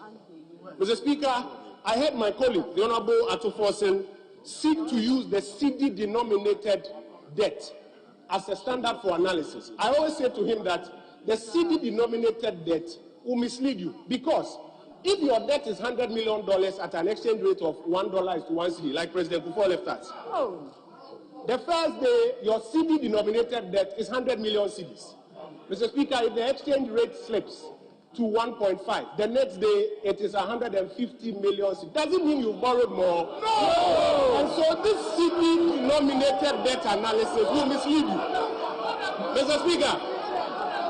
Speaker, The most important thing to examine are the debt sustainability indicators.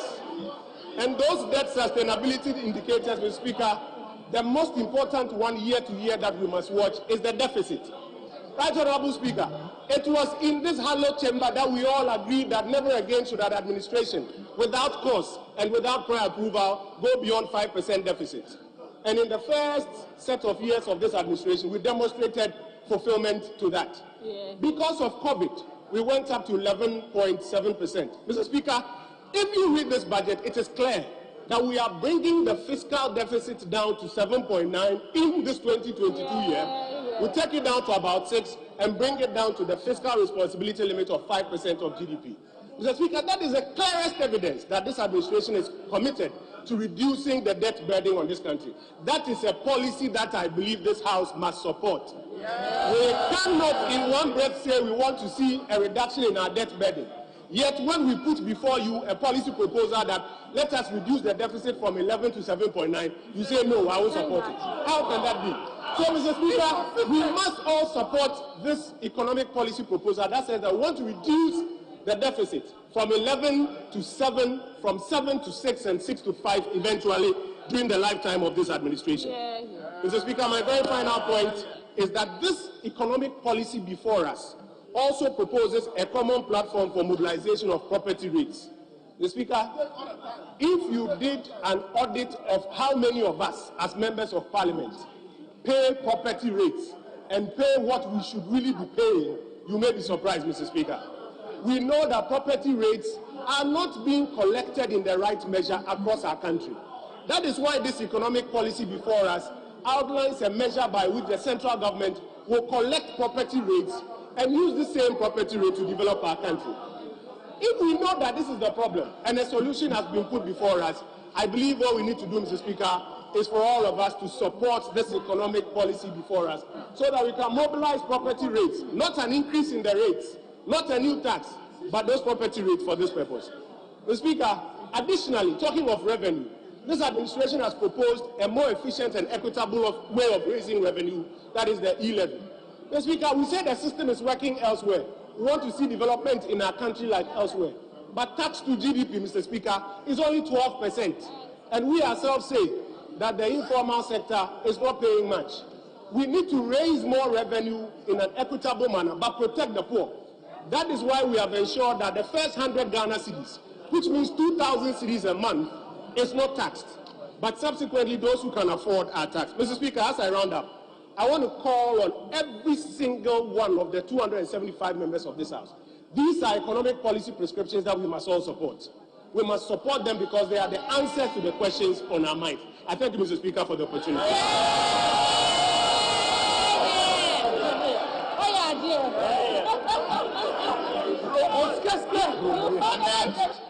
Is Honorable Isaac Adongo.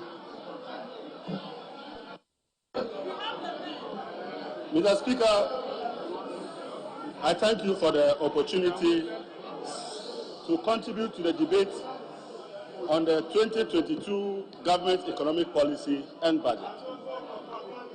Mr. Speaker, I want to assure my colleagues on the other side that we are very nationalistic and we seek to protect and develop our country. But we will not do so at the expense of the comfort and the well-being of our citizens. And that when you come here with budget proposals that seek to break the back of Ghanaians, we must stop you. When you arrive with an intention to impose a tax that will kill our people, we must kill the tax before it kills us. Mr. Speaker, my honorable colleague just said that they have achieved almost 12 billion Ghana cedis in capital expenditure. Mr. Speaker, this is not supported by the minister's own narrative in the budget.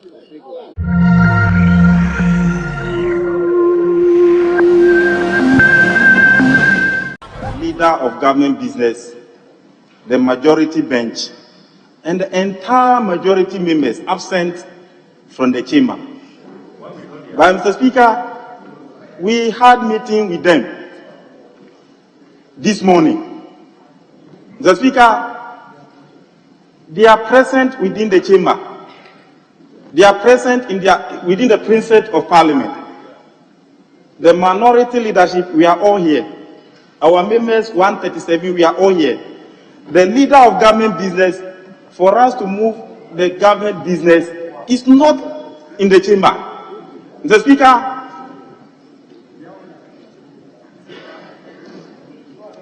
I've gone to check the attendance list. Honorable Damboche was here. Honorable Philip Baswa has signed. But I don't know why they will come and sign and leave the chamber. So, Mr. Speaker, I just want to seek your guidance. I saw and heard the majority chief whip, Honorable Frank Anudompre, addressing the press, saying that we in minority are doing propaganda with the government budget. Mr. Speaker, the duty of a government chief whip is to make sure that government business go through. So, Mr. Speaker, we are in minority, and the budget is not a private member's bill or a private member's motion. So, Mr. Speaker, I just want to seek your guidance. The bell I heard being rang, I saw then to this morning, we had meeting together in your presence. So why is it that they are running away from their own budget? Mr. Speaker, in the history of this country, it has never happened before that a government brings government budget, economic policy and financial statement and run away from it. What are they afraid of? Then, Mr. Speaker, should we alone go ahead to pass the budget, then Ghanaians will say that it was the minority people who passed it. I want to seek your guidance. So, Mr. Speaker, where are our colleagues on the other side? Honorable Deputy Minority Whip, please hold your fire. I've just been informed that the majority side will want to have 30 minutes meeting of the caucus. They have alleged that I was informed. That definitely is on. I was informed early in the morning that both caucuses were having caucus meetings. That I'm aware of. But we just finished a meeting, and straight ahead, I initially wanted the first deputy to even come to preside, and he left. But later on, he came back because of the agitations of members. And so I decided that I'll preside. So I walked straight from the meeting to my lobby. And then I did ask whether members were in the chamber, and I was told yes. Nobody came to inform me that they were having a caucus meeting. And that is why I came to preside, only to realize that there was nobody on their side.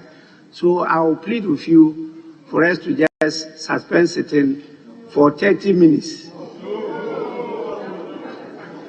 Well, if you will not take the plea, I have decided that we will suspend sitting for 30 minutes.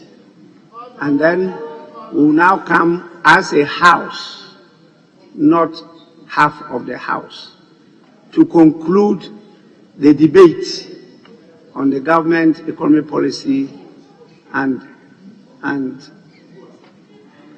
estimates for the financial year 2022.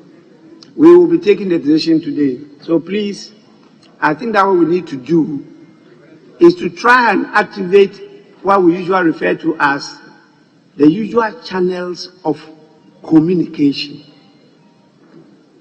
That seems to have been blocked. The usual channels of communication, leadership, you have to activate the usual channels of communication and let us all come on board and know when to do this, when not to do that. But I think at this time, we'll have to give them 30 minutes to hold their caucus meeting, and then appear for us to do the distance. So the House is accordingly suspended for 30 minutes.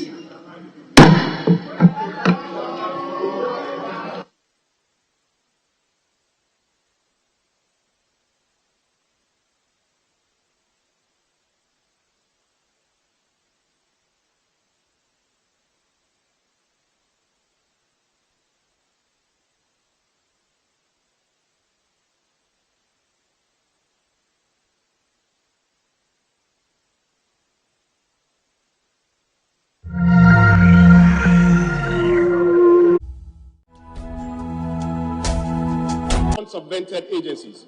Mr. Speaker, this is very different from the days when we were told that because we were down to the bone and had gone to the IMF, we could not recruit people in the public sector. But what is even more exciting, Mr. Speaker, is that in this 2022 budget, the administration has made available 1 billion Ghana cedis to support young men and women in this republic who want to embark upon their own business, known as the Youth Start Initiative.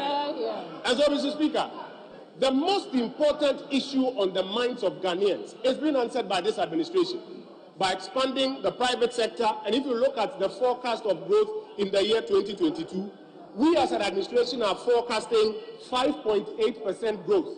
The International Monetary Fund, from where my friends get policy credibility, says that they project that we will hit 6.2% growth. That expansion is expansion that will create a lot more jobs in the private sector. The continued expansion in the public sector will create jobs in the public sector. And then the 1 billion Ghana cedis that we are making available to young Ghanaians will also help us create at least about 1 million jobs in the next 3 years in the private sector here in Ghana. And so the most important question, unemployment, is answered by this 2022 budget, Mr. Speaker. Right Honorable Speaker, every Friday when we come to this chamber, you field questions. Majority of them coming from my colleagues on the other side. And a good number of those questions have to do with infrastructure and roads. The second reason for which I say we should support this policy is because this economic policy forecasts a huge expansion in the investment in infrastructure. Mr. Speaker, if you go to the appendices, in the year, and my colleagues are asking me when, I will draw their attention. In the year 2021, capital expenditure was 12 billion Ghana cedis. 12 billion. And even after forecasting and spending about 12 billion, every day we see demonstrations in all our constituencies asking for more roads. Every day we see calls on government to spend more for infrastructure. Mr. Speaker, the government has responded by making available in the 2022 budget 16 billion Ghana cedis for infrastructure. This is another reason for which all of us must support this economic policy. You cannot be a member of parliament who tells your constituents that I am going to Accra to fight for infrastructure for you. And when you come to parliament and the government says, I am moving from 12 billion to 16 billion on infrastructure, you say, no, I won't go for it. How can you go for it? And so, Mr. Speaker, the second reason for which we should support this is because this budget, unlike any budget in our history in this republic, forecasts the most amount of money to fund infrastructure in this country. And I believe that is why all of us, majority, minority, must support this economic policy which is before us today, Mr. Speaker. Right Honorable Speaker, the third reason for which we should support this economic policy is because it lays out a clear path for boosting local industry. Right from the days of O-level economics, one of the arguments has been to develop the economy, we must do import substitution. Mr. Speaker, we live in an economy where a good number of the things that are consumed are imported. In the last 3 to 4 years, we have made a lot of investment in supporting local industry. The administration has put before this House a policy that says that we'll keep the benchmark values that have been discounted. We'll keep it. However, for some 40 products which we produce here in Ghana, it will not be in our interest to continue discounting duties on them. Mr. Speaker, I want to ask my colleagues in this chamber some simple questions, and maybe we can help ourselves answer and use that to take a decision. does it serve us well that we continue to discount the duties on poultry products? No. And that is why the policy is before this House that we should reverse the discounting of duties on poultry products. Mr. Speaker, should we continue to discount the duties on rice? No. That is why the policy is before us that we should reverse it. Mr. Speaker, palm oil. I come from a constituency where our women produce a lot of palm oil. Today, we are discounting the importation or the duty of palm oil. Mr. Speaker, does it serve us well? Does it serve our conscience well? No. That we continue to discount the duties of palm oil? No. That is why we have been asked to reverse this policy. Toilet paper.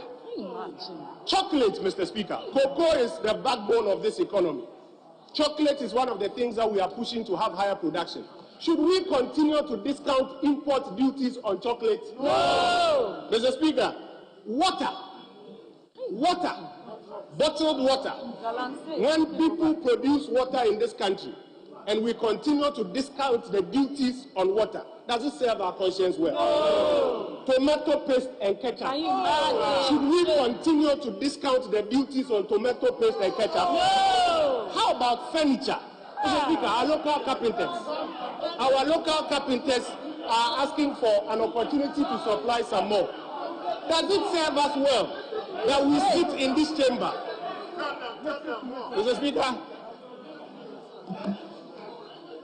does it serve us well that we sit in this chamber and say we should continue to discount duties on furniture? No. That is why the executive has brought to this hallowed chamber a request that we reverse the discount of the duties on these about 40 products. My humble prayer is that if we really support local industry, now is the time to support this economic policy that is before us, Mr. Speaker. Mr. Speaker, one of the things that we are grappling with is debt. The chairman of the Finance Committee gave us a trajectory of our debt management over the years. Mr. Speaker, I heard my colleague, the Honorable Atuforsen, seek to use the CD-denominated debt as a standard for analysis. I always say to him that the CD-denominated debt will mislead you, because if your debt is $100 million at an exchange rate of $1 is to 1 CD, like President Kufuor left us, the first day your CD-denominated debt is 100 million cedis. Mr. Speaker, if the exchange rate slips to 1.5, the next day it is 150 million cedis. Does it mean you've borrowed more? No! And so this CD-denominated debt analysis will mislead you. Mr. Speaker, the most important thing to examine are the debt sustainability indicators. And those debt sustainability indicators, Mr. Speaker, the most important one year to year that we must watch is the deficit. Right, Honorable Speaker, it was in this hallowed chamber that we all agreed that never again should an administration, without cause and without prior approval, go beyond 5% deficit. And in the first set of years of this administration, we demonstrated fulfillment to that. Because of COVID, we went up to 11.7%. Mr. Speaker, if you read this budget, it is clear that we are bringing the fiscal deficit down to 7.9 in this 2022 year. We take it down to about 6 and bring it down to the fiscal responsibility limit of 5% of GDP. Mr. Speaker, that is the clearest evidence that this administration is committed to reducing the debt burden on this country. That is a policy that I believe this House must support. We cannot in one breath say we want to see a reduction in our debt burden. Yet when we put before you a policy proposal that let us reduce the deficit from 11 to 7.9, you say no, I will support it. How can that be? So, Mr. Speaker, we must all support this economic policy proposal that says that we want to reduce the deficit from 11 to 7, from 7 to 6, and 6 to 5 eventually during the lifetime of this administration. Mr. Speaker, my very final point is that this economic policy before us also proposes a common platform for mobilization of property rates. Mr. Speaker, if you did an audit of how many of us as members of parliament pay property rates and pay what we should really be paying, you may be surprised, Mr. Speaker. We know that property rates are not being collected in the right measure across our country. That is why this economic policy before us outlines a measure by which the central government will collect property rates and use the same property rate to develop our country. If we know that this is the problem and a solution has been put before us, I believe what we need to do, Mr. Speaker, is for all of us to support this economic policy before us so that we can mobilize property rates, not an increase in the rates, not a new tax, but those property rates for this purpose. Mr. Speaker, additionally, talking of revenue, this administration has proposed a more efficient and equitable way of raising revenue, that is the e-levy. Mr. Speaker, we say the system is working elsewhere. We want to see development in our country like elsewhere. But tax to GDP, Mr. Speaker, is only 12%. And we ourselves say that the informal sector is not paying much. We need to raise more revenue in an equitable manner, but protect the poor. That is why we have ensured that the first 100 Ghana cedis, which means 2,000 cedis a month, is not taxed. But subsequently, those who can afford are taxed. Mr. Speaker, as I round up, I want to call on every single one of the 275 members of this House. These are economic policy prescriptions that we must all support. We must support them because they are the answers to the questions on our mind. I thank you, Mr. Speaker, for the opportunity.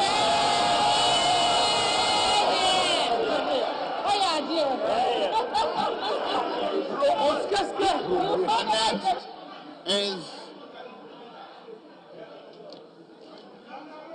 Honorable Isaac Adungo. Mr. Speaker, I thank you for the opportunity to contribute to the debate on the 2022 government economic policy and budget.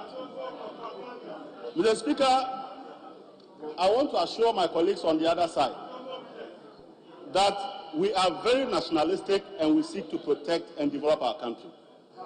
But we will not do so at the expense of the comfort and the well-being of our citizens. And that when you come here with budget proposals that seek to break the back of Ghanaians, we must stop you. When you arrive with an intention to impose a tax that will kill our people, we must kill the tax before it kills us. Mr. Speaker, my honorable colleague just said that they have achieved almost 12 billion Ghana cedis in capital expenditure. Mr. Speaker, this is not supported by the minister's own narrative in the budget. Mr. Speaker, I would like to refer you to page 47, paragraph 165. He says, Mr. Speaker, capital expenditure amounted to 9 billion Ghana cedis, 2.1% of GDP, compared to the revised target of 8.52 billion. Mr. Speaker, this is the minister, and this is the House of Records. They did not do 12 billion capital expenditure, but 9 billion. But, Mr. Speaker, the difficulty we have is that these people have suddenly found a different way of measuring our public debt. Mr. Speaker, Ghana's reporting currency is the cedi. It is not the dollar, it is not the pound sterling, and it is not the euro. It is the cedi. So next time when you go borrowing 3 billion from the Eurobond market and you come jubilating and spending it on fish and KK, know that the exchange rate will translate it to cedi. And when the exchange rate, which is your own mismanagement, is reflected to show your true conduct of managing the currency, don't come here and cry and say we should use the dollar, because the dollar is not our currency. Mr. Speaker, there is a major challenge in our country. I'm yet to see a father in the house who eats all the food in the house, lick the plate, washes the plate and hangs it without thinking about how the children in the house will eat tomorrow. Mr. Speaker, that is the government we have today.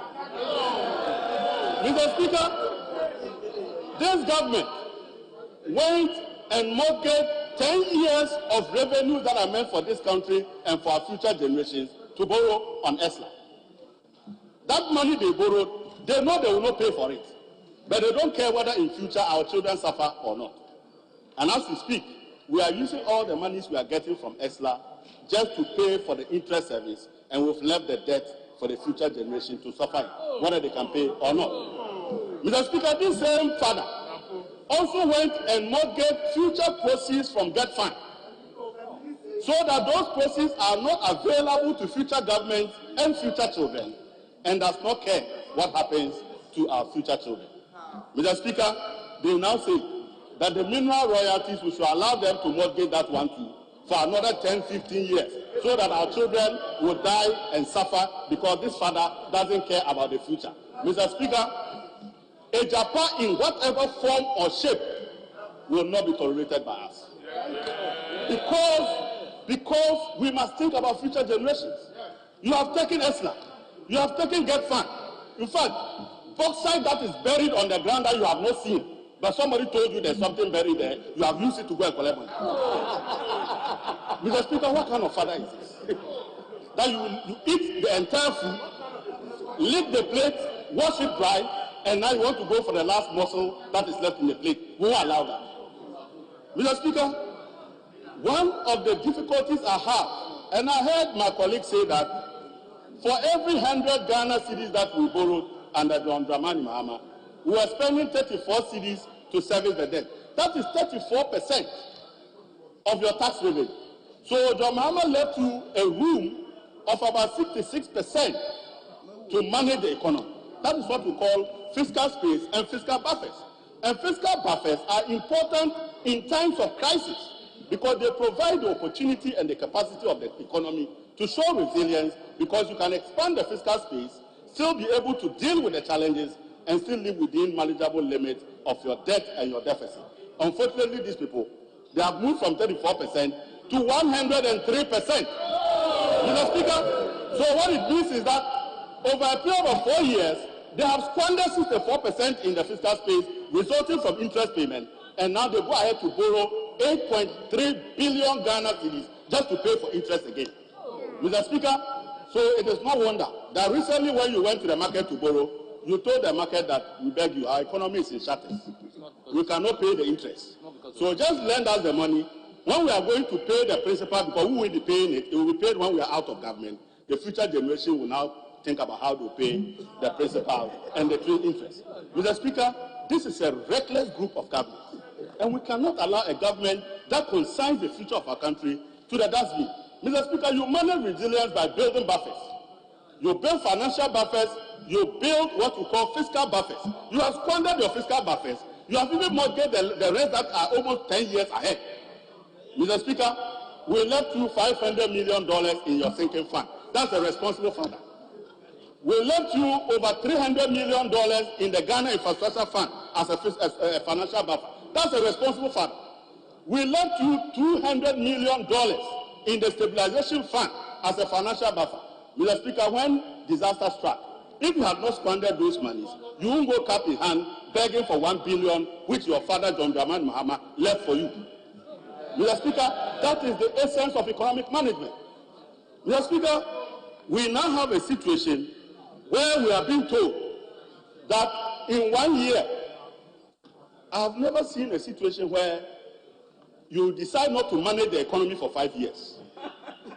And you decide to manage unexisting narrative. You keep telling Ghanaians what does not exist in terms of the type of economy we have. And you keep telling us that our deficit was below 5%. We went to IMF to take money, you said 7.7%.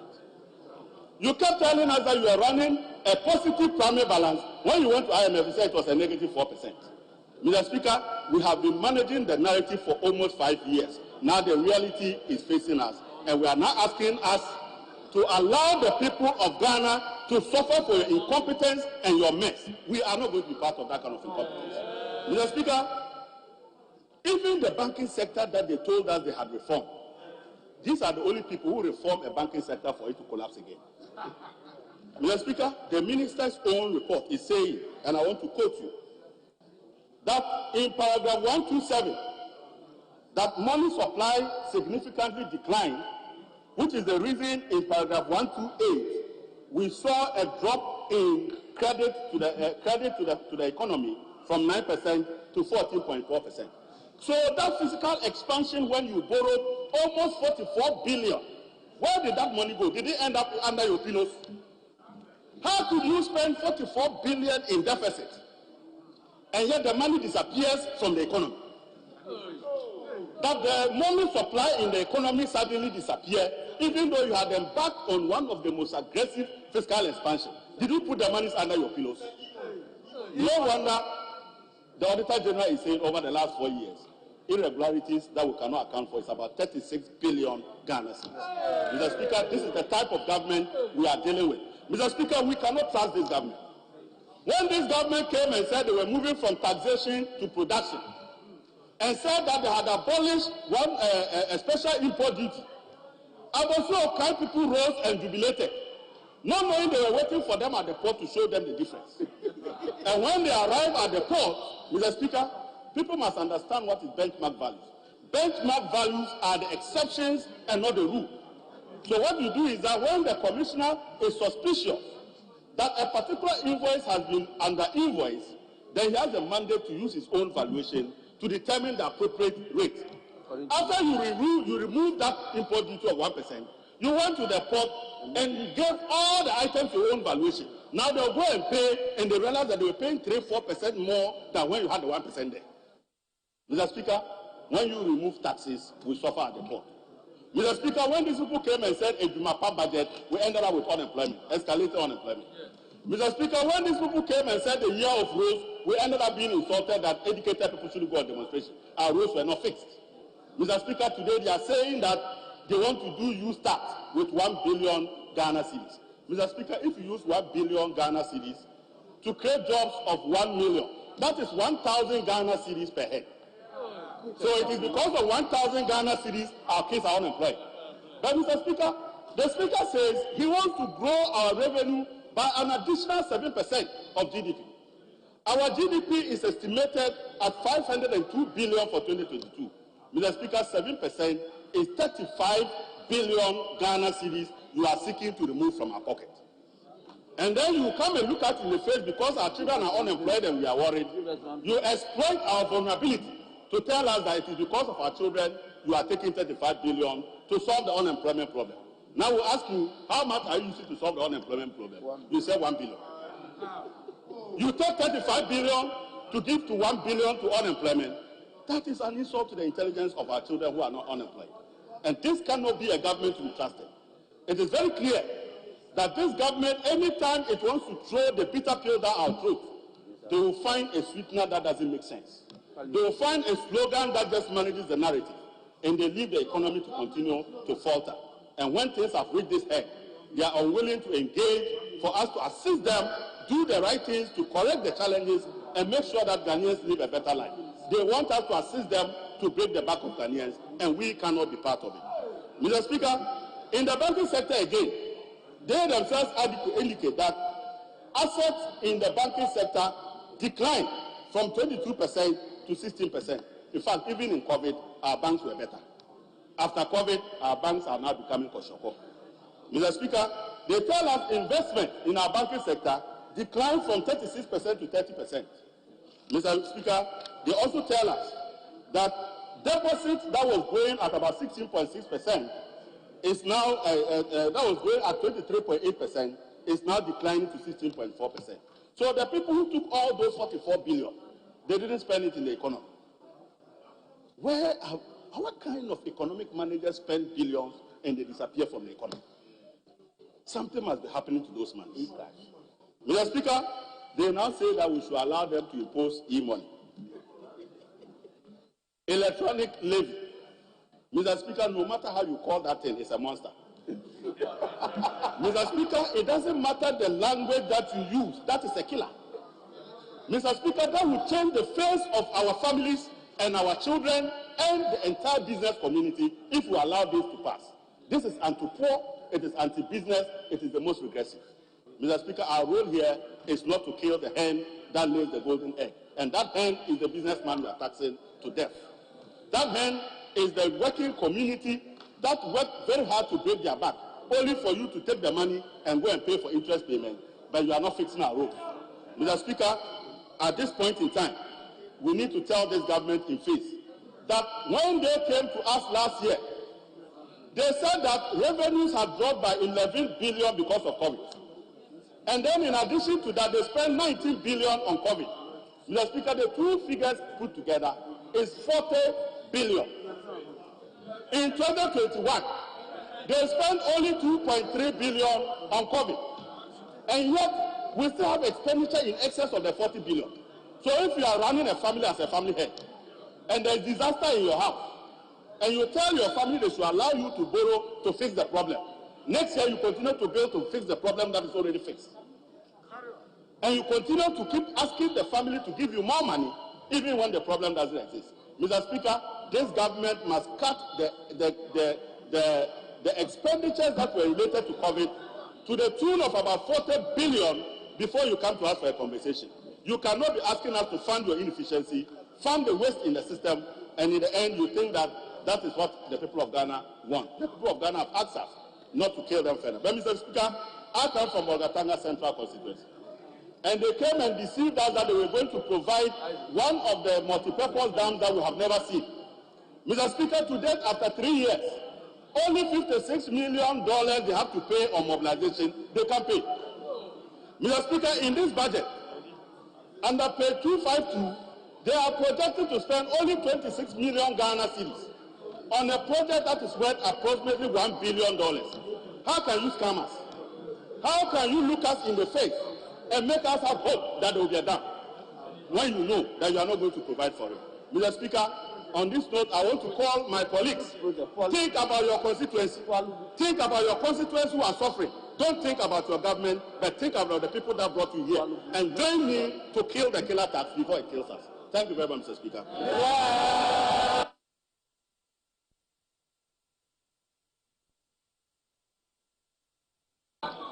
Honourable members, we go to environment. Honourable Emmanuel Mafu, Dr. Emmanuel Mafu.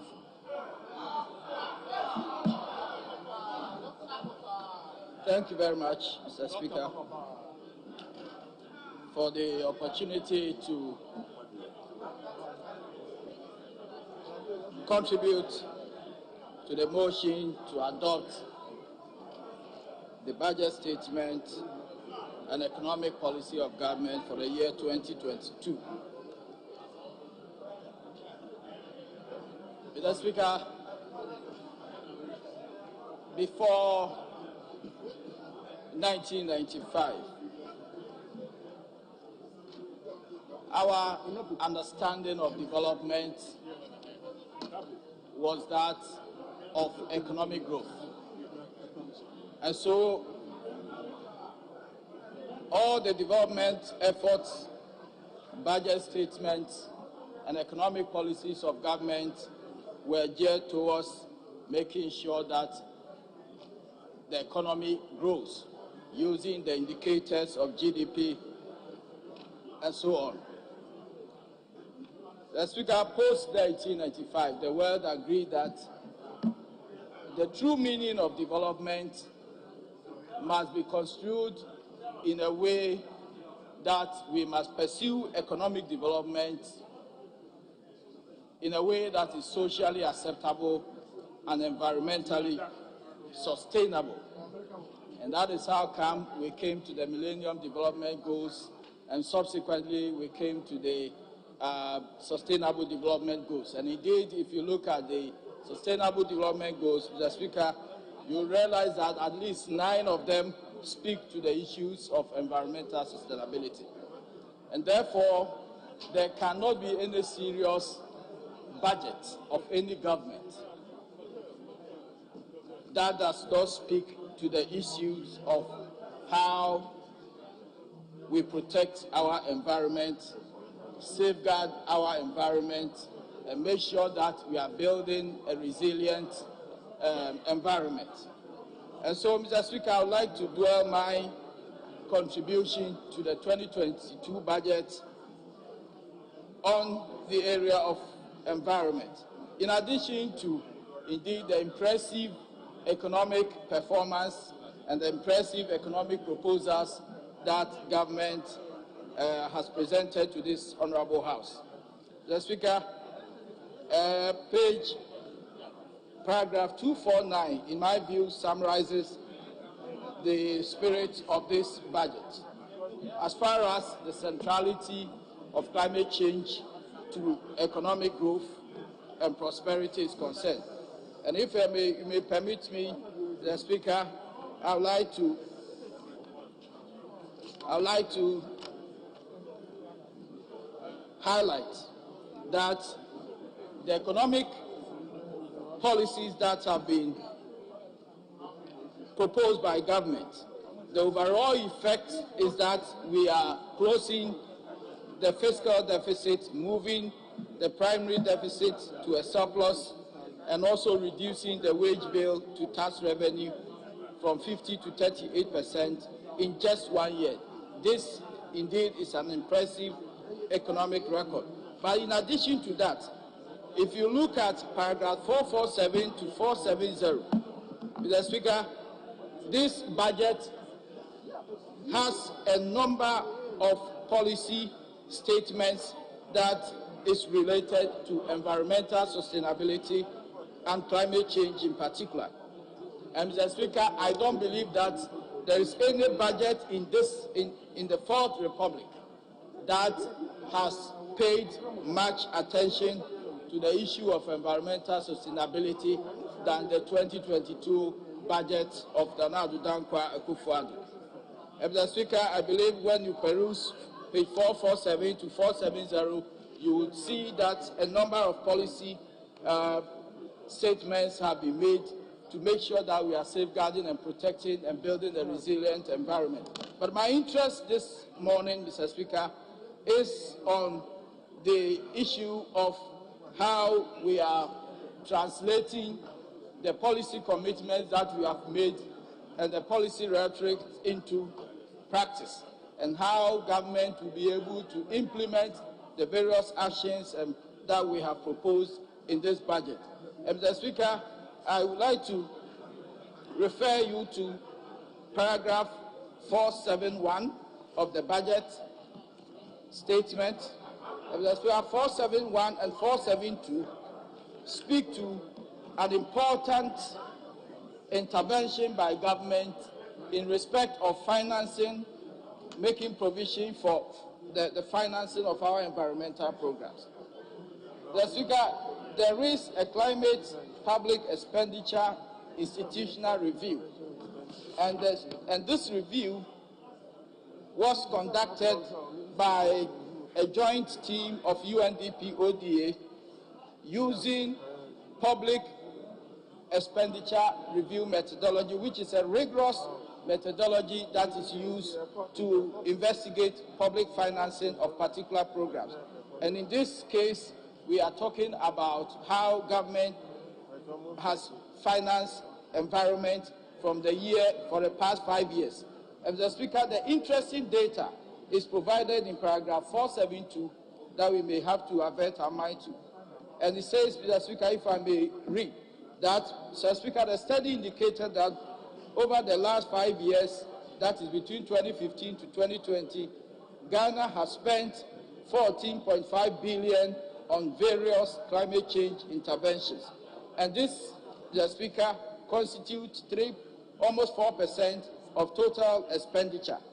A more interesting aspect of this data is that the lead institution, agencies, and ministries, i.e., the Ministry of Environment, Science, Technology and Innovation, Sanitation and Water Resources, Fisheries and Aquaculture, Lands and Natural Resources, Gender, have committed more than 30% of their total expenditure to climate change. And Mr. Speaker, this data gives us hope that the policy response that have been provided in this budget will receive or can receive financing from this government. It shows that this government is serious about the environment, and that even though we are required to look for some 57 billion cedis to implement our nationally determined contributions within the period of 2020 to 2030, the provision in 472 gives us the indication that indeed government has made a substantial commitment, and that the requirement of 5.7 billion per year to finance our environment program is something that is already in my view, within reach. And Mr. Speaker, particularly if you look at paragraph 457 and 465, 466, already this budget statement points to some proposals to tap into the Green Climate Fund and also to use the mechanism of carbon markets to be able to leverage additional funding to finance Ghana's climate response program. Already, Mr. Speaker, we already have 24 million tons of carbon dioxide available for the carbon market that we can use to finance our carbon program. Mr. Speaker, in addition to these impressive environmental policies, I would like to also talk about the need for EPA's role to be recognized, for EPA to be an authority as we progress as a country, building more industries and expanding the frontiers of our settlement. Mr. Speaker, we are assured in paragraph 797 that the EPA will continue to enforce the environmental protection laws of this country. And in fact, Mr. Speaker, if you look at the role that EPA is playing vis-à-vis the increasing number of human settlements and industries that we envisage to build, it is important that EPA position itself as an authority that will be able to bring its powers to bear on the challenges that may emerge as we progress and as we grow the economy. Mr. Speaker, another impressive policy that I'd like to talk about is captured in paragraph 794, where we are talking about the progress that Ghana is making as far as our ambition towards nuclear power and nuclear energy is concerned. Mr. Speaker, in paragraph 794, the progress that we have made has been elaborated, and I believe that we are progressing towards the generation of nuclear energy to supplement and, if you like, help us to move towards a low-carbon energy economy. And Mr. Speaker, I would like to also come to the issue of the support that government gives to the promotion of science and technology development in this country. Certainly, we know that the poverty gap is a technology gap, and increasingly we have been advocating for government and successive governments to pay attention to the development of science and technology. And Mr. Speaker, if you look at the provisions in paragraph 792, two interesting issues are captured that are of relevance to mention, even as we are talking about environmental sustainability and the development of scientific innovation. Mr. Speaker, the first one is the progress that we have made in assisting the CSIR to develop water quality index, which is a clear indication that we are committed to developing technologies to deal with our local problems. And Mr. Speaker, it is gratifying to know that in 2020, government seeks to implement a policy of helping local communities to test the quality of their water, particularly communities that are in mining areas and communities that are polluted.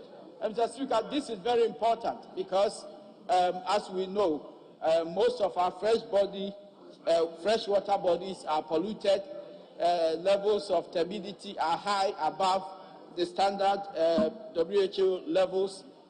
Dissolved oxygen levels are low, and therefore the quality of our water bodies and resources need to be checked from time to time to make sure that public health and public safety is guaranteed.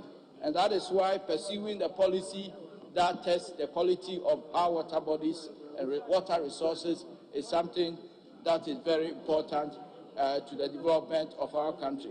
Mr. Speaker, let me finally end by on a note of highlighting an interesting discovery by the Council for Scientific and Industrial Research in the Atiwa forest area, where a new frog that is called Atiwa slippery frog has been discovered. Mr. Speaker, the name that has been given to this frog, very interesting. The understanding is that the population of this frog is high in a town called Sajimasi, and so we have agreed, the scientific community has agreed to name that frog as Konorau Sajimas, and so that is an interesting discovery. Mr. Speaker, it shows clearly that our scientific institutions, if we continue to support them, they will be able to do more discoveries. If you peruse the entire budget statement, you will see that in the area of agriculture, you will find a lot of innovations that have been developed, technologies that have been developed, varieties of crops that have been developed by the Council for Scientific and Industrial Research. And therefore, we can say that this government has a clear support for agencies that undertake science and technology research. So, Mr. Speaker, I would like to end here and urge my colleagues to support the adoption of this policy statement and to vote massively for it, so that we can progress as a country, not only in terms of economic growth, but also in terms of environmental sustainability. Thank you very much, Mr. Speaker. Honorable Ebenezer Oklete Telabi.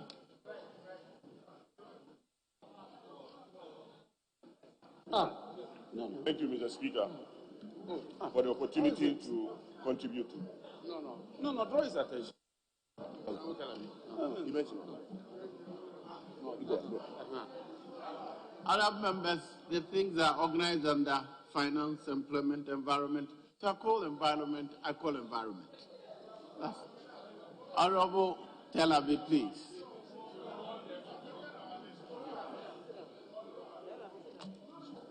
Mr. Speaker, with the greatest of respect, we agreed the sectorial areas.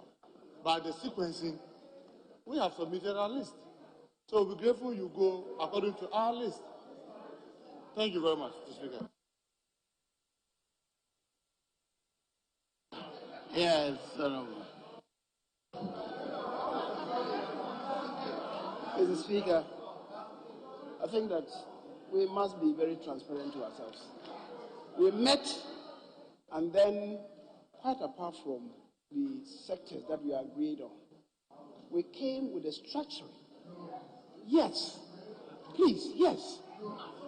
So I'm surprised, and indeed, at the business committee, we spoke to it. What we did not agree on was the times, but the times eventually we agreed on. So otherwise, the discourse will not be structured.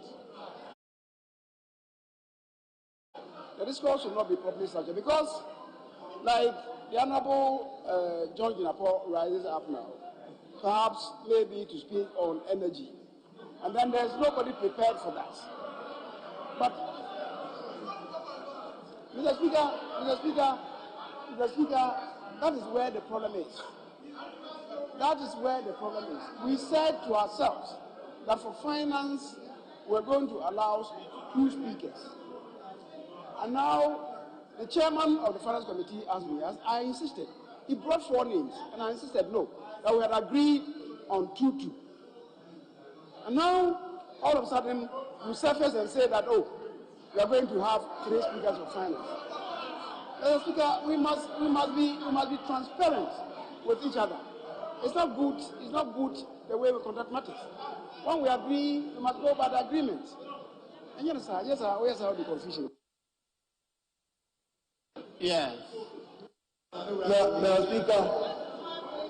Speaker, the leader of government business is talking about transparency. Mr. Speaker, we are very transparent because our list, I submitted it to you as Speaker. Recognizing the sectorial issues we agreed to, no doubt about that. So if you see our heading, it is finance, environment, employment, foreign affairs, gender and children. But Mr. Speaker, we have identified the Honorable GhanaPo because of the importance of COP26, the Glasgow Conference, climate change, and matters of fossil fuel. Yes. He is to lead our debate on the environment. Yes, environment, climate change. Yes. Because there is climate change in the budget. So we said that he will lead from that perspective. Then he will be supported by the expert in that area, Dr. Tai Labi. So, Mr. Speaker, we haven't departed. I want to keep faith with what we agreed. Yes. GhanaPo is not finance, and he's not members. What is before me are labeled finance, environment, foreign affairs, youth and sports, employment, gender. In the case of Honorable John Abdullahi GhanaPo, he is number one on employment. I did not submit that. This is what your leaders brought. It's signed by them.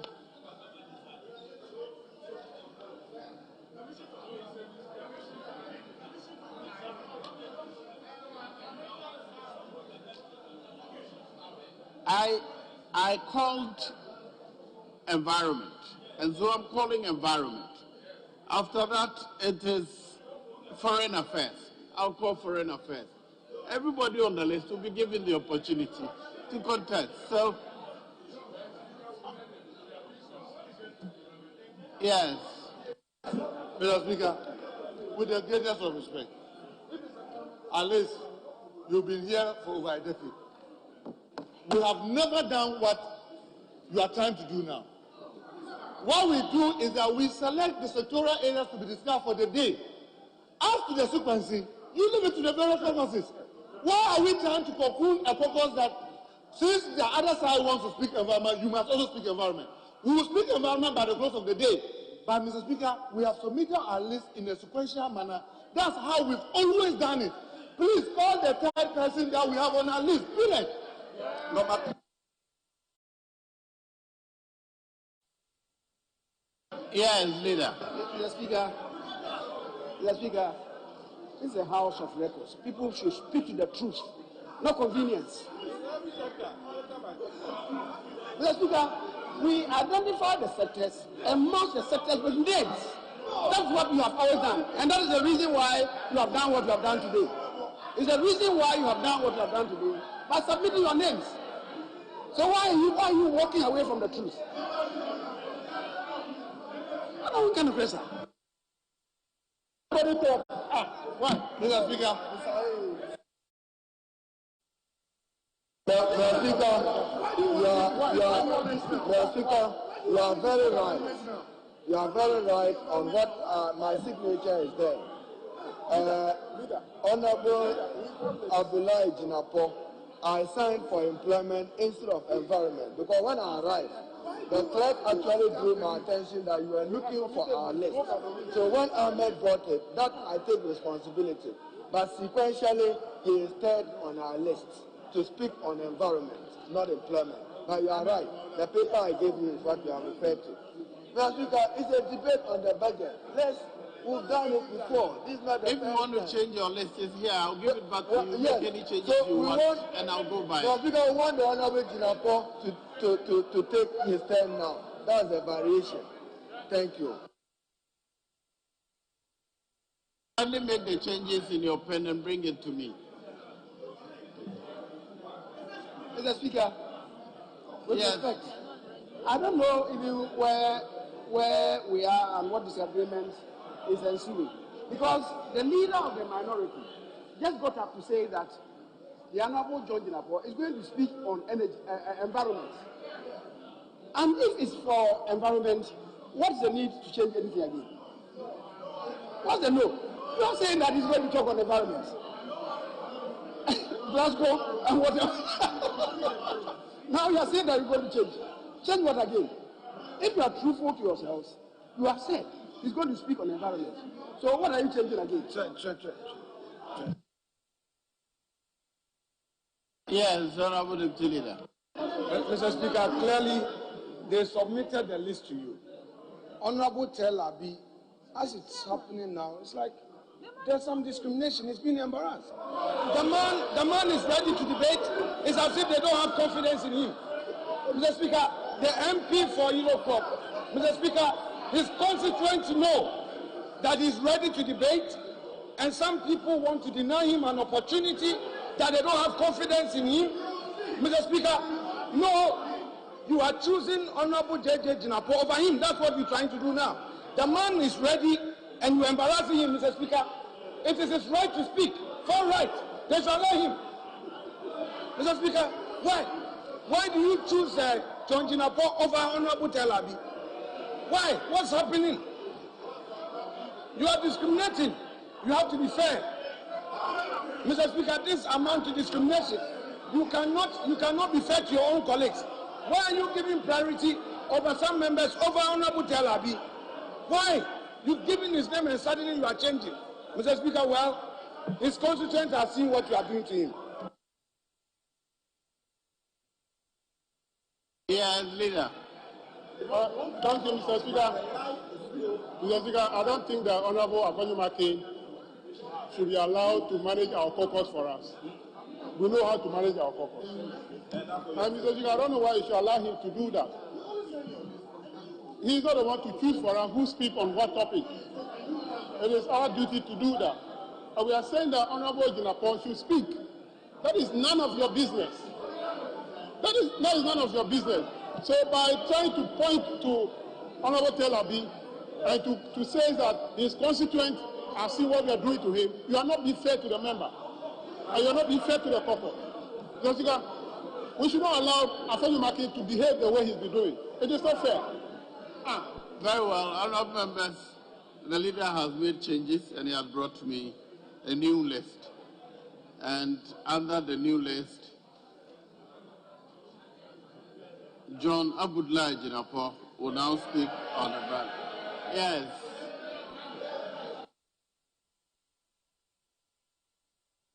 Thank you very much, Right Honourable Speaker. You want to respond to Right Honourable Speaker. You want to respond to this singer.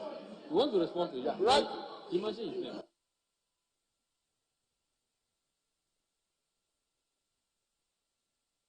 Mr. Speaker, I find the deputy minority leader comment very unfair.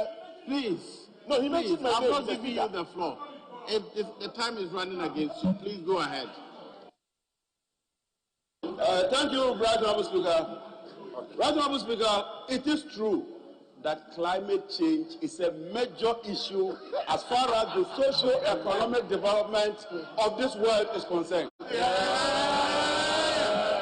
Mr. Speaker, indeed, Africa contributes only 2 to 3% when it comes to global warming as far as climate change is concerned. Mr. Speaker, climate change continues to pose a major problem towards food security. And in order to appreciate that, you ought to go to the budget. The Minister of Finance tells us that our rate of inflation, which is 11%, is mainly on account of food inflation. And yet his colleague, the Minister of Agri, is on one radio station to the other, telling the people of Ghana that food inflation is tumbling in the markets. Mr. Speaker, between the two, between the Minister of Finance and the media is here, they've reported the Minister of Agri and the Minister of Agri. Who do we trust? One of them cannot be right. But Mr. Speaker, if you want to appreciate this whole issue about climate change, you have to go to the 2021 budget. Mr. Speaker, following the COVID pandemic and its associated climate change consequences, the minister appeared before this house and asked Ghanaians to make so many sacrifices. Mr. Speaker, what did the minister ask us to do? All public sector workers, including MPs, our salaries were increased by just 4% against a rate of inflation of 11%.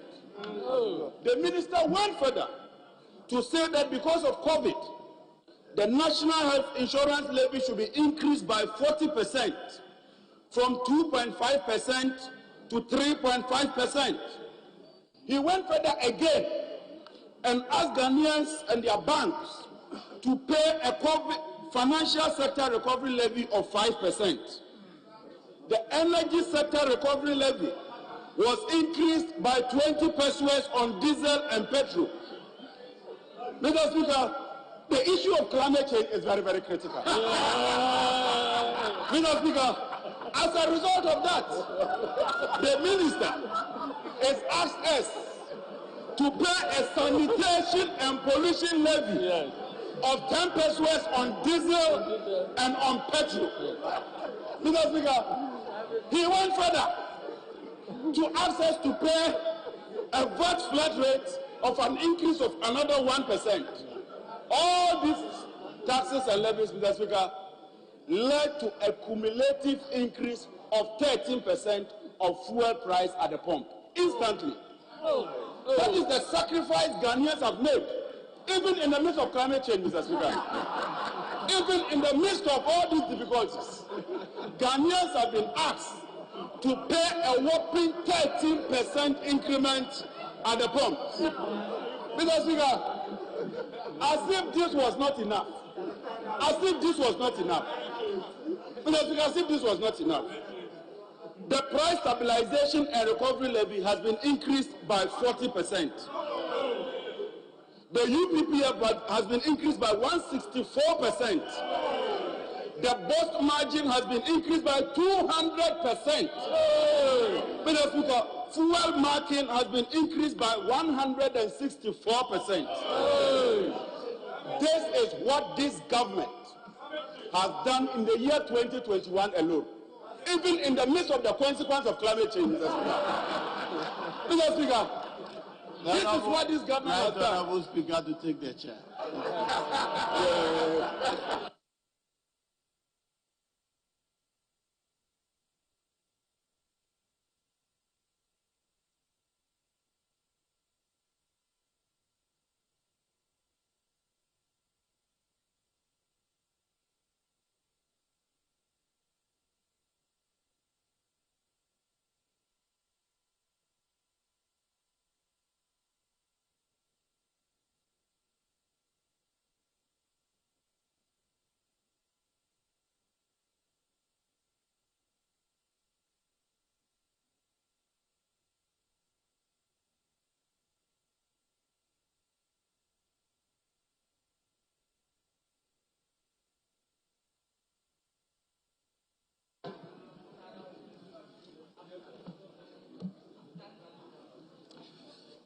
Yes, honorable members.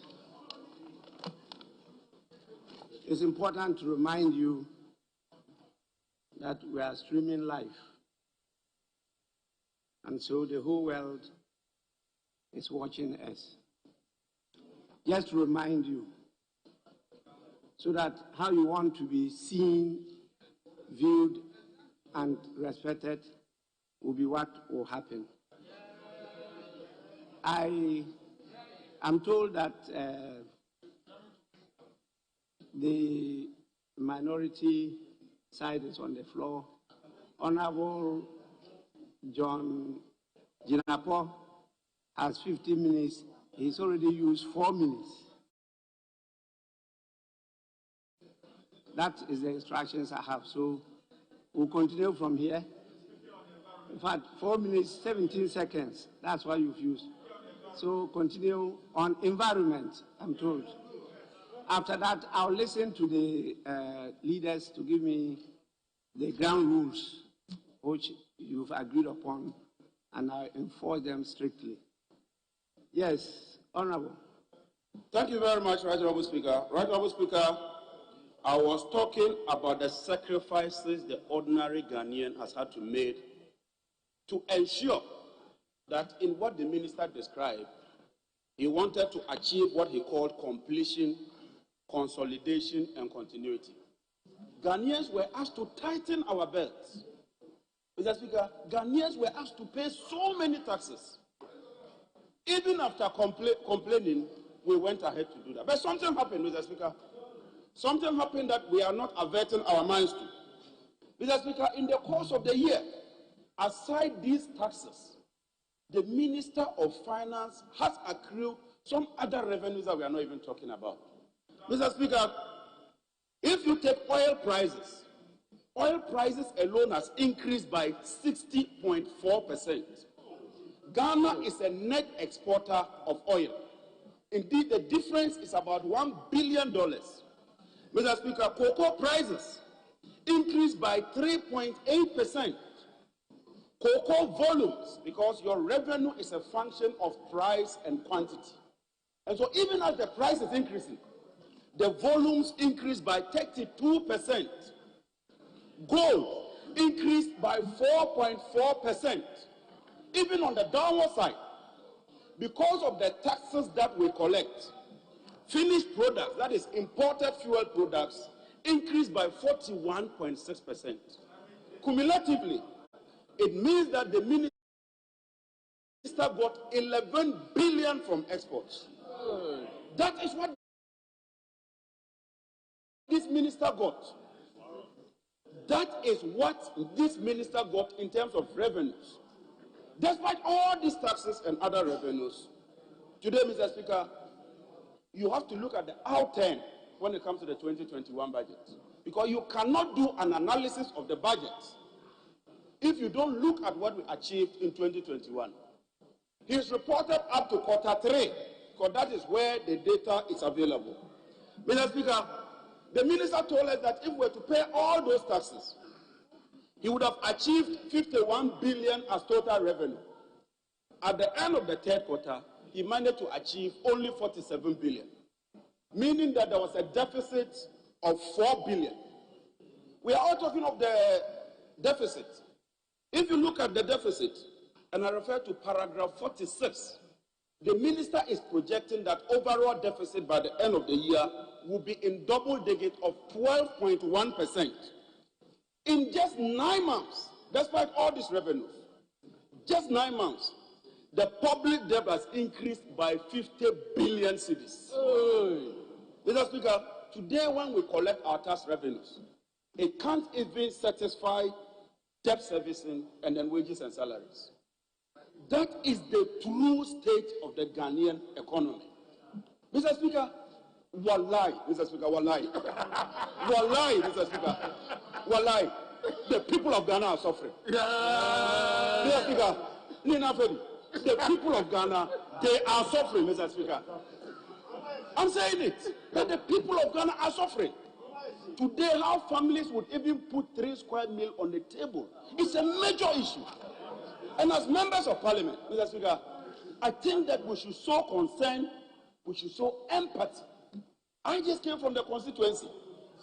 Everywhere you go, even in the north, the cliche is that wahala, wahala, wahala, wahala. But Mr. Speaker, we are not here by accident. We are here because the economic management team, led by Dr. Mahmoud Bawumia, has demonstrated a clear sense of incompetence. That is the truth, Mr. Speaker. If you look at the figures, we cautioned them. We told them about borrowing. We told them about the deficit. They insisted that they knew better. I think that the time has come for the president to consider doing the noble thing by dissolving the economic management team and getting a competent team to manage this economy. Mr. Speaker, having dealt with the 2021 budget, let me now attend to the 2022 budget. Mr. Speaker, unfortunately, one would have thought that this government would change course. But when you look at the 2022 budget, it is even worse than the 2021 budget. And I will demonstrate why I say that this 2022 budget cannot be described as an Ajenkwa budget. Mr. Speaker, they are seeking to raise tax revenue from 55 billion to 80 billion. What it means is that they want to increase our tax base by 45%. In fact, total revenue is estimated at 100 billion. How are they going to achieve that? Mr. Speaker, I hold here in my hands the fees and charges for specified ministries, departments, and agencies. This bulky document that you see, this bulky document contains all those agencies. The Minister of Finance says that this year alone, all of them are going to increase their charges by a minimum of 15%. That's why he's proposing a minimum of 15%. So every government service that you try to assess, you should be prepared to pay an additional 15% on what you are paying. Mr. Speaker, and like the ranking member said, even when you've lost your relative and you want to access mortuary services, this government wants you to pay additional 15%. That is how insensitive and cruel the Akufo-Addo government has become. Mr. Speaker, as if that is not enough, after claiming credit for the benchmark values, getting the people of Abosokan to congratulate the Vice President, holding a media engagement in 2019 and telling us that he has done so well, because when you lower the benchmark revenues, throughput will increase, which will account for the revenue shortfalls. The Vice President and his economic management team, 2 years after that project, they are making a U-turn to withdraw all those benchmark revenues. And out of the list here, almost all the vehicles that we import will be affected. So if you were to import a vehicle for your farm, be prepared to pay an additional money on that vehicle. So this issue that you are withdrawing it because of so-called production capacity is a complete misinformation to the Ghanaian people. Mr. Speaker, putting that aside, after promising that they will move away from taxation to production, I've already given you all the taxes they brought on board. They are bringing what they call the electronic levy. What does it mean? I want to give a clear critical example. If I were to buy this tablet, for say 2,000, and I take my invoice, the cost of the item will be on it, including a 17.5% VAT. Now, if I decide that I want to pay the cost, including the VAT that I'm paying to government, with my mobile money, this government wants to tax that tax that I'm paying to that government, 1.75%. That is the stark reality. In any country where you pay tax on tax, that is referred to as a regressive tax. That is why I wish to associate myself in its entirety and 100% with the venerable minority leader, the Honorable Haruna Idrisu, that in this tax, in this form, and in this shape, the minority will not be part of it today, tomorrow, and the day after. Mr. Speaker, the minority leader statement is a powerful statement. And I want to plead with the members on the other side. For the first time in my life, I want to beg you, your constituents are watching you. Please, look at how your people are suffering. The people of KJTR are calling on you. The people of Suame are calling on you. That for the first time, Mr. Speaker, you rightly said that this parliament is a new parliament. Let us put the politics aside. Let us be patriotic. Let us show empathy and reject days of noxious nuisance ill-evitas. Mr. Speaker, it's even an insult unto us to decide that you tax our Momo and tell us that it is innovative. What is innovative about taxing mobile money? What is innovative about taxing mobile money? Mr. Speaker, it is clear that the vice president is becoming somebody you cannot trust. He was against Momo yesterday, today he is for it. He was against taxation, today he was for it. He was in favor for road tolls, today he is against it. Every other benchmark, he was for benchmark, today he is against it. So, Dr. Bamia, what do you stand for? That is the question. Mr. Speaker, the last point is the revenue itself. Where is this 100 billion going? They've told us that we should pay the tax so that they will use it for critical infrastructure. Mr. Speaker, let me put it on record that that is false, and it's in the budget. We are paying compensation, 35.8 billion. Interest payment, 37.4 billion. Amortization, 7.9 billion. Statutory payments, 31 billion. When you add all this together, that total revenue cannot even satisfy this amount. So what is left for so-called capital expenditure? It means that we have to borrow another 37 billion, which will still increase our public debt. Mr. Speaker, on this note, I want to end on a very sober way. I do not want to do politics at all. I just want to plead with my colleagues that please join us and let us say no to this mobile money tax because it is regressive. On that note, Mr. Speaker, let me say that climate change continues to be a major issue. Climate change continues to be a major issue, and all of us must pay attention to that. Thank you, Right Honourable Speaker.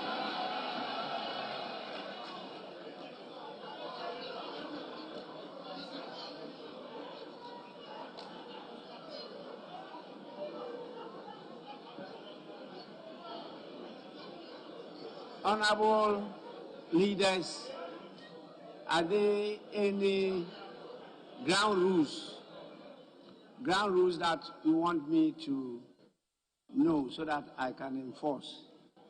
I see that we are on environment and Dr. Dixon is next. His is supposed to be 10 minutes, but maybe there are other things that you want to draw my attention to before we proceed.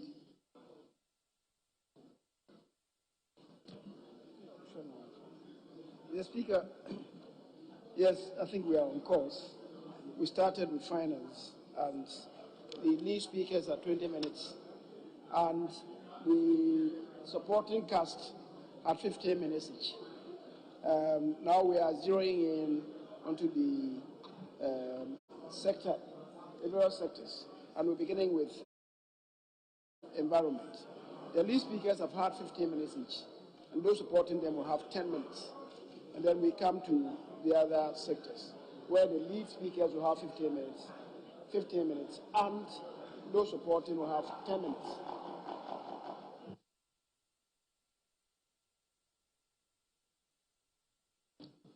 Yes, Majority Leader, please. Mr. Speaker. Just a minute. I didn't hear the last part of his submission.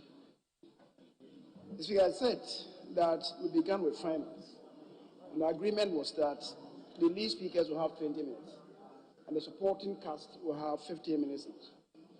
We've moved from there. Now we're on environment. The lead speakers had 15 minutes, and I want to believe that the Honorable John Jinapo spoke for environment, even though clearly he was on financial environment. The Speaker, so the other two speakers will speak for 10 minutes each, and then we come to the other sectors, where the lead speakers will have 15 minutes and the supporting cast will have 10 minutes each. Yes, the first deputy speaker has actually written those time allocations against the names, but I thought maybe there are other things you want to draw my attention to. Yes, Minority Leader. Mr. Speaker, I generally agree with Leader that at Business Committee, this is what we agreed to. Suffice it to add that we said that today, finance, employment, environment, foreign affairs, gender and children, youth and sports, they will begin the debate today. The only matter we did not conclude was the sequencing as to whether it will finance employment or employment foreign affairs. That we didn't. But generally, this is what we agreed to. So on our part, we are on environment now, and we got the Honorable Abu Jinapo. So the ranking on environment will be next on our list, the Honorable Ebenezer Taylabi. Then that brings closure to environment. Then we can move to employment and foreign affairs. Thank you, Mr. Speaker. Then you have gender and youth and sports. So the objection he raised is noted, but just that we didn't agree on the sequence. Is it after finance, foreign affairs, or after foreign affairs, employment? But generally, Mr. Speaker, we can proceed further with the times he has allocated. Thank you.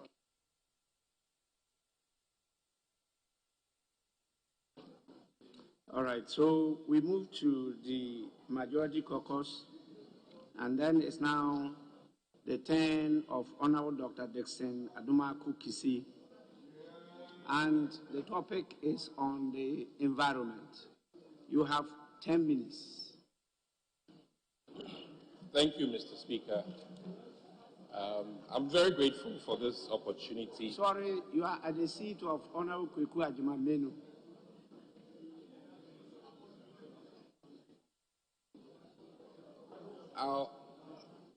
Standing orders say you speak from your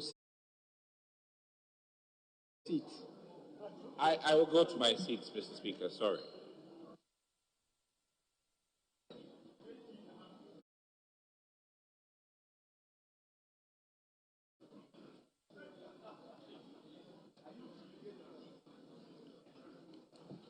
Thank you, Mr. Speaker. I appreciate the fact that this House is a wonderful house of order. Thank you, Mr. Speaker.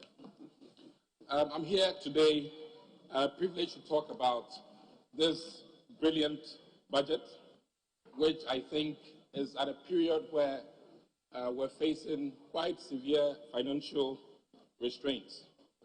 But I must commend the Ministry of Finance for its work thus far. And I'm hoping as we make decisions about the budget, we'll keep one key thing in mind, that the Almighty God gave us this land, that we take very good care of it. And in as such, every decision made that impacts our environment also largely impacts our health. Pardon me for my voice. I know that the budget addresses in every way our needs, considering the time that we're in. Many of us cannot discount the fact that our health care through the environment has impacted businesses largely. So I need to use this opportunity to stress the fact that as we consider the budget for 2022, we bear in mind that key thing, that without cleanliness, without deliberate attention to the climate, without deliberate attention to the connection between our environment, our health, and productivity, we'll be making a very serious error. I'll plead with all and sundry that in as much as we work hard to ensure that the budget is passed, we consider each day the impact of our decisions.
Yes, people, my name is Romanus, R for Romanus, O for Binim, M for Mahama, A for Anus, and I want to specially invite you to the GhanaWeb Road Safety Campaign Walk. Yes, Saturday, 27th November, we are joining the Jehovah's Witness. We are walking straight from Presec Legon to Delish Restaurant to campaign against indiscipline on our roads. I'm going to be there. I want to see you there. Let's clear the indiscipline on our roads. So come Saturday, 27th November, I want to see you there. Rambo style. The GhanaWeb Road Safety Walk is proudly sponsored by Somoko Ghana Limited, Vena Mineral Water, and Delish Restaurants.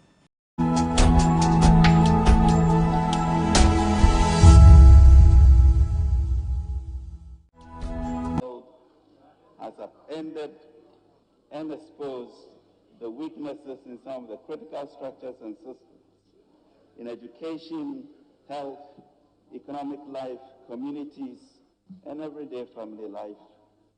The pandemic triggered a sharp and heavy slump in global supply chains as the lockdowns and restrictions led to reductions in demand and production levels.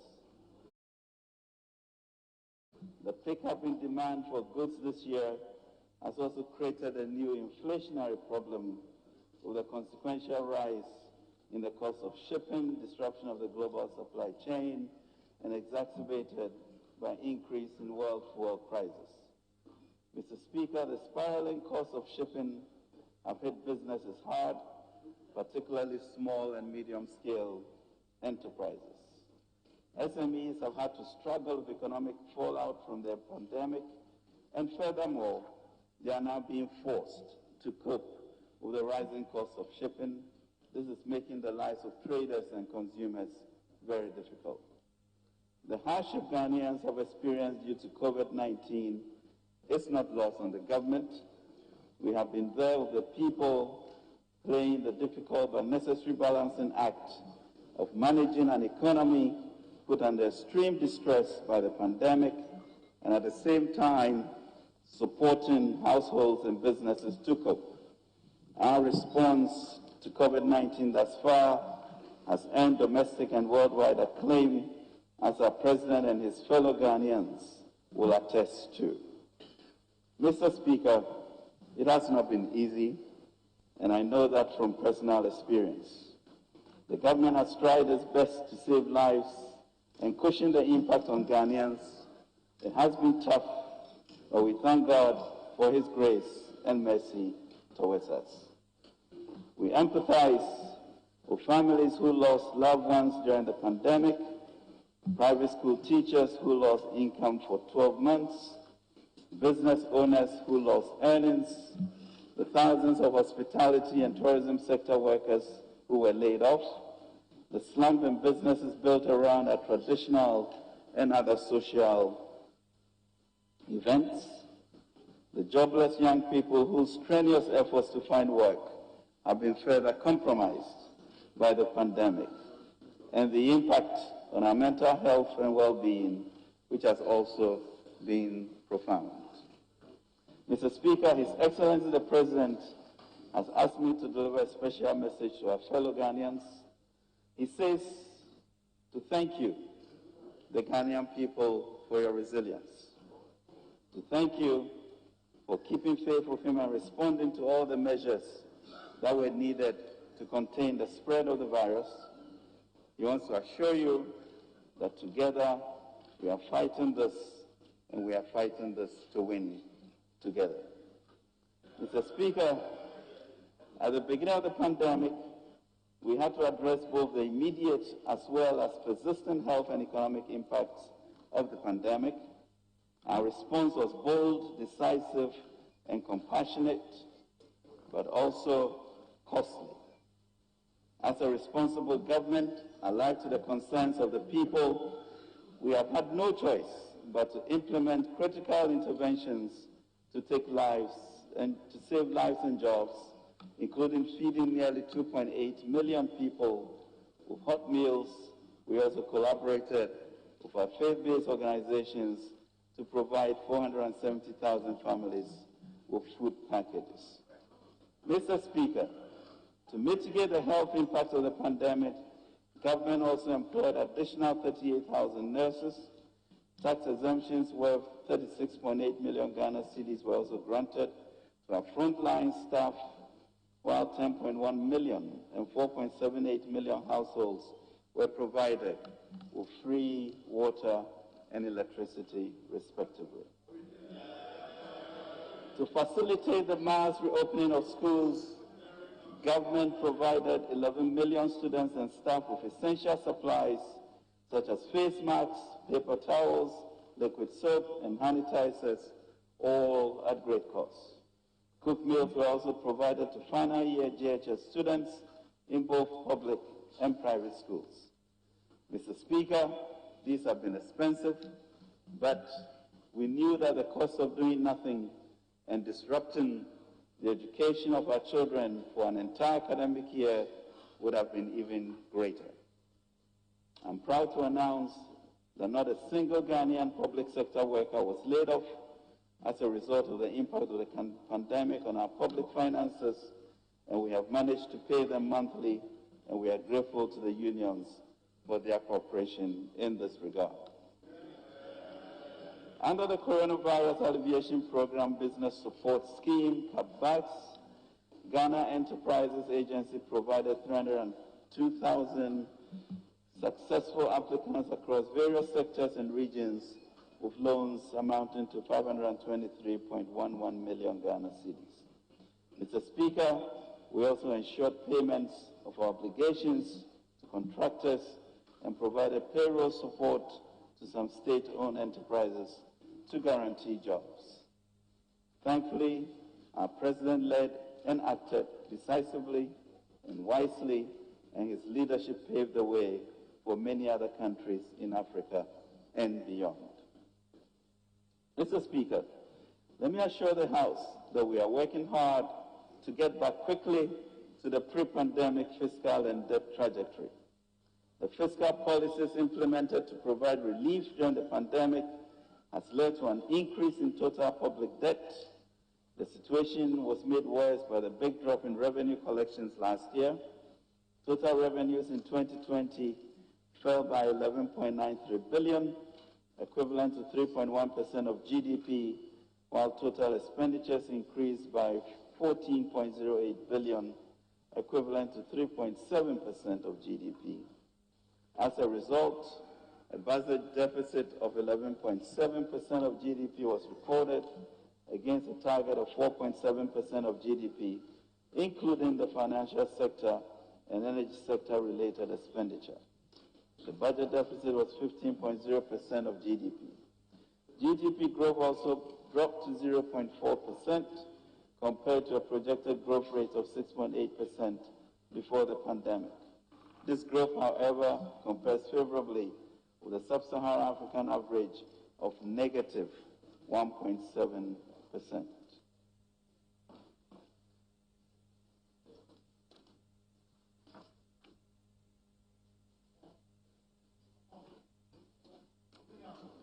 Mr. Speaker,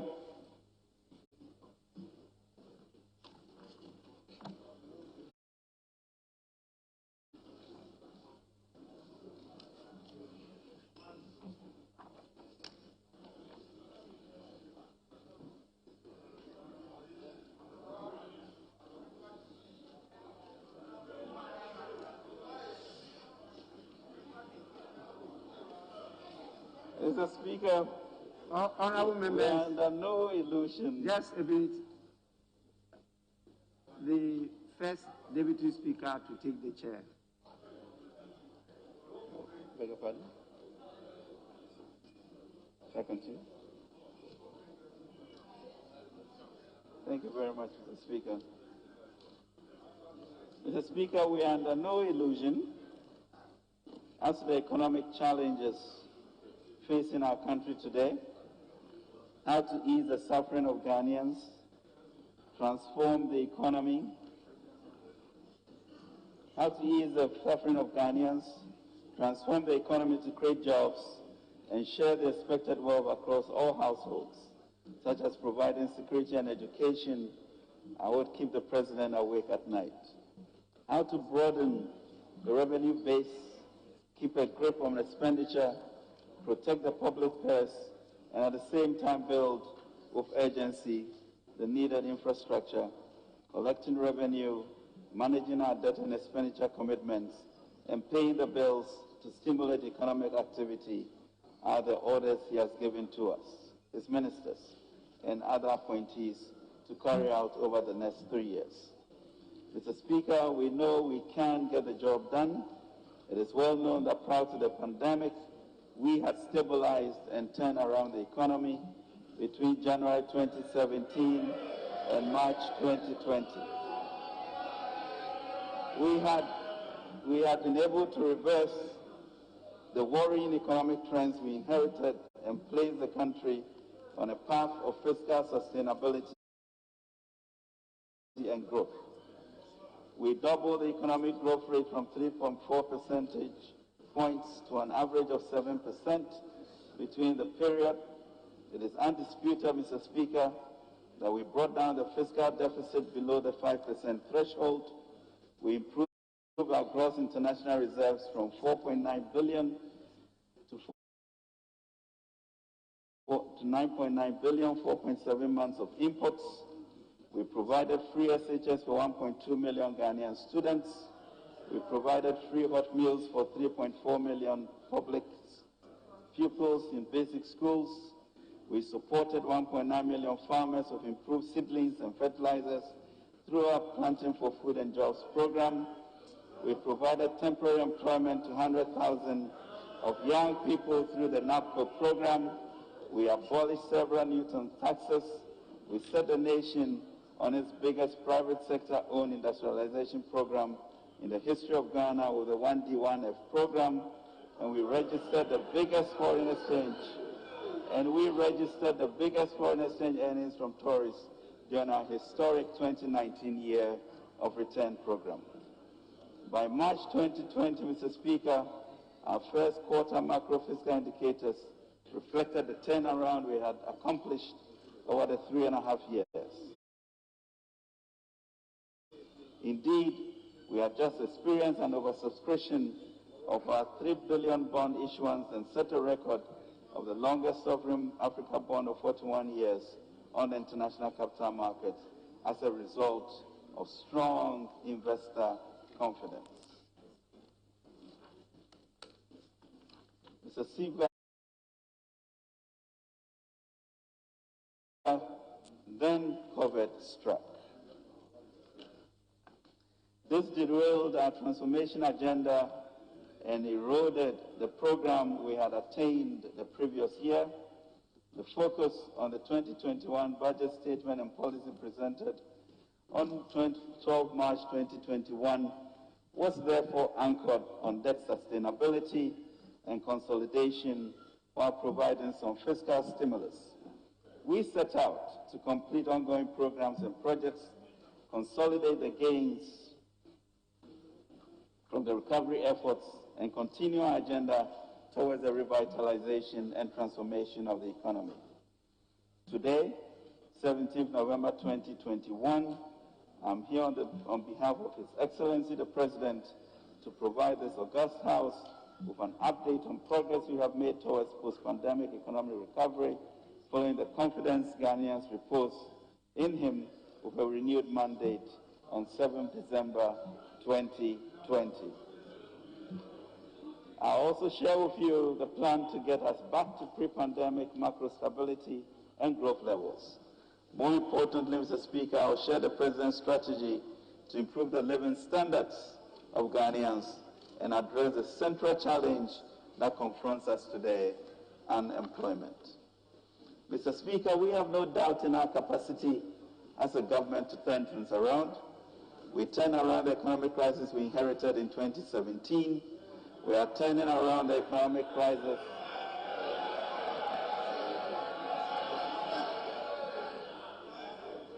We are turning around the economic crisis the pandemic brought in 2020. The challenge is on, and we are determined to prevail. And with the people behind us and the Almighty on our side, we know we shall prevail. The budget is intentional about building a sustainable entrepreneurial nation through fiscal consolidation and job creation. This may be an uncomfortable transition, but we are people who think deeply. We must progress and become a people who also make things happen for ourselves and the world. We must embrace this challenge, Mr. Speaker, of becoming a vibrant entrepreneurial nation. Mr. Speaker, data on the performance of the economy as at end September 2021 indicate that the implementation of the 2021 budget is largely on track. Provisional GDP data released by the Ghana Statistical Service in September 2021 indicate that overall real GDP grew by 3.1% in Q1 and 3.9% in Q2. Thus, the economy grew by an average of 3.5% in the first half of 2021 against the 0.8% in the same period, 2020. Mr. Speaker, headline inflation declined sharply from 10.4% in December 2020 to 7.5% in May 2021, broadly reflecting well-anchored inflation expectations, exchange rate stability, and favorable food prices. However, inflation picked up to 10.6% in September 2021 on account of stocks from domestic fuel price adjustments and increasing domestic food prices arising partly from climate-related factors, input supply bottlenecks, delayed harvests, and world food price increases. Inflation rose further to 11% in October, driven by non-food inflation.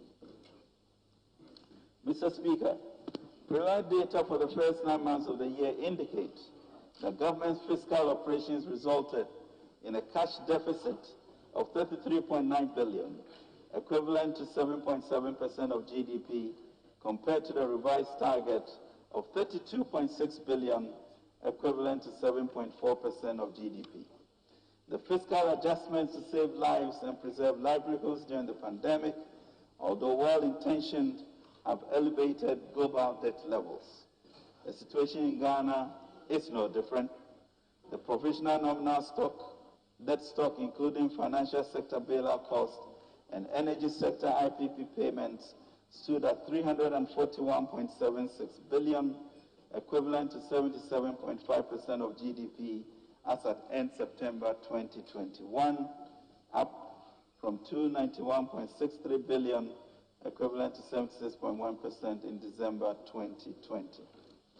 Notwithstanding the elevated deficit and public debt levels recorded due to COVID-19, our macro-fiscal indicators are much better than what we inherited.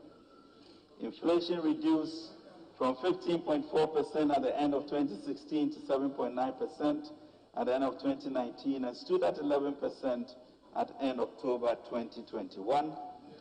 Interest rate 91-day Treasury bills declined from 16.4% at the end of 2017 to 14.69% at the end of 2019 and further to 12.46% at the end of October 2021. Gross international reserves increased from 2.8 months of imports at the end of 2016 to 4 months of imports at the end of 2019 and further to 4.9 months of imports at the end of September 2021. While fiscal deficit reduced from 6.5% of GDP at the end of 2016 to 4.8% of GDP at the end of 2019.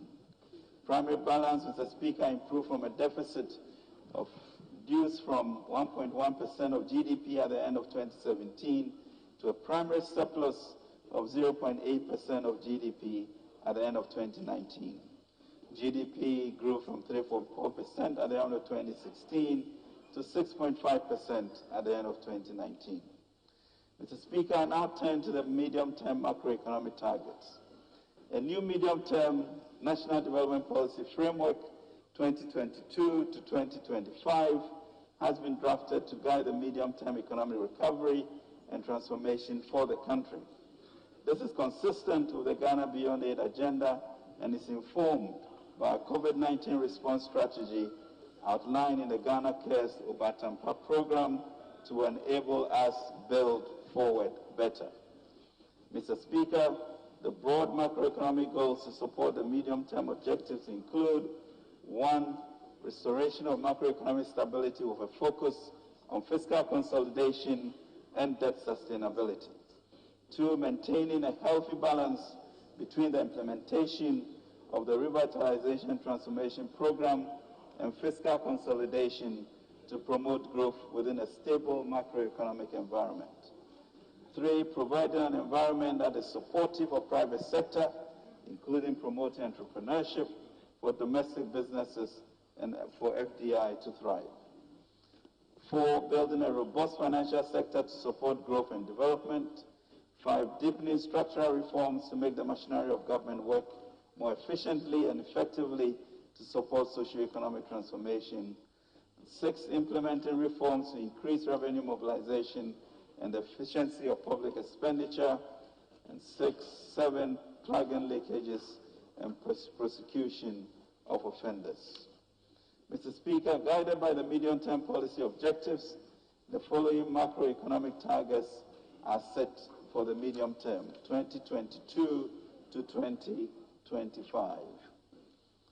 1, overall real GDP to grow at an average rate of 5.6%. 2, non-oil GDP to grow at an average rate of 5.9%. 3, end of December inflation to be within the target band of 8 plus or minus 2%. 4, overall fiscal balance and primary balance to return to the fiscal responsibility threshold targets by 2024, i.e. fiscal deficit of not more than 5% of GDP and a positive primary balance. And gross international reserves to cover at least 4 months of imports. Mr. Speaker, based on the macroeconomic objectives and the medium-term targets, the following macroeconomic targets are set for 2022. Overall real GDP growth of 5.8%, non-oil real GDP growth of 5.9%, end December inflation rate of 8%, fiscal deficit of 7.4%. Primary surplus of 0.1% of GDP and gross international reserves to cover not less than 4 months of imports. Mr. Speaker, total revenue and grants for 2022 is projected to rise above 100 billion for the first time, 100.5 billion Ghana cedis, equivalent to 20% of GDP, up from a projected outturn of 70.3 billion, equivalent to 16% of GDP for 2021. Domestic revenue estimated at 99.5 billion and represents an annual growth of 44% over the projected outturn for 2021. Mr. Speaker, the resource mobilization for 2022 is underpinned by revenue policy initiatives. The increase in domestic revenue by 44% is as a result of the impact of a major progressive tax policy, complemented by improvements in tax compliance and reforms in revenue administration that we have outlined in this budget. Mr. Speaker, total expenditure, including clearance of arrears, is projected at 137.5 billion, equivalent to 27.4% of GDP. The estimate for 2022 represents a growth of 23.2% above the projected outturn of 111.6 billion Ghana cedis, equivalent to 25.3% of GDP for 2021. The key drivers of expenditure growth include capital expenditure, funding of key government flagship programs, wage bills, and interest payments. Mr. Speaker, based on the estimates of total revenue and grants and total expenditure, the 2022 fiscal operations will result in an overall fiscal deficit of Ghana 37 billion, equivalent to 7.4% of GDP. This includes the financial sector and energy sector IPP payments, This represents a nominal year-on-year reduction of about 30.7% over the projected outturn of 12.1% of GDP in 2021. The corresponding primary balance of 435 million Ghana cedis, equivalent to 0.1% of GDP, is also projected for this year, for next year. The signaling is clear. We are going to judiciously work our way out of our debt situation.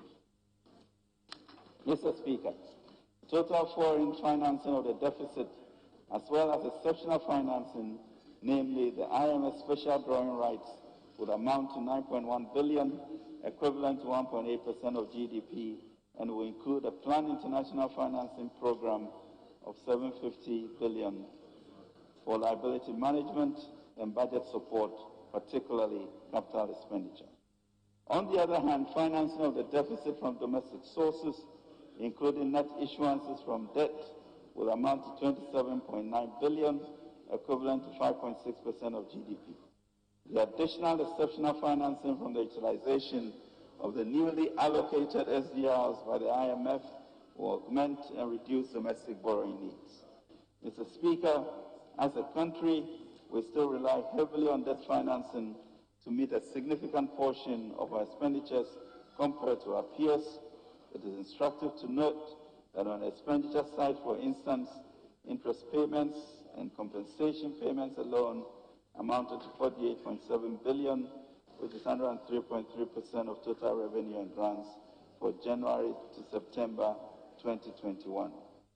In fact, Mr. Speaker, these two expenditure items absorb all the revenue collected for the period. This trend must be reversed. Mr. Speaker, a key focus of the budget is fiscal consolidation to enhance debt and fiscal sustainability as we implement our economic revitalization and transformation post-COVID-19 to save more lives from the COVID pandemic and better the lives of Ghanaians. It is for this reason that government is proposing for the consideration and approval of Parliament the revenue-enhancing and expenditure rationalization measures in this budget. Indeed, the approval and implementation of the measures will lead to significant fiscal adjustment from a projected fiscal deficit, including energy, IPP payments, and FinSec cleanup costs of 12.1% of GDP in 2021 to 7.4% in 2022, representing a strong adjustment of 4.7 percentage points in just 1 year. Mr. Speaker, not only are we significantly bringing the fiscal deficit down, we are posting a primary surplus of 0.1% of GDP in 2022 from a negative primary balance of 4.7% in 2021. We are confident, though, that the needed fiscal space to continue to support broad-based inclusive growth will not elude us. Mr. Speaker, as a people, we are very proud of our history and heritage. We believe in our ability to be self-sustaining. After all, we are a country that became the world's largest producer of cocoa, with farmers working on small farmlands. These farmers bring in some $2 billion annually. We believe in our capability to mobilize the resources, human, natural, and domestic finances to transform our lives. This will require that we share the burden so that every adult Ghanaian will contribute to the delivery of critical infrastructure, social services, and improved lives. This revenue mobilization must be a collective effort, and we must all contribute to make this a reality. Mr. Speaker, the Ghana Statistical Services has completed a preliminary report on the 2021 population and housing census. The census provided useful information that would inform the effective planning and implementation of government policies. However, the data presented also shows some trends that need to be addressed to build a more equitable society. Interestingly, out of the total population of 30.8 million, only 2,364,348 persons are bearing the burden of the entire population as taxpayers as at August 2021. Registered voter population of 17,027,941 as of 2020. Only 1,643,839 persons are captured by SNIT as active contributors to Tier 1 pensions, and 2.1 million, less than 10% of the total population, as active contributors to Tier 2 as of June 2021. Only 45,109 entities are registered as corporate taxpayers. Only 54,364 persons are registered as self-employed taxpayers at the Ghana Revenue Authority, and only 136,198 entities are registered businesses at the Registrar General's Department as of August 2021, of which 80% are self-employed. Mr. Speaker, compared to our peers within the middle income brackets, these statistics are a poor reflection on us, and we need to change the narrative. We must resolve by the next census, we should have changed these statistics to become an upper middle income country in line with our Ghana Beyond Aid agenda. We must far eclipse the 20% threshold of revenue to GDP ratio of our West African peers by 2024. Mr. Speaker, below are the regional breakdown of tax contributions from 2017 to 2021.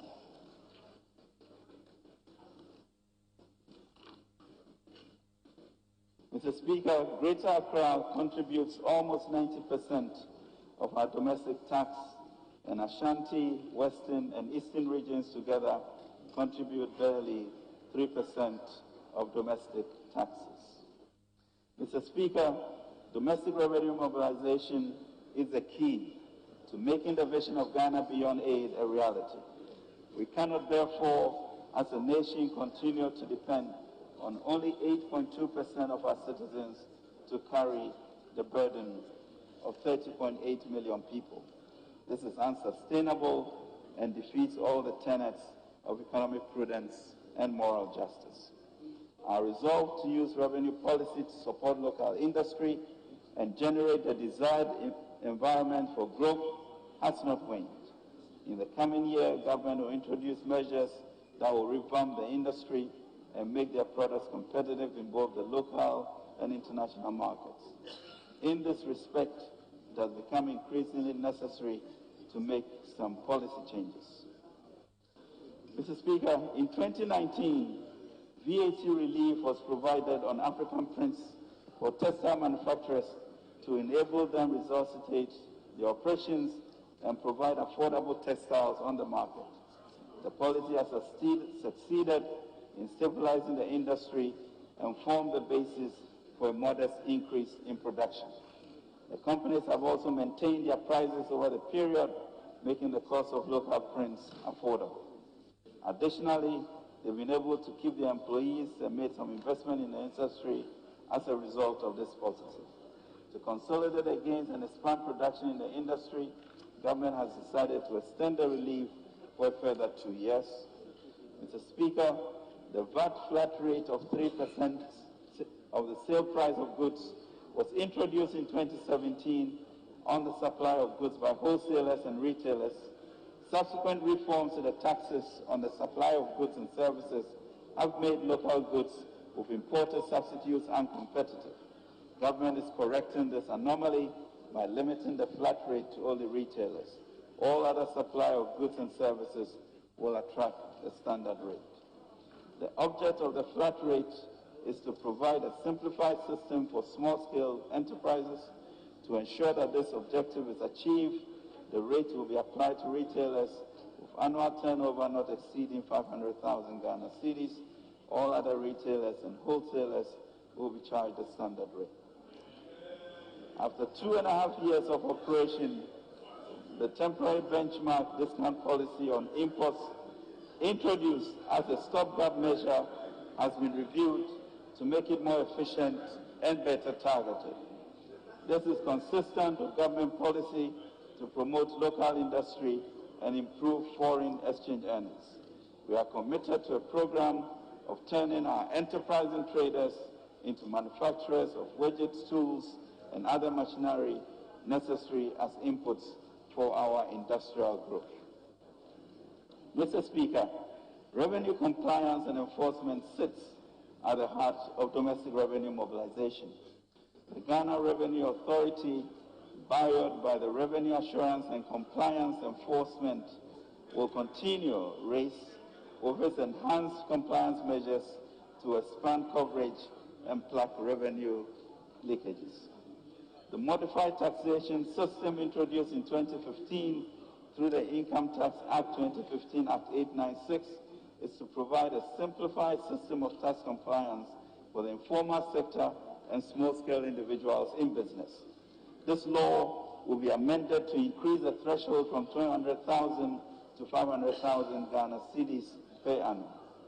Exports of unprocessed gold by small-scale miners through official channels have dwindled from over 1,600,000 ounces in 2019 to below 100,000 ounces as of September 2021 through smuggling.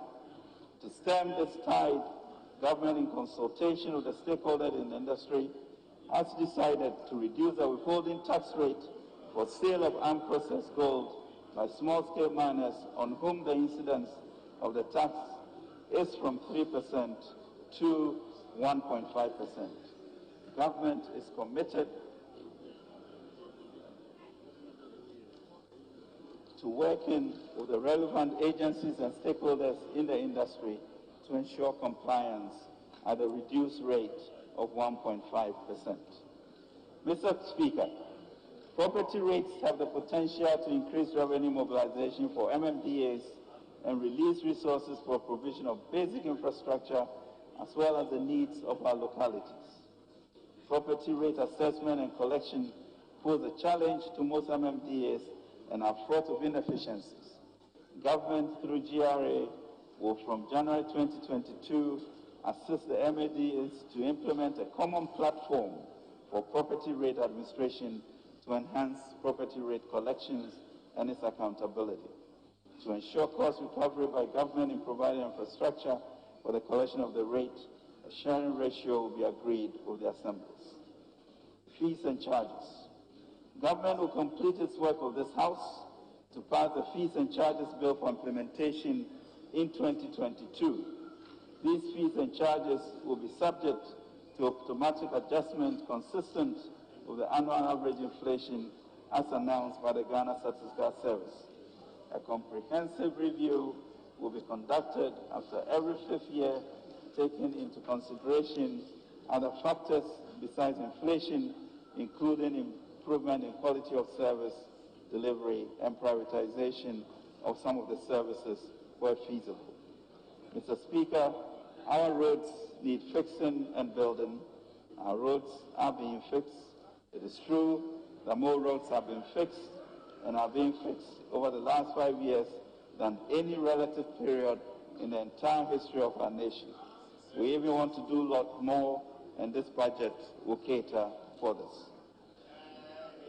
That is why for decades, governments after governments imposed and maintained tolls on some public roads to raise funds for road construction and maintenance.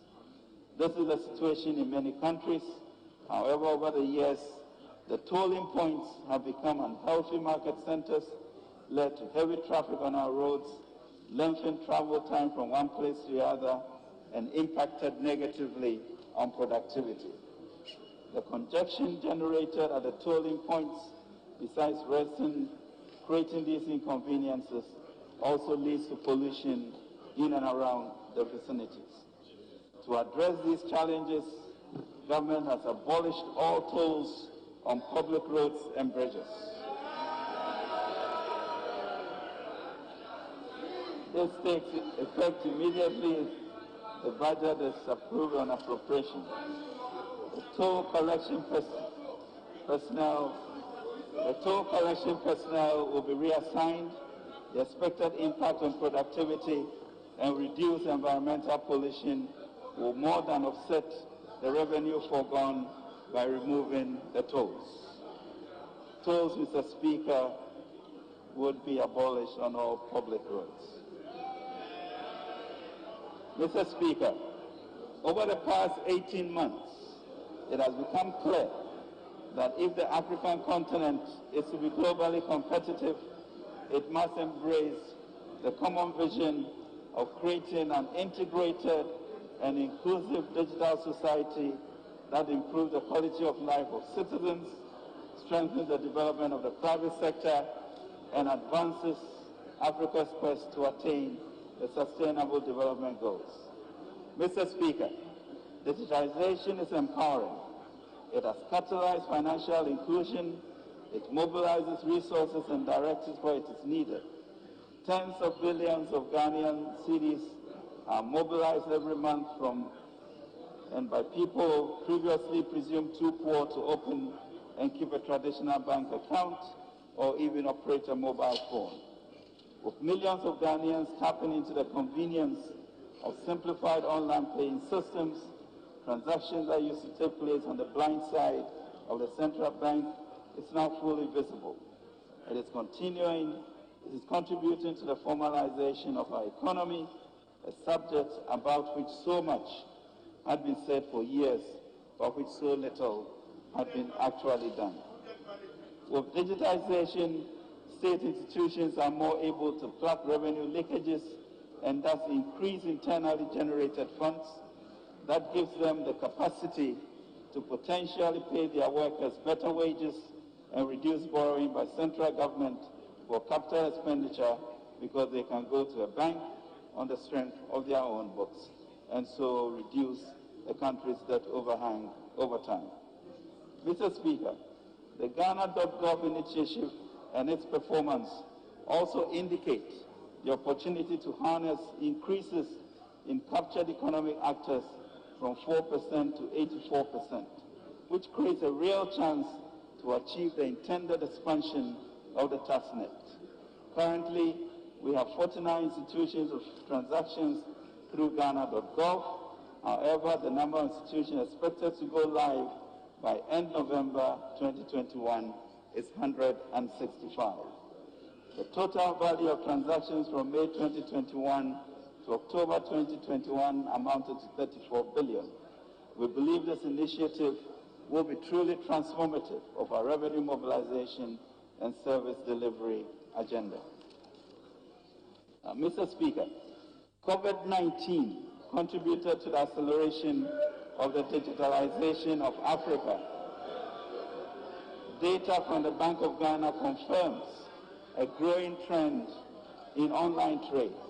The data showed that between February 2020 and February 2021 alone, Ghana saw an increase of over 120% in the value of digital transactions compared to 44% for the period February 2019 to February 2020. Apart from the convenience online trading offers, the surge has happened globally was primarily due to the increase in the use of digital platforms as a result of the COVID-19 pandemic. Total value of transactions for 2020 was estimated to be over 500 billion Ghana cedis compared to 78 billion cedis in 2016, just 5 years ago. While total money subscribers and active mobile money users have grown by an average rate of 18% and 16% respectively between 2016 and 2019. Mr. Speaker, it has become clear that there is this enormous potential to increase tax revenue by bringing into the tax bracket transactions that could be best defined as being undertaken in the informal economy. After considerable deliberation, government has decided to place a levy on all electronic transactions to widen the tax net and rope in the informal sector. This shall be known as the Electronic Transaction Levy or e-levy.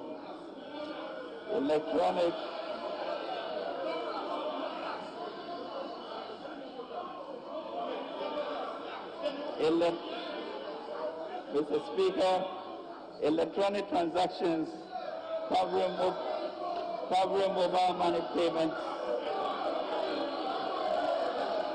Mr. Speaker, honourable members, order.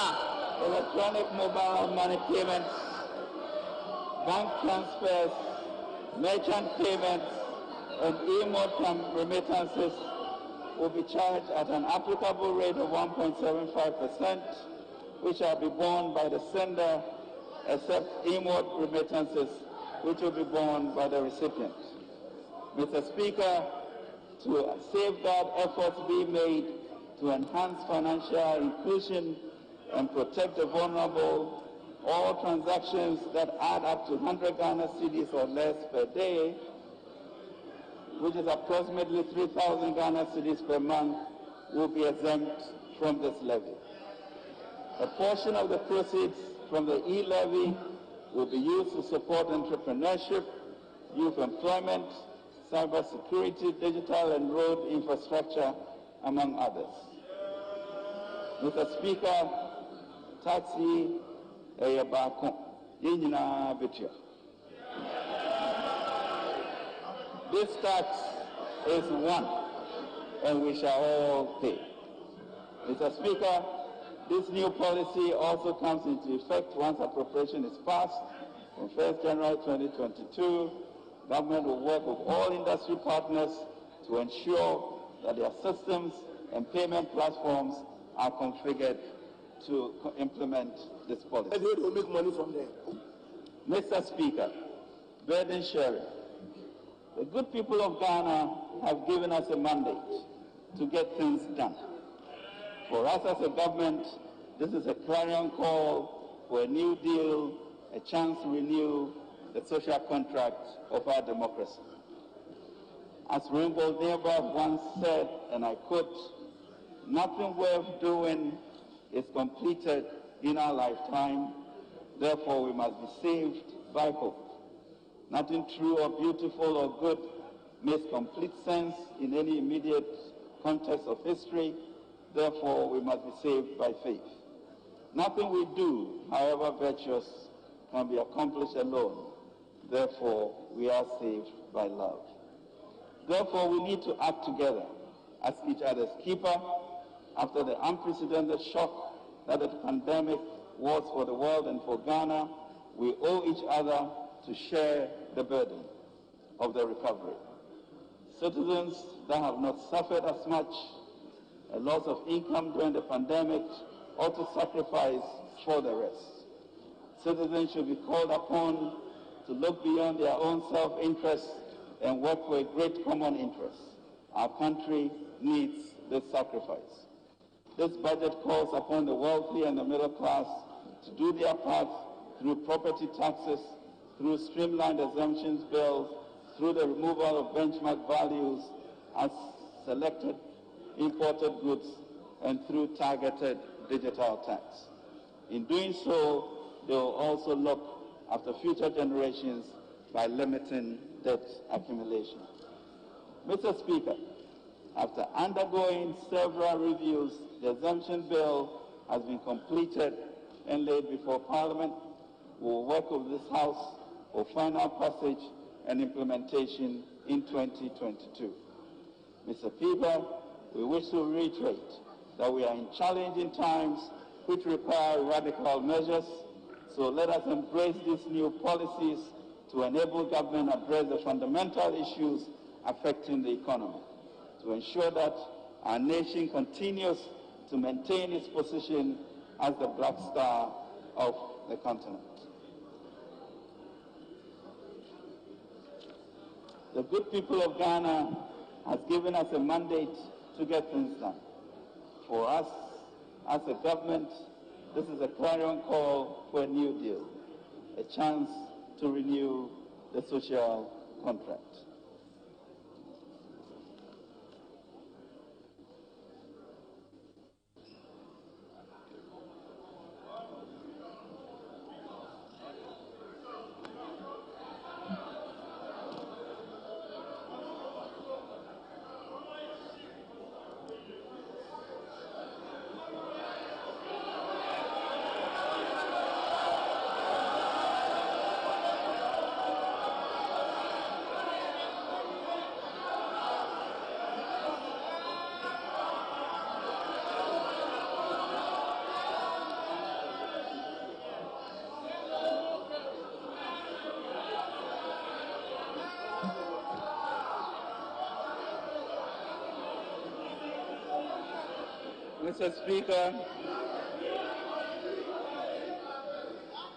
Mr. Speaker, we are building a sustainable entrepreneurial nation.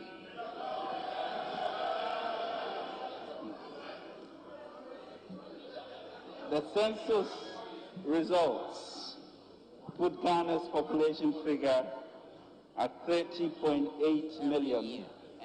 And of this number, 42.8% constitutes the adult population above 18 years, while 58.2% constitute the population below 18 years. Mr. Speaker, with this youthful population, there's an urgent need to provide the necessary environment for the private sector. In this regard, government will implement a major intervention to empower existing private sector businesses to be robust and dynamic, to expand and create jobs, whilst giving a strong hand up to the youth. Mr. Speaker, in the past 15 years, successive governments have endeavored to implement various employment schemes to partially address the unemployment situation in the country. In 2006, President Kufuor initiated the Youth Employment Scheme, which provided meaningful employment avenues to many of our youth. Since then, we have implemented a number of such schemes, with the current ones being NAPCO, 100,000 youth covered, YEA, 80,538 beneficiaries, afforestation, 44,682 youth engaged, National Alternative Employment and Livelihood Program. In addition, government has employed some 295,000 into the public sector payroll since 2017 alone, and in 2021 alone, financial clearance totaling 72,825 has been granted. Mr. Speaker, in spite of these efforts, we continue to have a huge number of our young people without jobs. Mr. Speaker, this budget is redefining our development paradigm by focusing on the private sector, particularly on entrepreneurship development. We will build an entrepreneurial nation by aggressively implementing programs that empowers the majority of our young people to employ their God-given talents, to take risks and become job creators instead of job seekers. Honorable Minister, hold on. Honorable members, having regards to the state of the business of the House, I direct that the House sits outside the regular sitting hours. You may continue. You may continue. Thank you, Mr. Speaker. In the pursuit of this objective, we will address the challenges our existing and aspiring entrepreneurs face. These challenges include access to credit and finance, regulatory and tax burdens, lack of skills, as well as mentorship. We will do this whilst intensifying our efforts to support the private sector to expand and create jobs.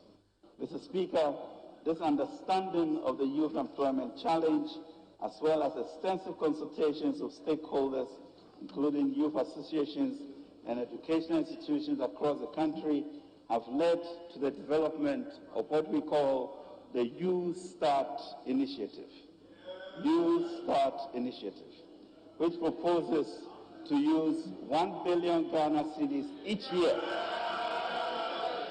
Proposes to use 1 billion Ghana cedis each year to catalyze an ecosystem to create 1 million jobs, and in partnership with the financial institutions and development partners, raise another 2 billion Ghana cedis over the 3-year period.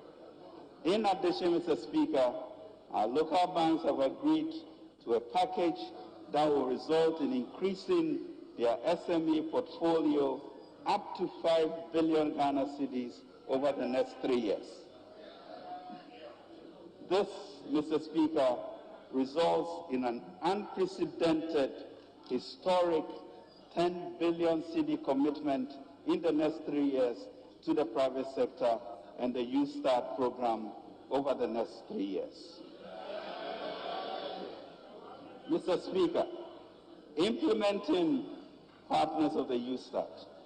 Mr. Speaker, the Ghana Enterprises Agency, the National Entrepreneurship and Innovation Program, and partner financial institutions will serve as the implementing arm of You Start.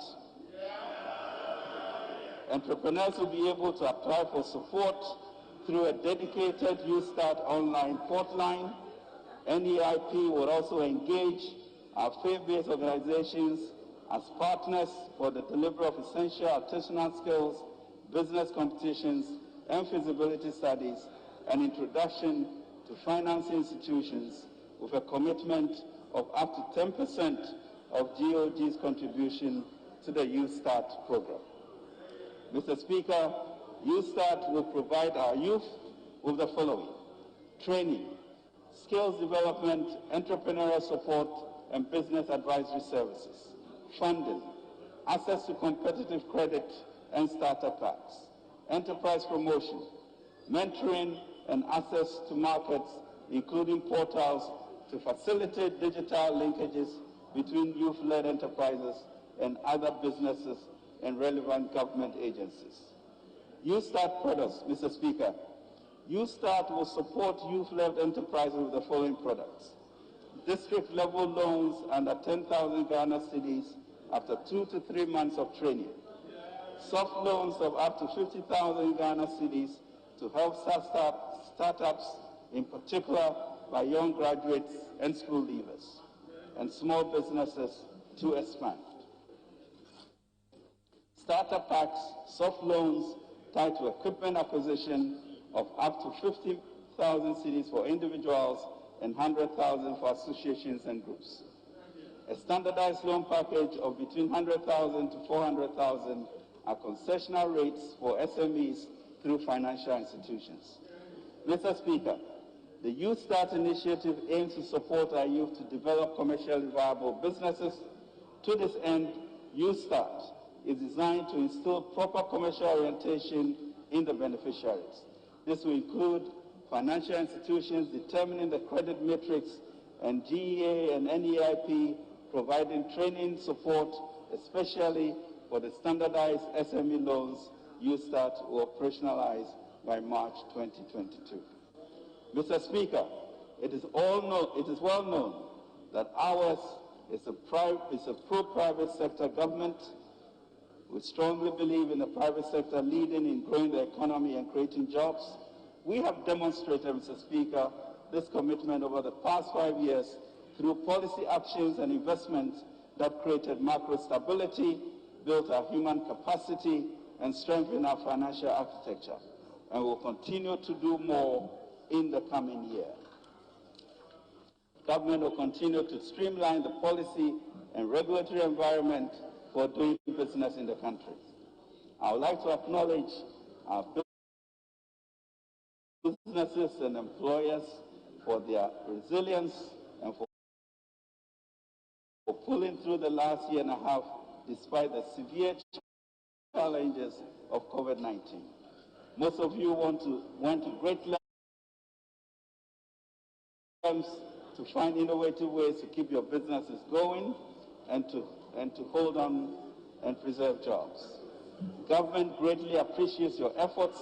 We'll continue to provide support to the CARES Guarantee Scheme, GERSEL, and other initiatives to facilitate the expansion and growth of our already existing businesses. In addition, though, guarantees provided by GERSEL, government is facilitating access to loans for agribusinesses. Over the past year, GERSEL, working with banks, has facilitated production and export expansion in a number of agribusinesses. Mr. Speaker, permit me to extend gratitude to the leadership of the commercial banks who engaged the President in October 2021. I'm happy to report that as a result, the meeting, the Ghana Bankers Association, working with the various banks, have resolved to collectively accelerate their portfolio allocation to qualifying SMEs to fast-track our phase of economic recovery post-COVID-19. My ministry is working with the Ghana Bankers Association to conclude the terms to ensure the facilitation of the 500 billion Ghana cedis over the next 3 years. In addition, the banking industry, Mr. Speaker, has committed 75 million Ghana cedis over the next 3 years to collectively engage in skills development programs for a minimum of 150,000 young graduates and youth entrepreneurs by engaging in activities.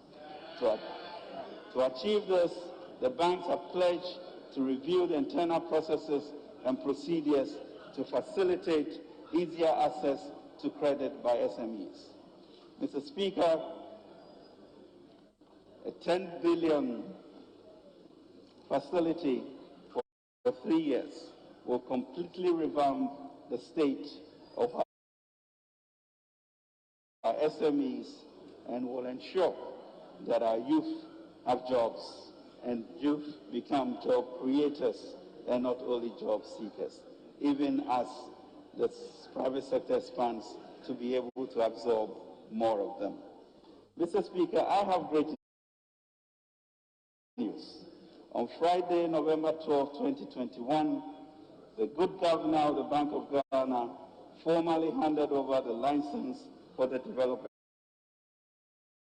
Bank of Ghana. With the establishment of the Development Bank of Ghana, which is being capitalized at, Mr. Speaker, $1 billion US, of which we have already gotten $800 million now.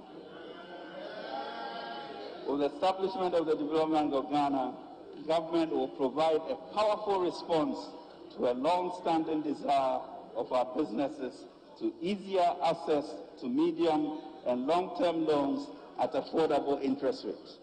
Not only will the Development Bank of Ghana, as a wholesale bank, provide loans to financial institutions, it will also provide partial credit guarantees to complement the efforts of GERSEL in agriculture and agribusiness. Mr. Speaker, following the extensive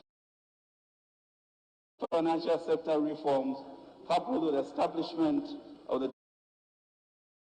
Development Bank of Ghana, the conversion of the Ghana Amalgamated Trust into a permanent investment vehicle, we now have a robust financial ecosystem that will support businesses from early stage to mature stage.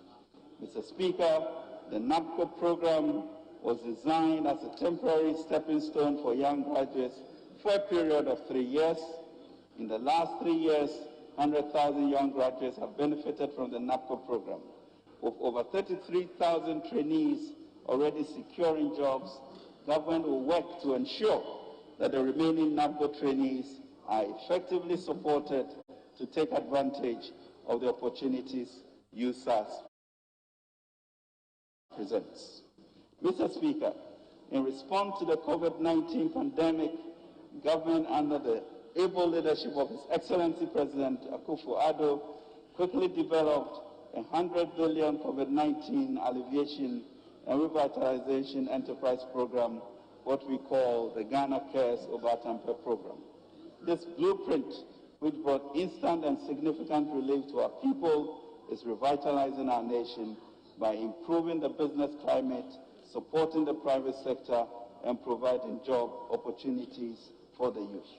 Mr. Speaker, the revitalization of the Cares Obatampe program has three key thrusts. The first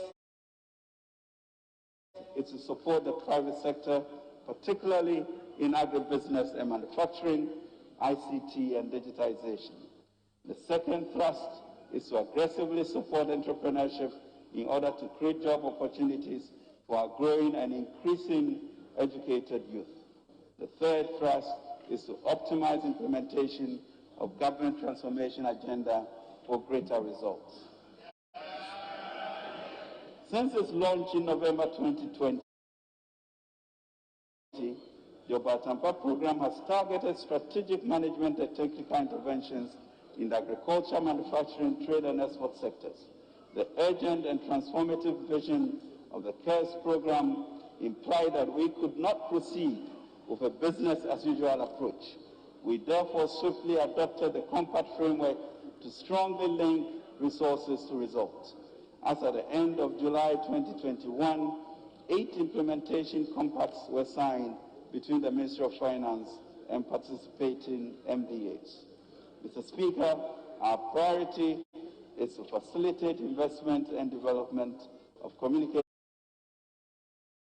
infrastructure, including integration and leveraging of data systems and platforms.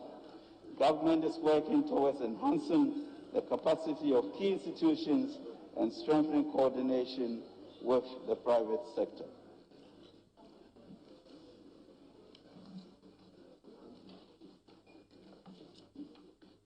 With the private sector for improved service delivery, business expansion, and economic transformation. This is consistent with the vision of the President to bridge the digital divide and make technology a driver of our socio-economic progress. Government is making significant progress towards our digitization drive. We are happy to announce that to date, we have issued unique identification cards to over 11.6 million Ghanaians. The second phase of the National Digital Property Addressing System, as well as the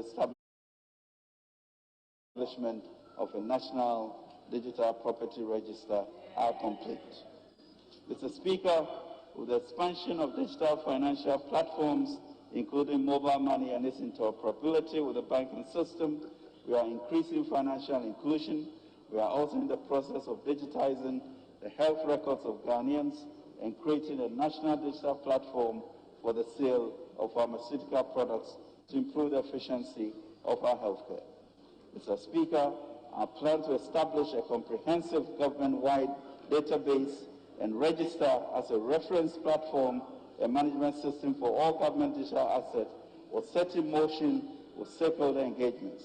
We are currently awaiting the outcome of the preliminary assessment to inform the next step. Mr. Speaker, government will fast-track efforts to upgrade the Kumasi, Tamale, and secondly, Takoradi Regional Innovation Center for digital centers. The upgrade is to facilitate the building of ICT capacity, provide support to startups to boost job creation, and enhance the drive for knowledge and socio-economic growth. Climate action and sustainable transition to a low-carbon economy. Mr. Speaker, having launched our updated nationally determined contribution at the recently ended COP26, Ghana has reaffirmed its readiness to leverage its natural resources to fund a sustainable transition to a low-carbon economy. This will be done by facilitating private sector participation in low-carbon activities and industries in a manner that generates more jobs for Ghanaians and improves our general well-being. In the course of the last 2 decades, we have adopted several policies and programs aimed at restoring our lost forests. Between 2002 and 2020, under the National Forest Plantation Development Program and the Ghana Forest Plantation Strategy, some 588,000 hectares of plantation have been established. Again, through the Youth Reforestation Program, we are committed to reclaiming some 7.6 million hectares of degraded forests and farmlands. Government is committed to promoting climate adaptation activities. We will collaborate with the Global Center on Adaptation in close collaboration with the African Development Bank in pioneering solutions on how to build durable infrastructure and supporting African cities to guard against the impact of climate change. We are also working with the private sector with the assistance of the Green Climate Fund to establish a multi-million-dollar green fund to support our climate adaptation interventions. We shall, Mr. Speaker, in addition, work with our traditional authorities and districts to issue innovative mini-muni adaptation bonds to address issues of reclamation and reforestation in their specific localities. This will be innovative and the first in Africa. From 2024 and beyond, we aim to reduce emissions by some 10 million tons of carbon dioxide equivalent in the cocoa forest landscape. Through the implementation of the Ghana Cocoa Forest RED program, one of the 5 ecological landscape-tailored programs in Ghana's RED Plus strategy. Government, through her nationally determined contribution in the forestry sector, is committed to supporting the global target of halving emissions by 2030 and attaining neutrality by 2050. Ghana is also committed to the Forest Agriculture Commodity Trade Tract dialogue process.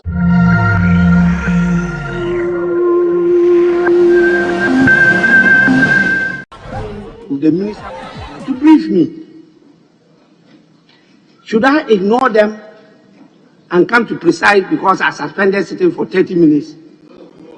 Go through the media and see how I'm being insulted. Please, the only thing I have is my reputation.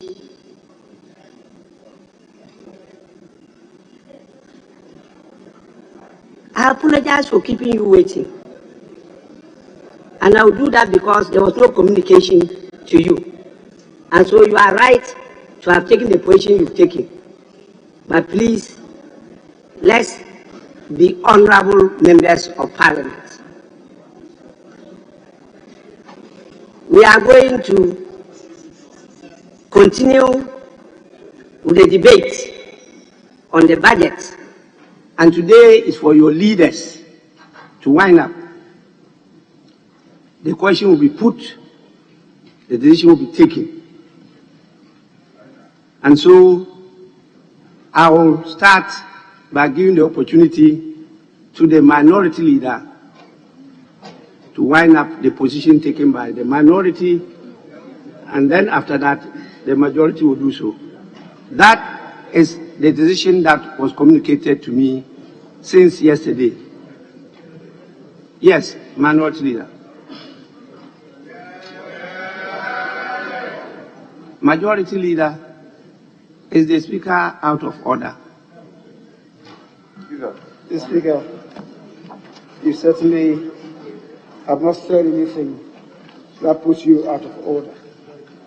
But when I entered, you were relating to some events that occurred when you suspended the House. And Speaker, the Finance Minister came with a prayer during the periods when you suspended sitting. And the prayer of the Finance Minister is to the effect that in all the previous 4 budgets that he has submitted to this House, on behalf of the President, is carried this House, both sides of the House, with him. And by that, the entirety of the nation with him. The Speaker, this 5th budget that is presented on behalf of the President has unfortunately, created a situation where it appears there's no consensus to approving the budget. And by that, and by extension, implying that he's not able to carry the entirety of the nation with him in this exercise. It's the reason why he came to you with his humble prayer that he be accorded some space for further engagement with the leadership, the standard leadership of the two sides, to enable him build bridges, to see what takeaways that he could make to affect this budget. The Speaker, the finance minister himself is here. I would not want to take the sail out of the winds. The indication was that if we allowed the minority leader to speak to wind up, it may amount to a crystallization of the ideas expressed by the minority. If I do say, it will also amount to crystallizing the position of the majority. I thought that before we came there, he wanted to see if he could engage, to see if there are matters that he could respond to in order to be able to carry the entirety of the House with him. Mr. Speaker, but as I said, he's here, and I will not pretend to weep more than as a sympathizer, more than the bereaved. So if you can hear him through, and perhaps we'll make progress after listening to him. Mr. Speaker, thank you.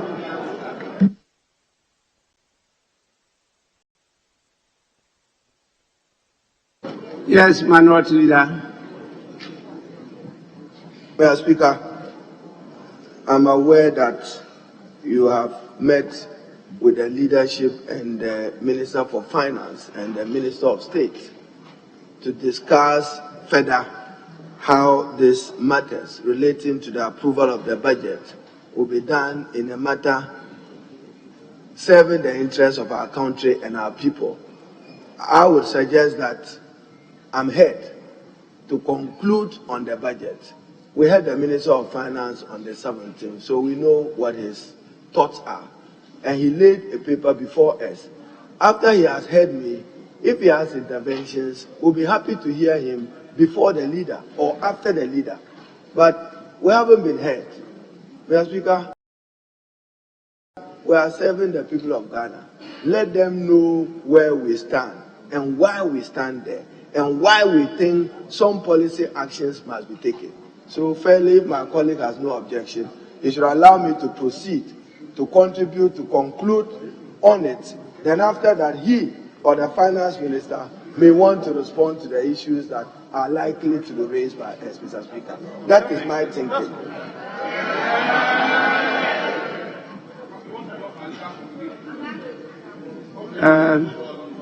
Majority Leader, I thought this one we could go ahead, allow him to state the position of the minority. I will then give the Minister for Finance to say, being the one that came to present the statement, you say a few words, and then you now will come in as the final statement on the budget. And then I can put the question.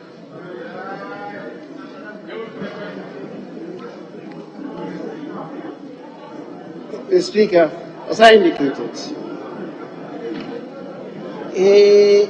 the prayer to you was to afford them space to engage both the expanded leadership of the minority and also that of the majority. The Speaker, if the minority leader should speak,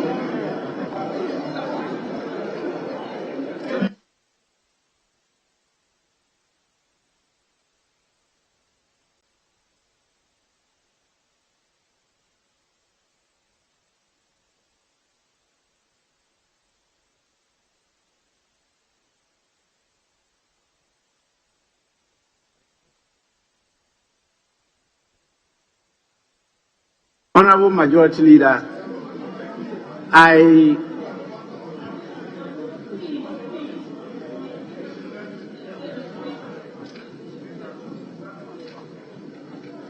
get the sense of the House.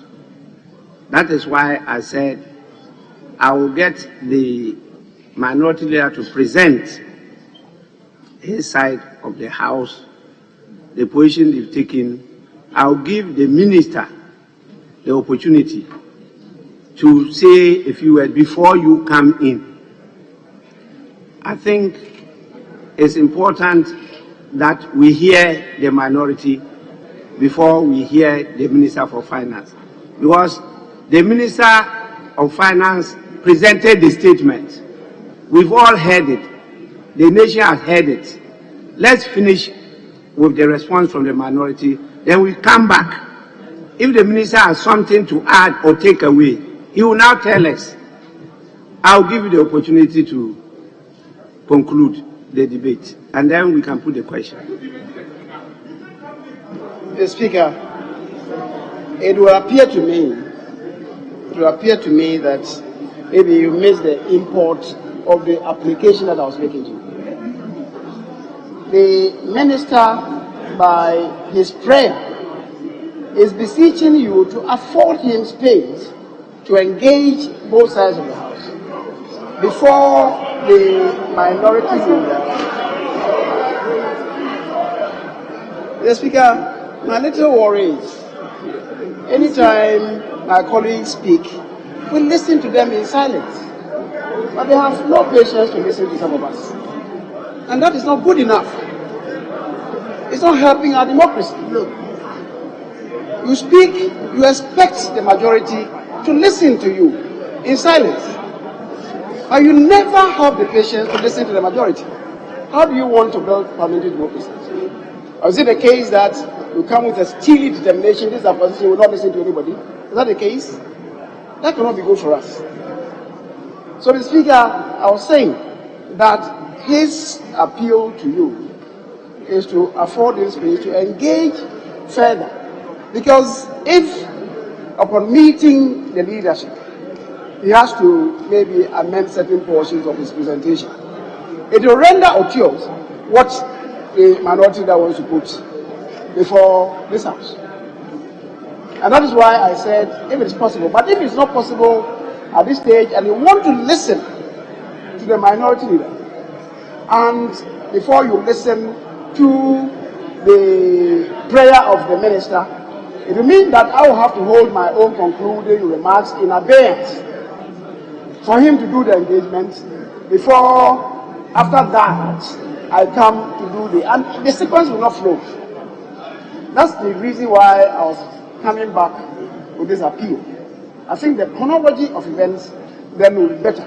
Instead of listening to the majority leader, the minority leader, and then affording him space to put in his own prayer, to grant the prayer, he does the consultations, and then after we come back, then I come to state my own. Let's look at the sequence will not really flow.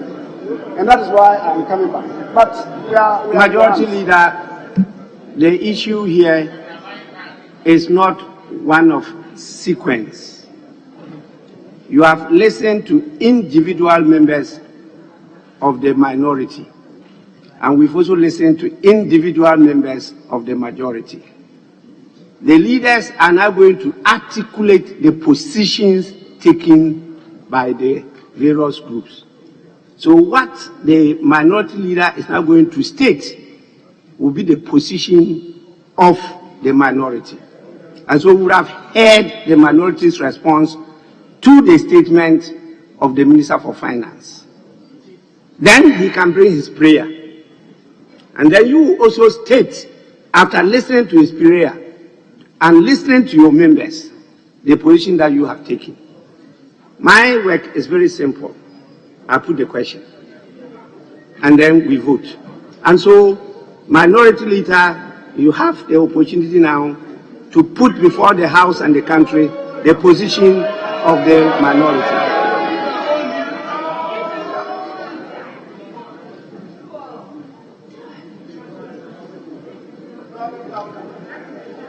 Mr. Speaker,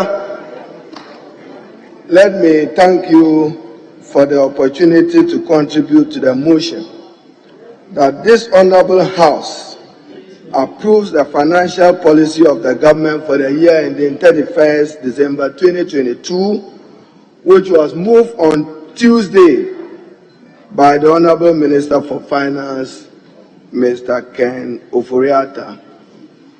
Mr. Speaker, in doing so, to reflect what the wishes of the Ghanaian people are. As I said, Mr. Speaker, I'll lace my presentation with Krumna for the youth, for the traders, for our women, for our importers, who cannot simply make ends meet because of the continuous infliction of hardships by President Nana Addo Dankwa Akufo-Addo and his government. He came to this office of president, hailed that he will end the suffering of the Ghanaian people.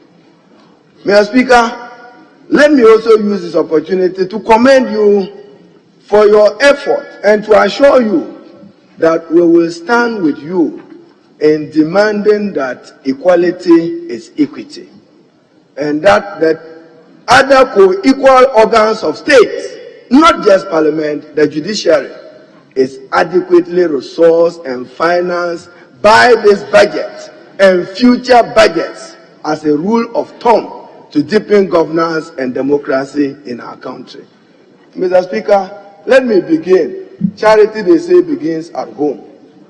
Now, Mr. Speaker, when you take the budget statement, we in the NDC minority, we are calling on the Minister of Finance. And Mr. Speaker, let me refer to paragraph 316, page 82 of the budget to proceed on it.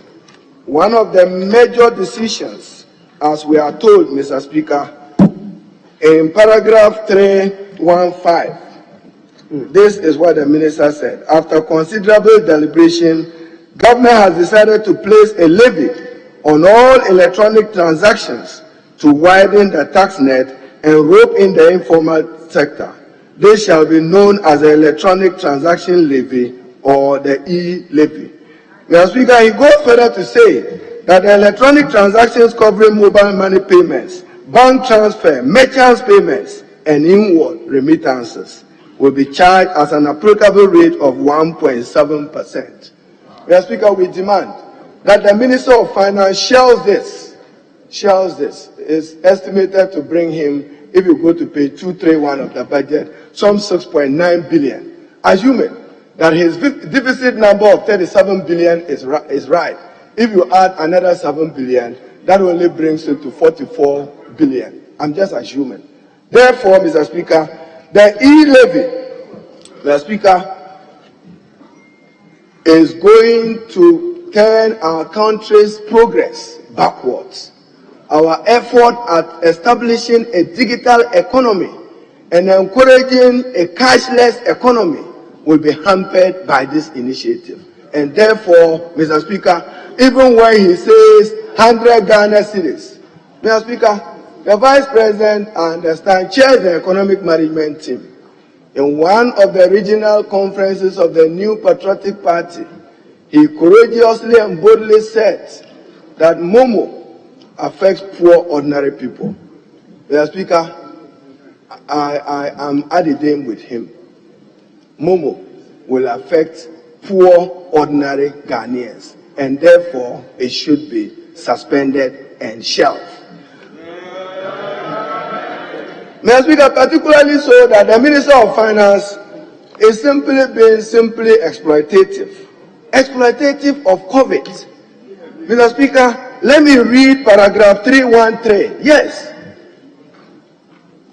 Paragraph 313 reads, Mr. Speaker, mobile money platforms and bank transfer grew fourfold, reaching 68 billion in 2020 from 15 billion in 2015. So largely in 2020, because of COVID and social distancing, we all encourage electronic transactions and electronic payments. Then when you hear that the Ghana figure has increased from 527 million to 1 billion, opportunistically you want to tax it, Mr. Speaker. That is simplistic. It's COVID. It is not going to be there forever. I'm quoting from the paragraph. And Mr. Speaker, I'm holding with me here an article by Peter Missiani, Taxation of Electronic Commerce, a commentary. And he warns, the extraordinary growth of the internet has given rise to the concept and practice of electronic commerce, which has revolutionized the way business is conducted in the world and in Ghana. I've added the in Ghana, Mr. Speaker. For consumers, even for shorter shipping times. So, Mr. Speaker, if a businessman in Ghana banking transactions transfer $2 million abroad for any purpose, he must pay an e-levy. That is $34,000 lost. Mr. Speaker, in introducing the e-levy, we are not even mindful of the fact that you don't tax capital. You tax revenue, income. You tax income, Mr. Speaker.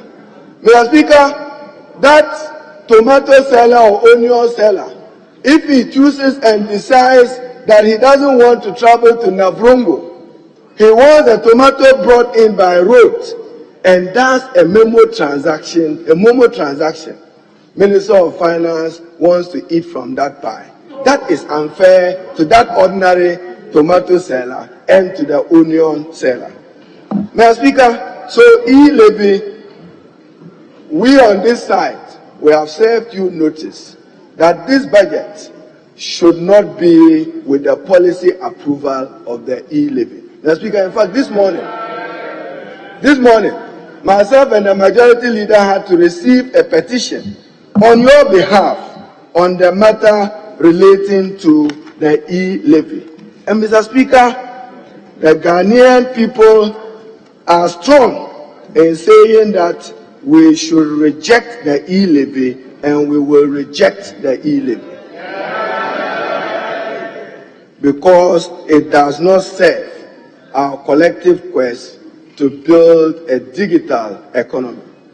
Mr. Speaker, before I go into other matters, we on this side, we know what happened in Keita following some tidal waves, Mr. Speaker, on 6 November 2021, with less than 4,000 people displaced, properties and schools destroyed, constituencies such as Keita Anglo, Keita South, South Tong, and Adan all affected. Many of the communities in the area, Jelikope, Tetekpe, are all affected. Mr. Speaker, we don't see in this budget any effort by the President and government to touch the people of Keita, that they are Ghanaians and they deserve to be helped.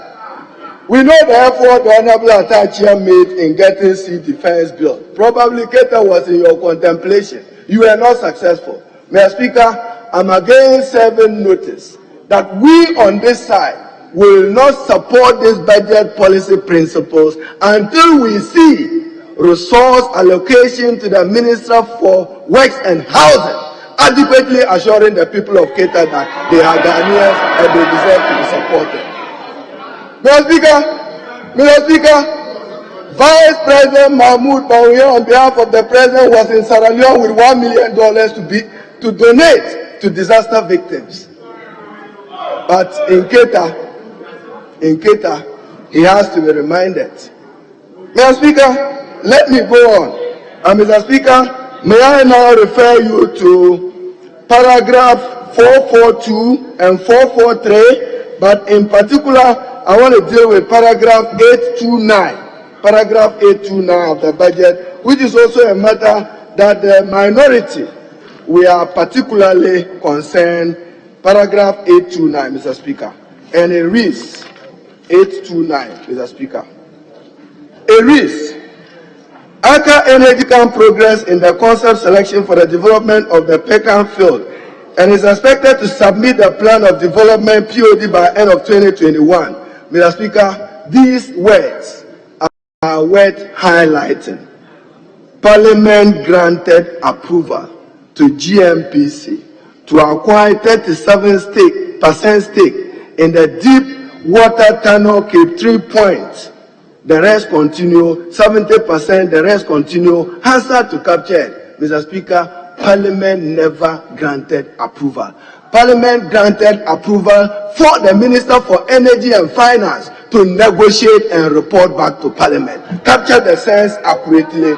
Let it reflect, Mr. Speaker, the resolution that was adopted by this House that fateful day, so that we know, yes, we gave you a mandate, but we did not, Somoto, approve that, walk on. You are supposed to go and negotiate with a ceiling not exceeding 1.1 billion US dollars for our purposes. Mr. Speaker, so when we see this text, when we see this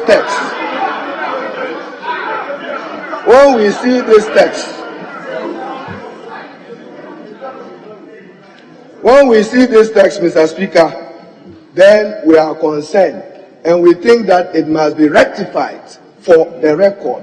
And I accordingly demand, Mr. Speaker, that Hansard, when it gets to the portion of this, my statement, they add the resolution that was so adopted that particular date. I'll share the date for the purpose of the record, to reflect what has been reported and what ought to have been reported.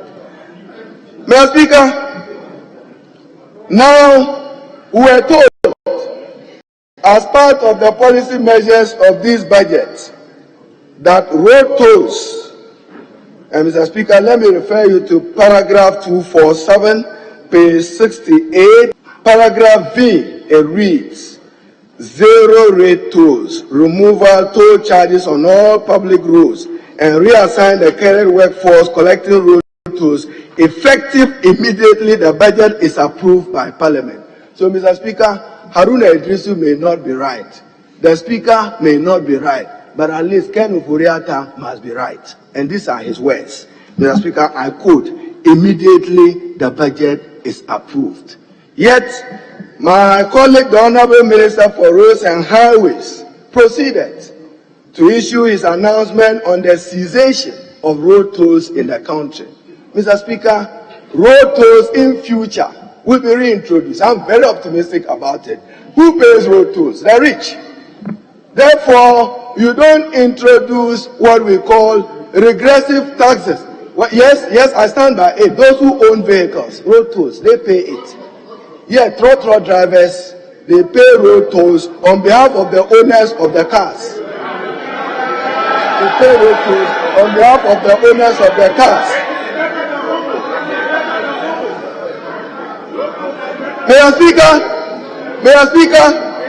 Mr. Speaker, road tolls. When you have a government come and pass a Public-Private Partnership Act, in these formative years, I was then Minister for Trade, and I used to work with then Minister for Finance on a Public-Private Partnership policy which culminated in an act. In that act, you envisage that you will dualize Accra Kumasi, you will dualize Accra Cape Coast Sekondi Takoradi, you will dualize even Tamale Bolga in the foreseeable future. Mr. Speaker, nowhere in the world are road tolls zero toll. This is Ghana. And yet you make 78 million Ghana cedis. You probably could have adjusted it by 50% or 100% and make some 156 million Ghana cedis. You didn't do that. But Mr. Speaker, my colleague, Minister for Roads, you didn't get it right. You could not have said cessation. You could have said suspension. And I remind him that this is a country governed by law. And one of the cardinal principles of the rule of law is respect for the law. So the Honorable Atachi was very certain when he said, accept an administrative error, because you didn't have the mandate to cease, to call for cessation of road tolls. I say, if you don't accept Haruna, because I'm in the minority, yes. You don't accept directive of Speaker because you think he belongs to a different political party, yes. But Mr. Speaker, he must respect the words of the Finance Minister when he said, and I quote, "zero rate tolls on all public roads," and these were the words, "immediately the budget is approved by Parliament." Not before Parliament, not even when its policy principles have not been approved. We should not encourage a state of normlessness in our country. You have every right as government to decide that you don't want to make use of road tolls. But I'm saying, in the foreseeable future, Ghanaians will wake up to the reintroduction of tolls. And Mr. Speaker, hear his argument when he says he's suspending road tolls, that congestion, unmotorable roads also contributes to congestion. Bad, poor roads also contributes to fuel burning. Same reason, Mr. Speaker. So, Mr. Speaker, the argument for road tolls neither here nor there. And I think that, Mr. Speaker, yesterday when my colleague, the Honorable Mahama Ayariga, was contributing to the debate, he drew ministers' attention to the fees and charges. And Mr. Speaker, let me refer you back to paragraph 315, 316 of the budget again for our purposes. Mr. Speaker, when you say fees and charges, you will subject it to automatic adjustment over a 5-year, using inflation as your basis. You are wrong in law and you are wrong constitutionally. That is why Article 174 imposes the mandate on Parliament as the only authority that can impose taxes. So your view of an automaticity is in breach of the power of Parliament under Article 174. Mr. Speaker, when they wake up every other day, I heard the Honorable Kojo Okon Nkrumah say that we should shy away from goal scoring. Why? We won't shy away from a return match. When you scored a goal and there is a return match, you must prepare for the return match. When value-added tax was introduced in this country, today we are hearing arguments. Support Nana Addo Dankwa because he wants to build infrastructure, he wants to do roads, he wants to do cyber crime. When the NDC introduced VAT, what was it to be used for? You stood in opposition, you shouted in opposition, you demonstrated in opposition, and today you call it goal scoring. It's a return match, you are reminded. Mr. Speaker, they also when we argue, we will compare the two administrations, Mr. Speaker. And the reason why we are opposed to e-levy and we will not support it, Mr. Speaker, there is no luckier minister than Minister Ken Ofori-Atta. Between 2017, 18, 19, 2020, 2021, Mr. Speaker, total revenue as he has got is in the region of some 300, I want to get my figures right, Mr. Speaker. Total revenue that he has benefited from, over 266 billion. So where are the hospitals, where are the roads, where are the schools, where are the projects? And in addition to this, he has borrowed more than any other finance minister under the Fourth Republic. Mr. Speaker, let me refer to his debt numbers. I want to quote his own numbers. Mr. Speaker, may I refer you to page 50. He says, Ghana's debt, 341,762.7, 58.3 million US dollars at end September 2021. Mr. Speaker, he inherited from John Mahama and the NDC a debt position of 120 billion. It means cumulatively, in addition to tax revenue of over 200 billion, he has borrowed over 220 billion and still borrowing and still counting. So, Mr. Speaker, it is not surprising that our rating, whether by Fitch or by Moody's or by Bloomberg, Ghana has been downgraded, and that our debt is unsustainable, and Ghana today is a high debt risk country. So, Minister, come. You said in opposition with Dr. Mahmoud Bawumia and the president, you said you had superiority over management of borrowing, responsible borrowing. Mr. Speaker, the Terminal 3, which was built by John Dramani Mahama, I'm told, Ghana Airport Company, check your record, has already raked in some $6 million as returns to that investment. Prudent investment. And it was not put on the consolidated fund or on the national debt of Ghana. This was use airport taxes for purposes, amortize and deal with it. Mr. Speaker, yet we're told that NDC are pim. So today, what number would we give to it, Mr. Speaker? Mr. Speaker, what name are we to give to this particular issue? Mr. Speaker, let me now turn with respect to you to page 104, that this side of the house we want to stand tall and strong, that we will not support President Nana Addo Dankwa to bring back to this august house and to the Ghanaian people that baby called Ejapa, Ejaboni. We won't accept it, Mr. Speaker. And Mr. Speaker, I will lead lucid reasoning why we should not support Ejapa. Mr. Speaker, yes, collateralization and securitization. Then this started collateralizing road fund. What has that led us to? Road contractors are not being paid. Certificates are held for 3-4 years with an unacceptable interest regime. Many of them businesses are collapsing, and you want to collateralize our mineral resources. We say no. We simply will not accept it, Mr. Speaker. We say no. Mr. Speaker, get fund. 1.5 billion has been collateralized dollars against get fund. And worst of it, even when we have a minister and a governing board, you create another vehicle called Daichi. Today, if get fund rakes in 1.4 billion as they should do, because of that, 680 million of it is used to service debt. Half of it.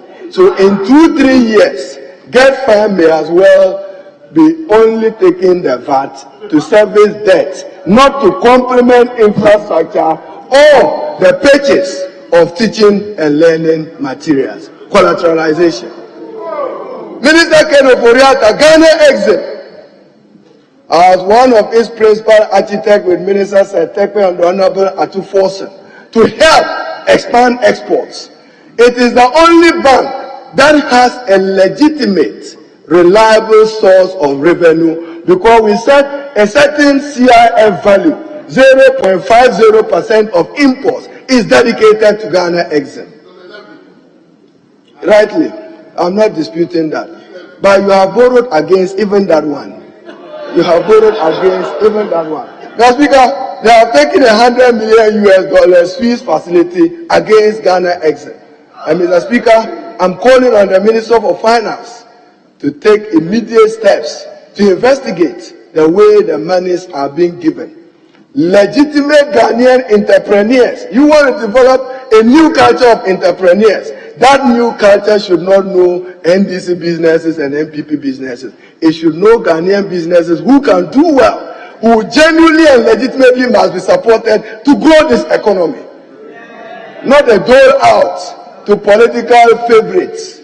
I'll share a list with you. It will surprise you. Somebody got 16 million Ghana cedis to farm. Whether he's a farmer or not, I'm on it. Mr. Speaker, the Honorable Minister for Finance, he must respect not just the Supreme Court ruling on the District Assembly Common Fund, but he must respect Article 252 of the Constitution, which requires him to transfer money in quarterly installments, not half year or next year or hope against January. Not that. The Constitution in 252 says quarterly installments. Today, there are outstanding transfers for 2018, 2019, 2020, and even 2021, amounting to about 2.6 billion. Yet you say, my idea, you have done well, the economy is doing well, when you cannot even meet your statutory obligations. And it is not just the District Assembly Common Fund, Mr. Speaker. The National Health Insurance Fund is in coma. They are surviving on a bone. What has happened to their dedicated 2.5% VAT? What has happened to the 2.5% VAT on Ghana Infrastructure Fund that you took as additional revenue? Mr. Speaker, we are told that, for instance, government in 2017 collected 178,528,000 Ghana cedis from cocoa board at export duty, but failed to disclose same. Read Auditor General Report 2017-2018 Audited Financial Statement. So somebody must be accounting for this borrowing from cocoa board. Mr. Speaker, other issues. The district assemblies must function. We've all learned our lessons following the election of the appointment and confirmation of MMDCs. Our colleague, the Honorable Basua, we saw how he got humiliated because of a confirmation of a DC. Mr. Speaker, very soon I will stand in his seat to raise the matter of contempt of a member of parliament by those parading as security agencies and police. They must have respect for him and allow him to perform his lawful duties. Mr. Speaker, the Honorable Minister for Finance, again, we are told, spent 23 billion on financial sector bailout. And he is talking about a development bank and dedicating $800 million to $1 billion to that development bank. Couldn't you have used that to improve the liquidity of ADB and NIB, which are struggling, instead of wanting to create a new financial institution? And Mr. Speaker, what is even more important about the development bank, if there is any bank in Ghana which Parliament must legislate on, is the development bank. Because of your experience of the collapse of banks, micro loans and savings company, and the consequent attendant unemployment and distress it has created for families. That is why we particularly must legislate to iron out what the mandate of the bank should be, so that when they are in infraction, we can punish them. Now, if you dedicate $800 million to $1 billion, and Mr. Speaker, even his paragraph on it, you have not made full disclosure as minister. When I add up your numbers, $800 million. So, Mr. Minister, we need to be told on the development bank, what is it that we should expect apart from the legislation when you say you have 1 billion? From where? And for what purposes? Where is the money coming from? You cannot appropriate it yourself. It is wrong. My view, it is wrong. You cannot appropriate up to $1 billion to a financial institution without parliamentary appropriation. Mr. Speaker, Kromna-ish.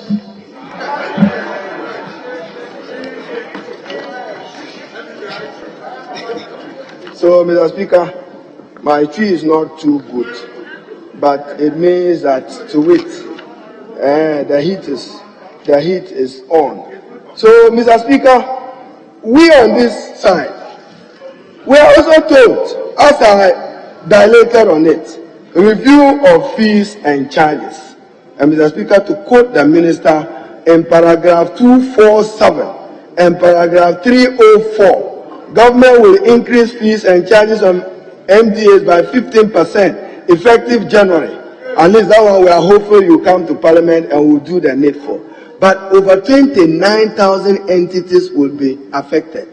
And 15% you can do, subject to parliamentary approval, but not by your decision of automatic review of some 15% every other year. Mr. Speaker, I believe that is not good enough. Mr. Speaker, we are told again, the Honorable Minister for Finance, in reading the budget, He did so on behalf of His Excellency Nana Addo Dankwa Akufo-Addo. Major policy shift. And Mr. Speaker, this administration, they accuse NDC that going to IMF and coming back policy credibility. You are suffering from a policy psychosis, as the Honorable Atufonse said. You said about 100 billion. Where are you going to get the 100 billion from? Where? And you said 2.5 billion will be made available for Ghanaian banks to borrow. That has not happened. This was mid-year review 2021. Obatampa to replace infrastructure for poverty elevation. Smart. So that MPs will not ask for $1 million per constituency again, which ended up in the building of toilets and digging of dams. $1 million. The Honorable Katie Hammond, you should have gotten $6 million this year alone. Do you have it? Since 2017, have you received some 600? Then, Mr. Speaker, when they talk about even the e-levy, Mr. Speaker, what happens to communication service tax? What happens to communication service tax? Unemployment insurance, what happens? 100 million fine for labor and faith-based organizations for retraining and skills development. What happened a year on? Increase the CAPEX program by 150 million. Mr. Speaker, all of it, deception. Nothing happened. And 2 billion have not been approved. We all can go back to a paragraph in the budget. Mr. Speaker, then they spoke about Agenda 111. We demand transparency on it. How were the contracts awarded? I heard the chairman of the finance committee talk about sole sourcing. Yes, sole sourcing must be used sparingly and rarely. It should not be a rule of thumb. But Agenda 111 come clear how the contracts were awarded and whether there was value for money for Agenda 111. We need to know the location of those hospitals and what informed those allocations. Mr. Speaker, so statutory payments are suffering. Get Fund, National Health Insurance, Common Fund, criminal shit. I'm not those funds, Mr. Speaker. Mr. Speaker, you know, when you met Togbe Afede, the president of Asogli State, and this one is for minister to take interest and work with the Minister for Lands and Forestry and the Minister for Works and Housing in the best interest of the Ghanaian public. Togbe Afede, Mr. Speaker, complained to you about the wanton dissipation of public lands in Ho and other parts of the country without even recourse or respect to the traditional rulers and traditional authorities. It's wet, and and probably in my own tamale, Mr. Speaker, is worth looking into and examining to protect this asset for the people of Ghana and for the future of our country. Mr. Speaker, they talk about growth. The highest growth of this economy happened under President J.A. Mills, 11.4%, sustainable inflation. What happened? There was negative growth in 2020 attributable to corporate and GDP. So, Mr. Speaker, I'm concluding. And in concluding, as I have said, the expenditure, total expenditure including arrears, is projected at 137.5 billion, 27.4% of the key drivers of expenditure growth include capital expenditure, flagship program, wage bill, and interest payment. And Mr. Speaker, I'd like to share with you for the purpose of the record why the debt of Ghana is on an unsustainable path. Mr. Speaker, the NDC in 2017 interest payment was 10.7 billion. 2017 interest payment 13.5 billion. 2018 15.8 billion. 2020 24.5 billion. 2021, 32 billion. And 2022 projected 37.4 billion. This, Mr. Speaker, you can look at. And then even ESLA, Mr. Speaker, have also been collateralized. I didn't say USLA, I say ESLA, Energy Sector Levies. Honourable Minister for Communication, I'm not referring to you, I'm referring to that tax instrument that the NDC and President Mahama introduced that you describe and call nuisance. ESLA, not OSLA.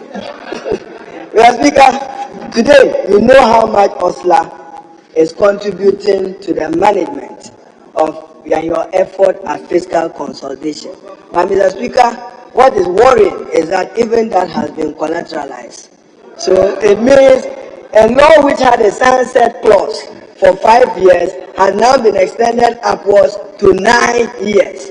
That is the very reason why we will not support EJEPA, because evidence suggests that many of these securitizations have not served our people right. Mineral resources contribute about 4% to our gross national product. In terms of tax revenue, very, very significant. So, Mr. Speaker, in concluding, I can only agree with Dr. Mahmoud Bawumia on 31st August 2020 when he said, don't tax Momo. Don't tax Momo. So, don't tax Momo. And his argument with that, it affects ordinary poor people. He is right. And I share his thoughts on this particular matter. So, Minister, you probably will consider withdrawing it. But, Mr. Speaker, let me conclude with some evidence. When you look at remittances, you want to tax it. Bank charges, you want to tax it. Inward remittances alone will reach about 3.6 billion, equivalent to 2.5% of GDP. And you want to subject it to a tax. That's why I said that it's not a prudent thing to do, Mr. Speaker. So, Mr. Speaker, the Honourable Minister of Finance presented his budget statement. Let me conclude, Mr. Speaker, with those highlights. That e-levy, 6.7 billion out or added to your fiscal deficit. You can proceed with the other policy principles of the budget, minus e-levy. Improve the construction of the paragraph on EJEPA. Improve the construction of the paragraph on fees and charges, limiting it to your mandate as Minister of Finance and not attempting any effort to usurp the mandate of Parliament under Article 174 of the Constitution. Fees and charges, Mr. Speaker, the Ghanaian people are suffering. Then finally, Mr. Speaker, you said you start to take over from NAPCO. It is in your paragraph. Let the opportunities benefit every other Ghanaian. The other day, the Honorable Alassane Soyene asked the Minister for Youth and Sports about Astro Test in Ghana. Go and look at the locations and go and look at the distribution, one-sided. And you say you are developing Ghana for Ghana and you are developing the youth for Ghana, when a particular section of the Ghanaian population is denied. Mr. Speaker, 1D, 1F. Look at the statement by the Minister. Upper West region, less than 10. Upper East region, less than 10. Greater Accra region, 76. 1D, 1F. One district, one factory. There are many districts in the Upper East region, many districts in the Upper West region. Mr. Speaker, we should begin to make a careful study. Ashanti, Brohafu region. I particularly think that cashew and poultry, we should dedicate its development to the Brohafu region, as it was standard, and identify entrepreneurs in that area, encourage and support them to do it as their 1D, 1F. But but not the distribution you are doing and concentrating them in the greater Accra region. Mr. Speaker, in this budget statement, we are told that even though 1D, 1F have happened, we cannot trace how that has contributed to addressing unemployment, neither can we trace how that has contributed to growth. That is why it's welcoming when you said that there will be a tax exemption regime. So, Mr. Speaker, Parliament, Mr. Speaker, you requested for a budget of 1.7 billion. Realistically, I think that that is on the high side, Mr. Speaker. But Parliament deserves to be adequately funded.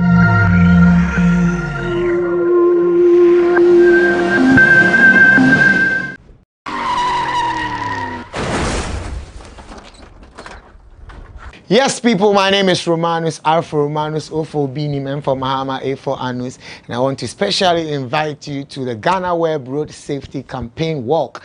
Yes, Saturday, 27th November, we are joining the Jehovah's Witness. We are walking straight from Presec Legon to Delish Restaurant to campaign against indiscipline on our roads. I'm going to be there. I want to see you there. Let's clear the indiscipline on our roads.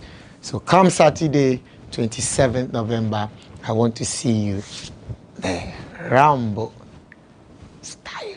The GhanaWeb Road Safety Walk is proudly sponsored by Somoko Ghana Limited, Vena Mineral Water, and Delish Restaurants.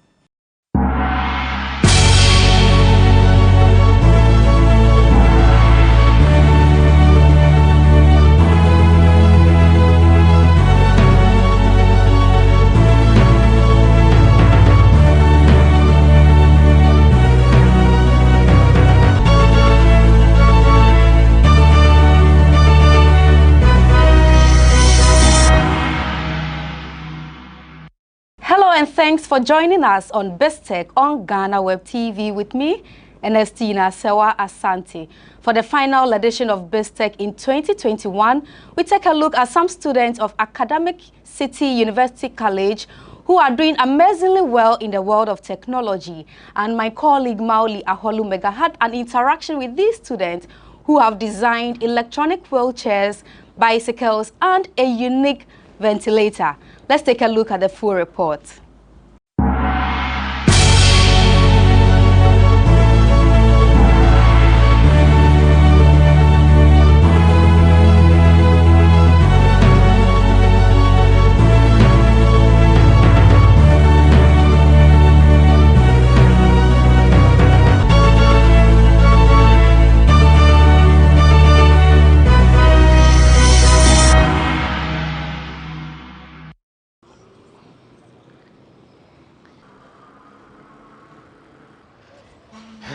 What an amazing way to end this year, and this is going to be our very final episode of BizTech on GhanaWeb TV for the entire year. In this special edition, I'll be speaking with some students here at the Academic City University College, and they'll be taking me through some of the projects that they've been undertaking. As you can see, I'm on an electric bike. Yes, I'm going to be speaking with the brains behind this bike and also another student who's also created an electric wheelchair. Before I introduce my guest, I'll take a quick break and we'll be right back. Don't go anywhere. My name is Mauli Aholumega.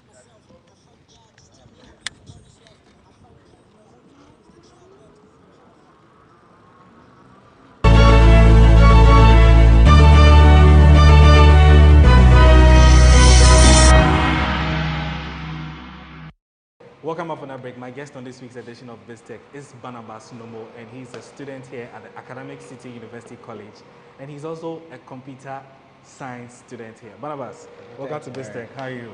I'm good, right? Yeah, so you want to show me something. I see this is the ventilator. Yeah. Yeah, so what am I looking at right now? Okay, so this is actually almost about to go out to Kolebu. Okay. Because, you know, during COVID, our school president, Dr. Fred, he started this call to action, and he was asking people if you had skills that you wanted to contribute to some like national development agenda, sign up, and he was going to recruit you. So okay. I think what happened was at that time, all places were locked down, and I asked him if I could join the project, but I live all the way in Koforidua. So, and this is something that I never really expected he was going to do, but he literally went and got a government permission. And got a car and drove all the way to my dad's house in Koforidua. I was like, hey, I'm here, you know. And so that's how I joined the project. And on the project, I mean, I study computer engineering, so a lot of lessons you take in, like logic gates. Maybe you should sit through one of our classes one day, but it's very practice oriented, where I know a lot of people like to say, oh, we have to move away from theory and shift to practical, but I have realized that, you know, you have to really integrate the theory into your practical learning, and that makes it more empowering. And so a lot of things that we learned, from building simple logic gates to embedded systems to memory management, power management, all those were very, very helpful. And I feel like it's gave us a great edge. And so we started this, and at that time sourcing parts were very difficult. Like we had a lot of suppliers trying to get us parts. Sometimes they'll get held at immigrations, you know. It was a big, a crazy mess. And finally the German Corporation for Partnerships gave us a grant. And so based on that grant, we were able to source materials. You know, the technicians out there are building like 4 more models of this right now. So it's not just this one alone? No, it's not just this one alone. This is going to, I think this will stay here. But the ones that are being made right now, we have the controllers here that, like, we've made them modular. So we'll plug all those controllers, and we'll take one to Kolebo, we'll take one to Ghana Standards Authority, and we'll have them working, just validating what we're building. Because I think there's a really big push for made in Ghana, and if Ghanaians can take charge of their own technological development, that would be extremely empowering, because that means we would be able to do a lot more as a nation that we otherwise couldn't have been able to do, you know. And there's still some way to go, like setting up manufacturing in Ghana, for example. It's something that we have to figure out, you know. And so I believe that we are getting there, and I'm really happy that my university is really championing this course, you know, of trying to draw in the community and, you know, create action. If you had come here maybe 2 weeks from now, we are building a small aluminium refinery, just because, like, finding parts to work with are hard, you know. And I think if a lot of individuals are doing a lot of these things, it will push them to try to automate certain processes, you know, and it's something that I find really empowering. But I also think I'm very privileged, because in academic city, like, I'm on full scholarship, you know. That means I don't pay for food, I don't pay for housing or anything. You're really enjoying. Exactly. So I know a lot of people may not have the kind of privilege that I have, and I think it would require more institutions like Academic City, you know, or Ashesi, like all the private institutions that's trying to do education right, you know. And unfortunately, good education is quite expensive. But I believe, you know, as time goes on, you know, we'll get into a position where the average person can also afford these kind of things. But all in all, I think it's been a really great experience for me. It's been like over maybe a year that we were working on this, just because of sourcing equipment. Lots of things coming into place. Sometimes you make an order and then they'll, like, the order gets cancelled because another company ordered for the same parts that you ordered. And I mean, you don't have that much money to. All right. So I want to come now to the ventilator proper. How did you begin to put all these parts out? I know you studied computer engineering, like you said. So how did you? And I also see a laptop here. So what's the correlation between this and then this? Oh yeah. So that's actually interesting. You know, if you want to build any system, right? You can sit down and break it down as this is an electronics component, this is the mechanical component, right? So, for example, the previous version we had no logic at all. All it had was a motor. It just spins and delivers there, right? And so the thing that we've done differently is that we have a microcontroller, which is really a very small computer on a chip, right? And by having a small computer on a chip, some of the things it allows you to do is that you can now say, look, if there's some process going on, right? Or let's say if you are running and somebody hits this button, right? Hold on. stop it. I mean, we are still doing integrations. Okay. So there are lots of things. There are lots of things. But if I Okay. hit this, right? Yeah, I realize it's stopped already. You get me? Okay. So those are some of the things that we do. Like, for example, if you notice, this arm keeps coming back to the same position. No matter how many times we run it. It's because we have this magnet here, and then we have a Hall effect sensor. Wow. So what happens is, like, having a microcontroller allows you that kind of autonomy to do these kind of things. Else, you'd have to use a lot of wires, you know. And so over here on my computer, it's really, I write the code here, and then I upload it to the microcontroller. So you use your computer engineering skills as well, fuse it into this, and then it works for you. Yeah, exactly. Wow, that's quite amazing. Yeah. But so where do you want to see these items? Like you said, you're doing a couple more in addition. Where do you want to see this? So I mean, most of the paperwork, administrative stuff, you know, it's Dr. Fred, Dr. Lucy, they are good at those things. You know? I think they made it really student-driven. So they usually do not even ask, hey, do this, do that, right? They usually just check for updates and check on deliverables. So for us, on our end, I mean, it would be nice to see that, let's say one day my uncle is sick or something, and I see something I made, right, saving his life, you know. For them to use it. And for me, that's the most empowering thing about engineering, that there are certain things you may do that you may not get like a lot of gratification for instantly, but just knowing how it's going to impact somebody's this life. Specifically for the health sector. Exactly. Yeah. You know, and like just that alone, I think it's great. So where I want to see it, I think it really depends on how our evaluations with Ghana Standards Authority go. You have to go through the standards. But what they are doing, it's not like they are like trying to say this will work. We are not going to let this pass, or we'll let this pass. But what we do is that they are actually very keen. You know, they are. Boss comes around here sometimes. Even a Kolebu hospital doctors. So it's more like a very collaborative experience, and so it's more like we are going to give it to them. They give us feedback. This would work. This wouldn't work. Can you change this? So so that we can build a product that we know. You know, for example, with ventilation, if it's a closed loop, then what happens is, for example, if we are delivering too much air, we can burst the person's lungs, right? And so those are like actual legitimate concerns that we have to take care of, you know. And so when they give us a lot of the feedback, we would use that. And I'm hoping that based on, if we are able to meet their requirements, then these could be like mass produced, and they could be in hospitals.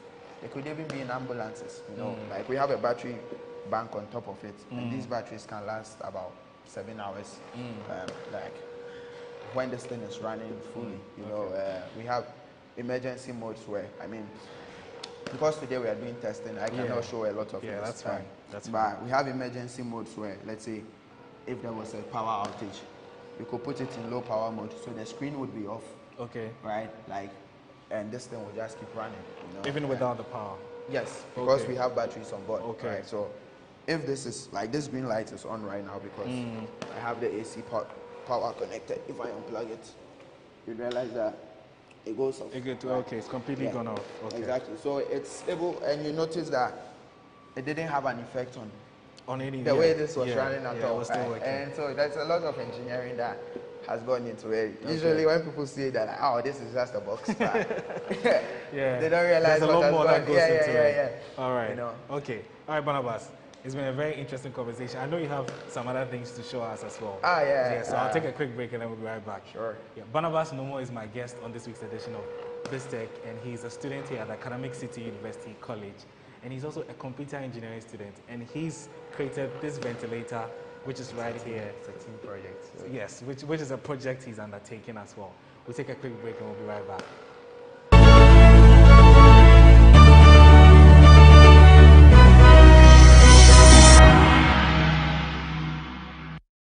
Welcome back from that break. Barnabas Nomo has been taking me through a team project, which is the ventilator that they have created. Now he's going to take me through an electric bike. Barnabas, what am I seeing here now? This is actually an electric bike. Okay. I think this is one of the craziest projects that we've ever done because we're trying to build a bike that can give you like go about 50 kilometers per hour. Wow. You know, and that's the top speed we can dish out. And we want to extend the range to about 60 kilometers. So 10 kilometers more. Yeah, so you can ride like for 60 kilometers before your battery dies. Okay. So that's what we've been doing. So what happened was that my friends and I mean, I grew up in a really interesting place. You know, all the boys had BMXs. Like when we were kids, BMXs were like the thing, right? Yeah. So what we did was we actually took the frame from a BMX and we modified it so that it could behave like a mountain bike. You know? And so we've kind of stretched this beyond its limits. Yeah. I can see some springs and all that. We had to like incorporate those afterwards. So we bought this from a crash, like someone's bike that had crashed. Okay. So we brought it in. You know, we have a lot of machinery here, so we're able to clean it up and straighten the poles. So you recycled a very old bike? Yeah.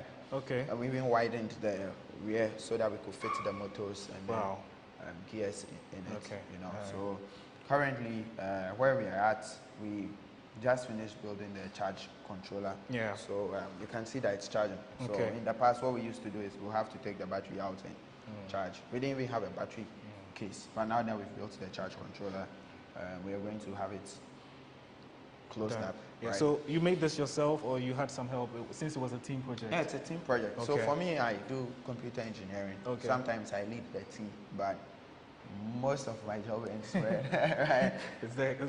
Be on the computer. So Angela, I think you talk to her as well. But a lot of the plastics that you see on here, she actually had it. She actually 3D printed it here. So, for example, this hydraulic shock absorber. You know, we have a tight cap that fits on it. We filled it with oil, so the tight cap sits on it so that it doesn't leak, and it's able to build pressure to keep you from having a bumpy ride. Right? I see the two, one on the left and one on the left, one on the right. You know, some of the holsters that hold these electronics in place, all of those we 3D printed it, and we actually designed this on our computer before we actually. You know, I didn't actually mention that about the ventilator, but a lot of projects we do here. I mean, we have this saying: if you can't figure it out on paper, then you shouldn't be doing it, right? So you have to conceptualize everything first before you bring it up. Yeah, most like that. And the reason why you have to do that is because, you know, hardware is expensive, right? So you can't just be buy brick. You run out of money really fast. So you have to make sure all your models work. Then when your models work and you're satisfied, you know, like first, it will shock you that you start with some funny looking poles, and then you get the underlying concept working. And after the underlying concept is working, you can just add a lot of aesthetics and you beautify it. So that's what we've really done.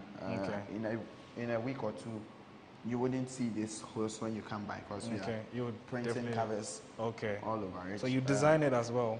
Yeah, exactly. But we usually make sure the functionality works before you do all that. Yeah, before you do all that. So we threw in some really subtle features. Like there's this speed sensor in the wheels. So if you are riding at night, the bike was really built for night riding. For daytime, if you are riding at night, like the whole wheel lights up because of this neon bulb there. And I see another one, a second one also here as well. So those are a few like subtle things we are putting in. Right now it's white because we are trying to prevent it from rusting. But there's like this really crazy graffiti guy. I don't know. He's on Instagram as Ekomofo. Like he wants to give us some really nice, you know, looks on it. But for now, we are just focusing on making sure that I can do what we want it to do. So wow, that's really interesting. So how many of these do you want to create? Or for now, this is what you have? Actually, we want to build a biking culture on campus. So one of my friends who I haven't mentioned yet, Jeremiah. Two of my friends actually. Like Jeremiah, Anthony. There are people that I really enjoy working with. As well as Andrea as well. Yeah. So my team, Angela, Abdul, Jeremiah, Anthony. Right? When you put us together, just know that, you know, crazy like things come out. So Jeremiah and Anthony are actually building a charging station right now. So where we can go in and plug your devices. More like an electric charging station. I think if you look at this campus, a lot of the projects are using electric economy. You know, we are building an electric vehicle. We have electric bike. We're building electric ventilator as well. You know, so it shows you the direction in which we are looking. And so having something like a solar charging station around is going to be helpful. If you look there, we actually have another bike in the corner. Okay. And then we have another bike all the way there. You know? Okay. So those are like a lot of e-bikes that coming out. Okay. Are fixed. Yeah, so talk to me about the solar charging station that you and your team project mate are working on. So for the charging station, I'm not on it at all. It's, it's actually being conceptualized now. I know at a point I'll come in, right? But, with your computer skills and all that. Yeah, but usually the way we work, I think, here, like one fundamental course that everyone takes, if you're, even if you're an engineer, you do entrepreneurship, you do project management. So usually for some of these things, you know, the approach is from a project management perspective. So like if there's the work breakdown structure doesn't include you yet, you know, you just have to wait till it's your turn. It's your turn, and then you do some of these things. But we want to build a biking culture on campus actually. Like when I graduate, I might leave this behind, you know, and at that time there'll be a lot more, so anyone can just hop on. We are actually trying to throw a challenge to students where we would figure out other solutions they could provide for this. So some like maybe putting a tracker here, so if someone wants to go to Accra Mall, they can just hop on and they get there. Just being able to see other things, or even remotely locking your device, you know. That's something that we want to throw in there, but you know, more or less, it's more like just reviving the whole biking culture that I knew as a kid, but this time throwing in a lot of tech to make it cool, you know. Just imagine if you're in traffic in a car and then a bicycle just speeds past you, right? It will look crazy, you know. So that's what we have been trying to do now. All right, so finally, you are level 400. You're almost done with school at the tail end. I know, how has Academic City helped you shape all these things that you're creating and moving out there into the job field? What are the plans for Barnabas? I see. I actually, I have some offers from companies. I don't want to name them now, right? But like, I have quite some offers that I am thinking about. You know, me and some of the guys are also thinking about trying a startup for a year just to see how it goes. You know, where we'll be still building accessible devices, like you know, the electric wheelchair. You see it, so you see the like exoskeletons, more like things that help. Yeah, very innovative stuff. But also it has to make profits, right? Exactly. That's the only way. Yeah, money is very important. Keep going at it. So I mean, right now that's what's it's looking like for me. I think for my experience here at Academic City, though, I always tell people that, you know, universities don't hold you to do anything for you. You know, it's like they provide the resources and the material and the facilities, and if you put in the work, you can do a lot of stuff with them. Because like if you look around, even this workshop alone, you know, I know the budget for this workshop was like $2.5 million, right? The electricity we use a month alone, that's quite a lot. If I was living at home and I was trying to do all this, you know, just imagine. It will cost you more. Exactly. Yeah. I remember sometimes I take equipment home and my parents just look at the label to see the power consumption, you know. And so I should tell you how when you have an institution like this that's making the investments, you know, if you're able to just put in a little, just try a little. They're ready to give you that support as well. Exactly. You know, it's something that I mean, it's not totally related to this, but like, even though I'm studying engineering, we started this gaming tournament, you know, like last month. It was called Squad Wipeout. It easily became the biggest Call of Duty mobile multiplayer tournament in West Africa. And it had a lot of support from my institution, you know. If I put myself in the shoes of, let's say, somebody who was outside this institution, trying to pull something like that off, you know, the partnerships, the amount of money you would spend. They had 48 players living here on campus, being fed, using Wi-Fi, you know, those kind of things. Just to play a video game. Just to play it, right? And the fact that I'm doing engineering and I was able to pull off such an entrepreneurship feat, it should tell you the kind of impact that we're putting into people. And so usually a lot of parents would ask me, hey, what is the assurance that my kids are in a good place here and all that? I tell them, look at all that's coming up, right? Look at what's happening here, and just form your opinion, because I think that's really important for me. And so I do not really know, honestly, I do not know exactly what I'll do right after school, because I have some offers and I have other things that I feel like I want to try. So I'm still forming my opinion. Okay. But I'm not really scared or anything, because I feel like I have been well prepared to face the world. That's great. Barnabas, thank you very much for your time. Right. So I've been speaking with Barnabas Nomo. He's one of the students here at the Academic City University, and they are creating very innovative stuff.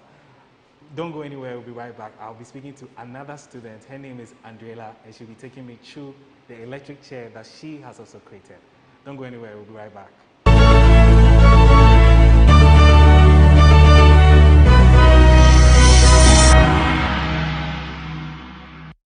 Welcome up on that break. My next guest is Andrela Techi, and she is a mechanical engineering student here at the Academic City University College, and she has created an electric wheelchair. Andrela, welcome to BizTech. How are you? I'm good. How are you? Yeah, thank you. Many thanks for your time. So what am I looking at right now? So we are looking at our electric/hybrid wheelchair. Okay. So this is an interesting story. I'll talk about that later. All right. But this is basically a wheelchair that runs on electric motors, but without power, it can also be run manually. Okay. So that's the basic purpose of the motor, the wheelchair. Now the interesting thing is that this project, I am leading this project with a team of engineering students. All right. This project is a bit closer to my heart because it's personal. So my grandmother, I mean the one who named me Andrela, had a stroke when about 1 year till she died. Oh, sorry and about then it was quite hectic because we had to go back and forth. People had to stay over, take care of her because she couldn't move and all that. So accessibility has been one major thing I really want to solve in the health sector. So that was what she was passing through. Fortunately, she got well before she passed away. Oh. So that is it. And then I went to an accessibility camp at Ashesi 2 weeks where we were making prosthetics and designing things for disabled people. So I kind of started getting my passion from that. Okay. And then we had a challenge in 3rd year.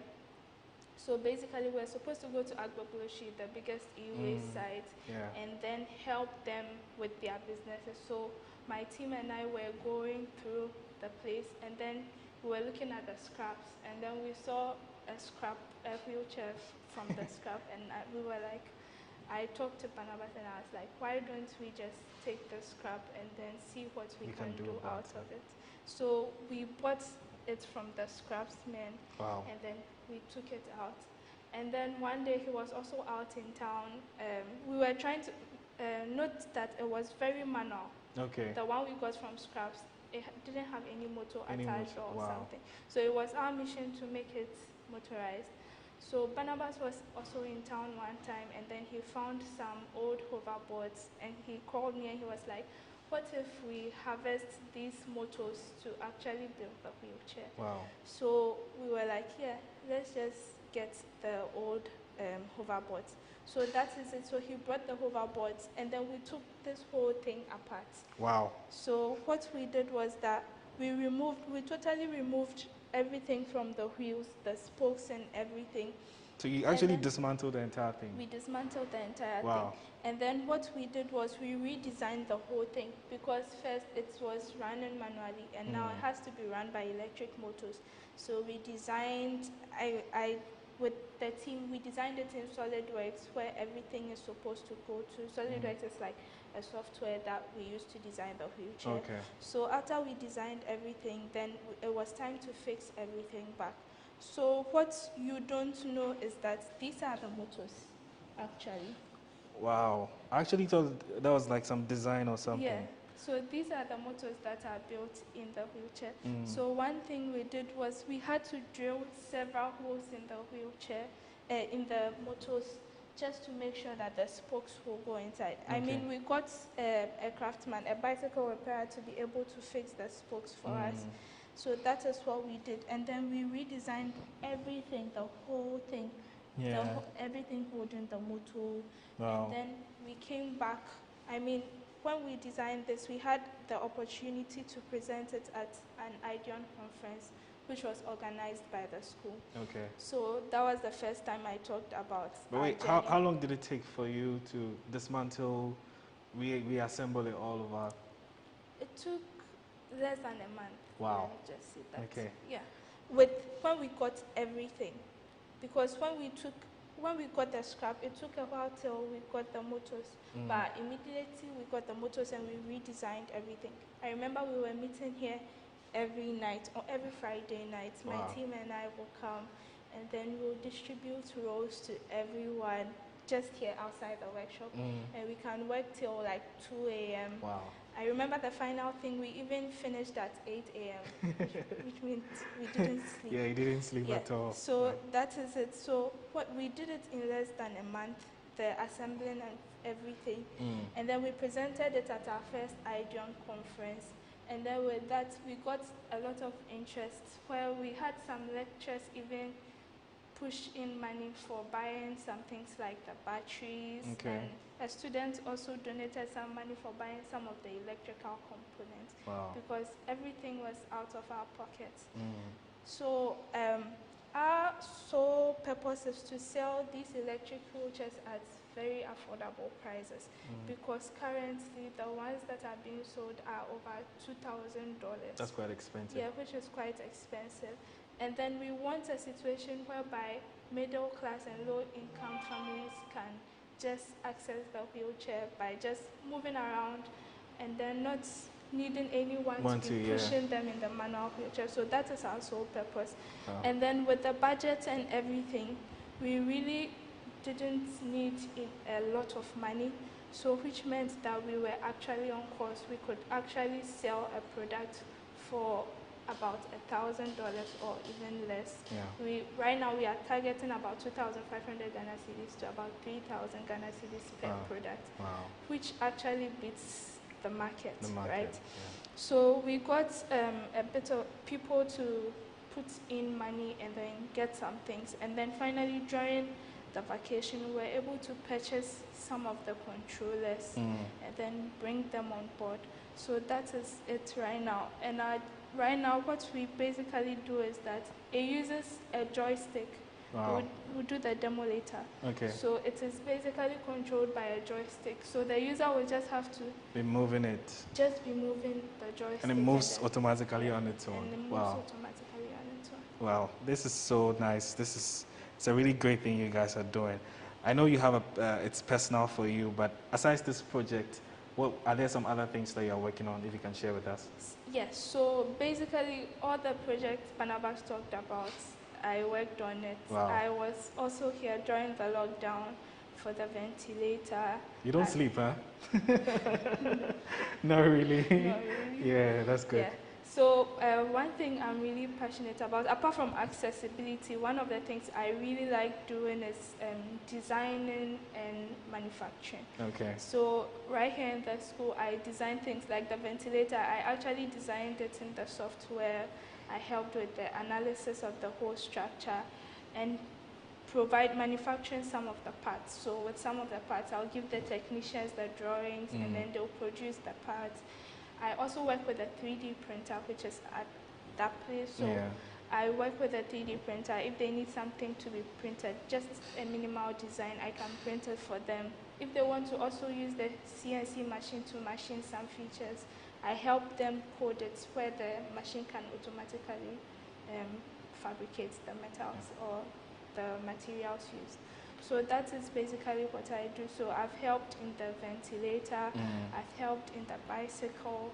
There are other projects I've also helped in, like the autonomous car that is also on campus.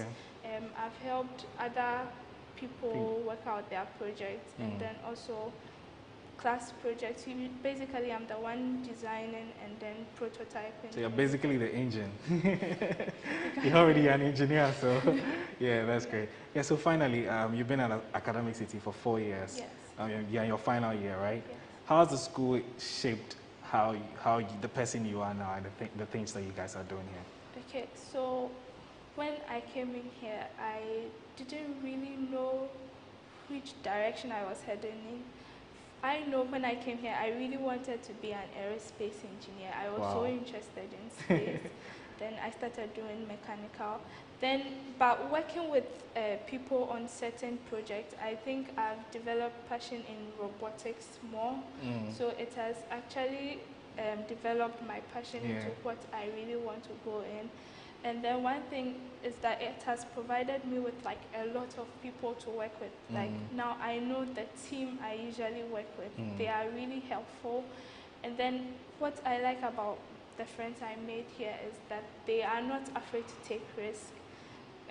One thing they usually tell me is that this is the best place to take a lot of risks because we are not going to actually lose a lot compared to outside the school. So one thing is that my team really helps. It comes up with a lot of projects. They are always here motivating you. We are always working on what we want to do. And then one thing is that the lecturers are also very supportive. They are always willing to help you one way or the other. You can always go to them with your model and be like, this is what I want, can you help me? And even with the wheelchair, we had the lecturers come in, oh, I want to help in the electronics part, can you really connect me? So they're collaborative with you guys as well? They are really collaborative and then very supportive. Yeah, so that is what and they constantly check up on you. How is the wheelchair going? What do you need? Do you need any learning materials? So that's one thing Academic City has done. It has been very supportive. It's a very enabling environment. It has helped me in finding my passion and then pursuing my dreams. That's cool. So what happens to aeronautics now? Well, I haven't given up. I'm still interested in space. So on campus, there's also a team where we talk about satellites, design of satellites and all that. And I'm one of the executives. Okay, so that's nice. That's what we do. We help people participate in satellite competitions. We do some parachute challenges, which are really fun. And then sometimes too, we launch some weather balloons too. So I haven't really given up on it. I wanted to build a space station, but I really think I can do it. Yeah, you can. I think you can. But don't give up on your dreams. You guys are doing very amazing here.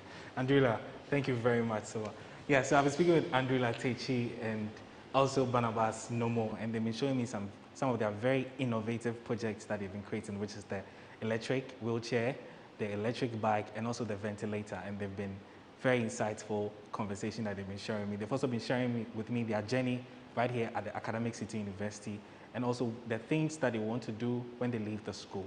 As you draw down the curtains for this final episode of BizTech on GhanaWeb TV, we'd like to say a very big thank you to each and everyone that has watched us and also supported us. From the entire team, we say a very big thank you, and we'll see you next year.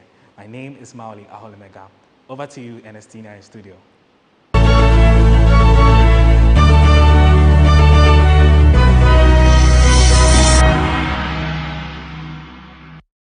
Thank you, Maoli Aholumega, for that report. Let's take a word from the organizers of Bloggers Summit. Avance Media it's hosting the 3rd edition of the Ghana Bloggers Summit, which is a conference for bloggers, influencers, and journalists to come together and share ideas and learn more skills and try to build a career for themselves. Well, we know blogging is a growing community in Ghana. It's no longer a community, but it's becoming a profession. And it is something that we have to model so that the upcoming ones can be able to know what is right and what is wrong, and then how to actually make money from their craft or from their talent or whatever they're putting out there. So the summit is to teach people, also provide a platform for networking, and also provide a platform where people can share among themselves what they are doing to succeed in their businesses. So what we are doing is we are bringing very experienced and successful bloggers from Ghana and also other parts of the country, other part of the continent to come and share what they have, share what they've been doing, so that the upcoming ones can also learn from it. Well, it's a big platform for you to be able to discover what you want to do, discover the people in the community, to discover a lot of things around how you can make money, how you can build your blog to have the best SEO, the techniques that others are using to build their blogs to become international blogs. So if you come, you are definitely going to add on to your value. You gain more knowledge and also get to meet new people. And we are creating this to be the biggest new media conference in Africa. So if you come, you're going to be part of this community. We expect over 300 people, and then tickets are already sold out. So if you are still out there, I would encourage you to either maybe join us online, or also if you still want to pass through the event, so you can also come. This year the keynote speaker is George Britton, who is a veteran blogger in Ghana who has created his own other new media company just from blogging. So we are hoping that others will also come and learn from him. We have other speakers like Kobe Chair from Kobe Chair News. We have Rashad Emmanuel from ghpage.com. We have Entamoti from Entamoti Media. The speakers are a lot, and if you go to our Facebook page, you see that we are announcing speakers, and then we are also bridging the gap between just the blogging industry and the business community. So we are also inviting other business people to tell us how bloggers can also work with them in terms of brand influencing and what they actually need from bloggers to be able to exchange their platforms for cash from those companies. So we are hosting the CMO of Trillium Industries, which is one of the biggest brands in Ghana, called Ali Ajami. So he's coming to talk about how they are able to involve bloggers to promote their stuffs across the country. So you go to egotickets.com, you just search for Ghana Bloggers Summit, and then you just register. Registration is free, so you don't have to pay for anything. All right, this year's summit is going to be hosted at Alisa Hotels North Reach on the 4th of December, which is a Saturday, from 9 a.m. to 4 p.m. It's a tall list of activities, from speeches to presentations to panel discussions to networking experiences. So, and as part of the summit too, we are giving a free ticket to someone to go to Dubai, can see Ethiopian Airlines. We also partnering with GhanaWeb to create the GhanaWeb Reporter Contest, which gives the platform for anybody to win 2,000 cedis to be able to start their own blog, and then also work with GhanaWeb. We also have a 20% discount from Narcotech on any blogger that wants to host their website or get inspired from the event to create their own blog. They have all those discounts. And then after the event, we also have an after party at Cloud9 in Osu. So it's a whole experienced event. If you come, you'll be able to meet new people, learn new things, and be able to get the opportunity to fly to Dubai if you stand a chance to be that lucky winner.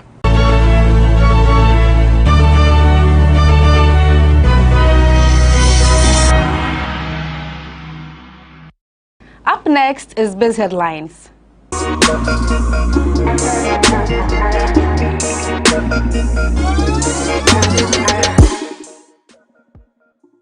To our very first story, the issue of unemployment in Ghana remains one of the country's major problems.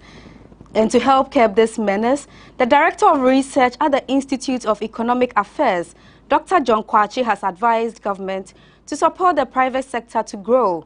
According to him, it is impossible for government to single-handedly employ the teeming unemployed youth in the country.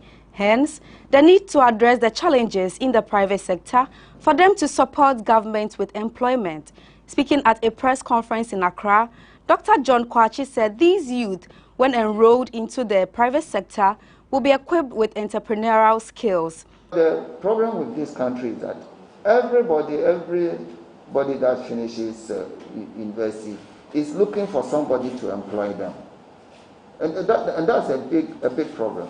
If you go to other countries, students emerge from the universities to be big entrepreneurs. If they tell the guys who introduce, Facebook and Google and Twitter and so, they all emerged from universities, to do that. So you don't have to always go looking for somebody to employ. In fact, me personally, if I look at my own life, I always tell myself, if I come back into this world, I'm not going to depend on anybody to employ me. And You wait for them to, first they will determine how much to pay you, and you wait on them every time at the end of the month for them to pay you and all that. If you were to find your own something to do, so it's good that government, has introduced this program they call You Start. That's the biggest one, and so on. And then they have also said that they are also going to support the private sector. Deputy Director General of Operations and Benefits at the Social Security and National Insurance Trust, SNIT, Laurette Koko-Otri, has revealed that the trust withheld the pensions of about 24,333 pensioners, amounting to 186 million cedis as of November 2021. These are people who have not re-enrolled biometrically or not completed or renewed their pensioner certificates and thus have been deleted from the pension payroll since the exercise started in 2018. Speaking at a 3-day operations conference by the trust in Koforidua, Mrs. Otri said 41,508 names of pensioners who had not re-enrolled biometrically or had not completed or renewed their pensioner certificates have been deleted from the pension payroll since the exercise started in 2018. Out of the 41,508 names of pensioners whose pensions were withheld, a total of 17,175 have been reactivated. Per the trust, the deactivation exercise is a mechanism put in place to ensure that pension is paid to only retirees who are alive. However, in cases where an account is deactivated, the trust will reactivate such account when the pensioner renews their certificates. Moving on to our third story, the Director of Petroleum at the Energy Ministry, Benjamin Kwame Asante, has disclosed why Blocks 5 and 6 of Ghana's oil were reserved for direct negotiations and not open for licensing round.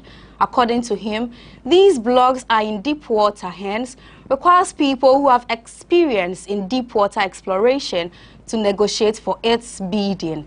He furthered that Blocks 5 and 6 bidding needs people who are financially mature to take over as works on them is financially challenging. 3 blocks, Block 2, 3, 4, were available for licensing. At the same time, the ministry also made available 2 blocks, 5 and 6 for licensing round negotiation. And that is what he said. I mean, maybe the timing was too bad. But for us, it was for 2 different geological regimes and 2 different water depths. So we expected that people who don't have the deep water experience will not even bid for that point. But of course, I mean, the ones that were not even for bidding, like Block 1, people still put bids there. So you can expect that people might not necessarily want to go by the rules, but just to put in bids. The Ghana Union of Traders Association has hinted on intense protest if government goes ahead with plans to reverse the benchmark value reduction policy. The finance minister in his budget presentation last week proposed the reversal of the benchmark reduction policy. Various stakeholders, including the AGI, have commended the move, while others have disagreed with it. Taxation has been one of the strategies government uses to rope in revenue to develop the country. The recent tax to be introduced in the 2022 budget is the 1.75% levy on all electronic transactions. Though this e-levy has received public backlash, the Finance Minister Ken Ofori-Atta has said government will find a way to win the cooperation of the minority in Parliament to accept the e-levy. Just as this matter on taxation is simmering down, the Dankwa Institute has called out government to implement a new policy to tax rent payment. According to the Executive Director of Dankwa Institute, Dr. Antoinette Chibodako, it's about time rent payment is taxed. She said the rate at which people build in Accra and Kumasi to rent for cash is unimaginable. She said renting out rooms or apartments has been a lucrative business in Accra and Kumasi. She said this at a press conference held in Accra.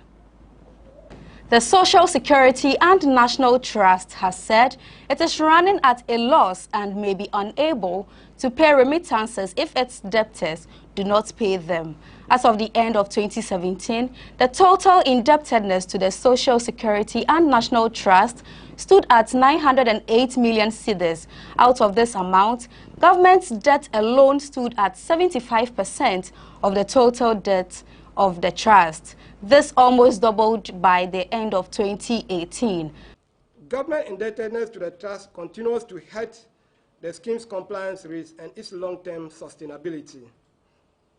Delays in the payment of due contribution by government have been cited in the actuarial valuation report as hampering the scheme's level of investable funds. As at the end of 2017, the total indebtedness to the trust stood at 908 million, with over 75% of the indebtedness due by government. In addition, indebtedness to the trust has almost doubled in 2018. Delay in contribution payment has been assessed to have a tremendous impact on the long-term cost of the scheme.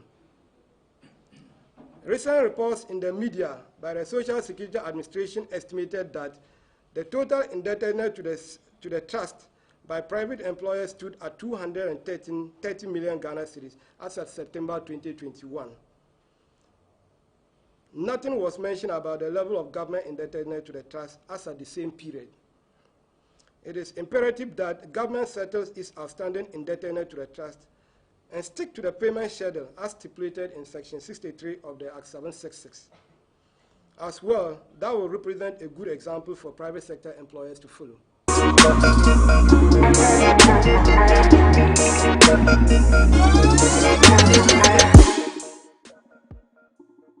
From the entire BizTech team, we say a very big thank you for staying with us throughout this year. But next year's production promises to be bigger and better. Do log on to www.ghanaweb.com for more stories. Do well to follow us on all social media platforms, Facebook, Instagram, and Twitter at the Ghana Web. On YouTube, GhanaWeb TV. I am Ernestina Sewa Asante. Enjoy the weekend.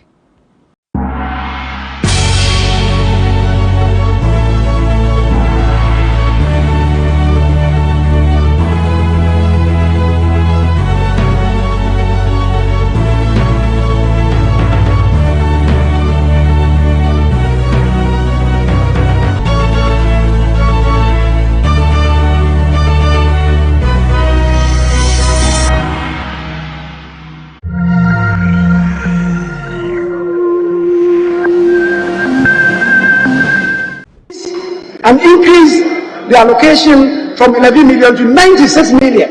If the minority at the time had not been insistent, that thing wouldn't have happened. Mr. Speaker, that is the now situation is that the minister should listen to what issues that have been raised and possibly factor the concerns of the sea defense at Lekuso into the budget. How is he going to do that? The Speaker will plead with him to do that. I also agree with the minority leader that the resolution of this, the approval that was given to the Minister of Energy through GMPC in respect of Eka Energy is not being properly captured. It's not the language that was used in the resolution. We need to look at that. We need to look at that. The Speaker, the Honorable Adongo is giving me 10%. I'm struggling to give him 0.1%. I'm not. I saw if he gives me 10%, I believe it's a good beginning. Mr. Speaker, the issue about Ajapa, which was withdrawn by the minister, they said to do further consultation. And Mr. Speaker, I'm not too much aware that those consultations have taken place. So again, we appeal to the minister, if it's possible, to do something about the Japan. But he is here. I believe he will respond to that. Mr. Speaker, as for the e-levy, I believe we should know that it is a cornerstone of this budget. At I don't know, fellas. You are seeing the roads in your backyard. Where are you going to get the money to do the roads?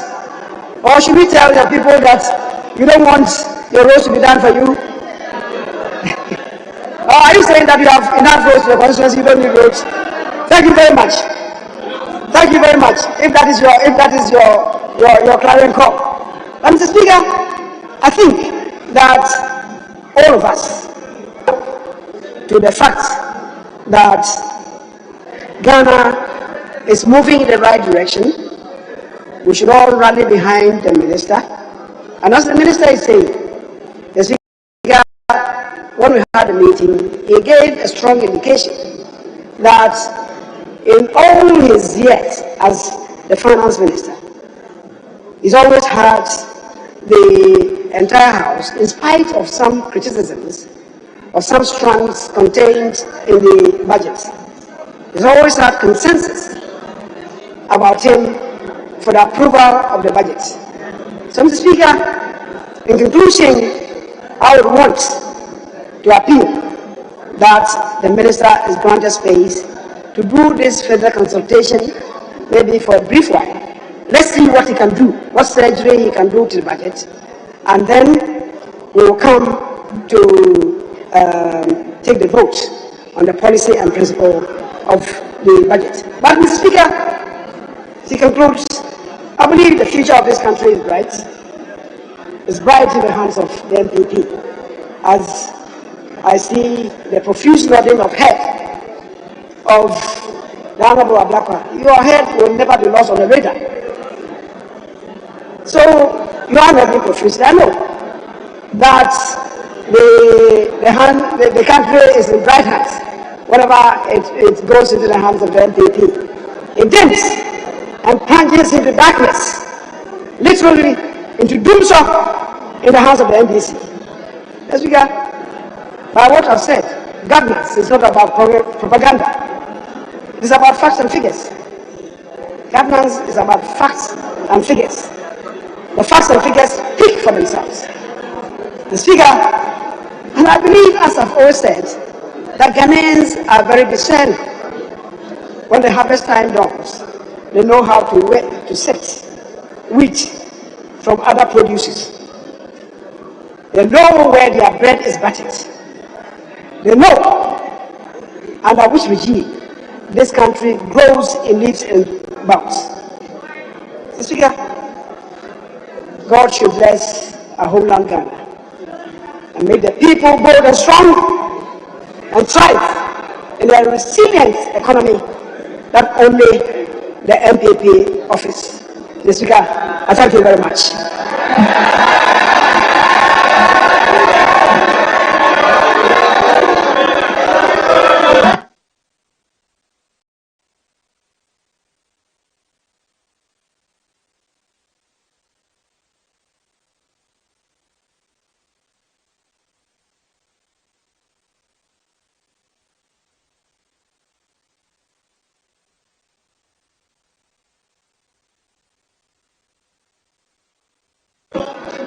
Honorable members,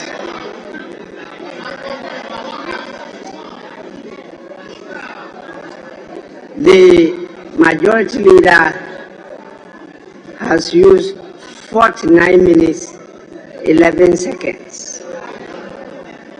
Majority leader, yes. I think it's now time to listen to the prayer of the Minister of Finance.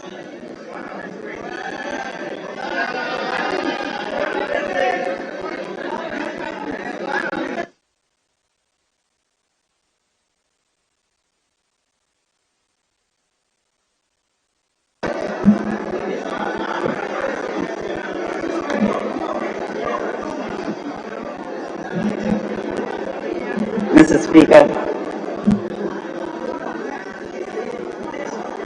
thank you very much indeed for this opportunity to be here with my prayer to you. Mr. Speaker, in listening to to both the majority and the minority, it is clear that there are deep divisions in where we want to go as a nation. Mr. Speaker, in the 5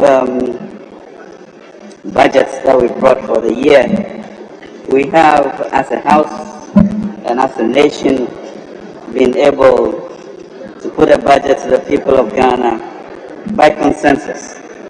And Mr. Speaker, this is very important as we look to the unity of the country. I have heard the passion with which the minority leader engaged us, and I've also listened throughout the past 10 days what have been said in the media. We've also equally heard what we the majority have also believed in. Mr. Speaker, we are at a crucial point in our history in which the President has proposed the establishment of a sustainable entrepreneurial nation, ensuring that during that process we shall, Mr. Speaker, have fiscal consolidation and job creation. So, Mr. Speaker, there are 3 main things that we are trying to tackle: the issue of debt, the issue of employment, and the issue of infrastructure through gathering revenues. And revenues, Mr. Speaker, has been illustrated. We are way behind our peers. My prayer to you, Mr. Speaker, is to enable me to engage with the minority, extended caucus, leadership, and also with the majority before the question is put to vote. Mr. Speaker, it is important that we leave this House, this budget, the people with one language,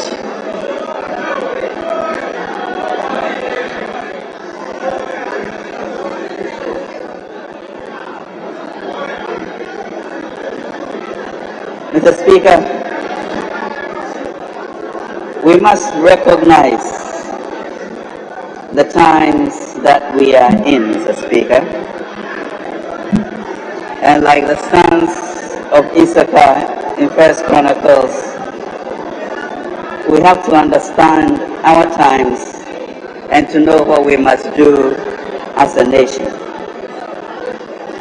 We must, Mr. Speaker, speak one language so that nothing will be restrained from us as a country. Mr. Speaker, this is going to require some burden sharing on all of our parts, and therefore the big elephant in the room is the one on e-levy. Mr. Speaker, this is an important and critical introduction, and I'm sure we can work on it in committee level to make it more efficient.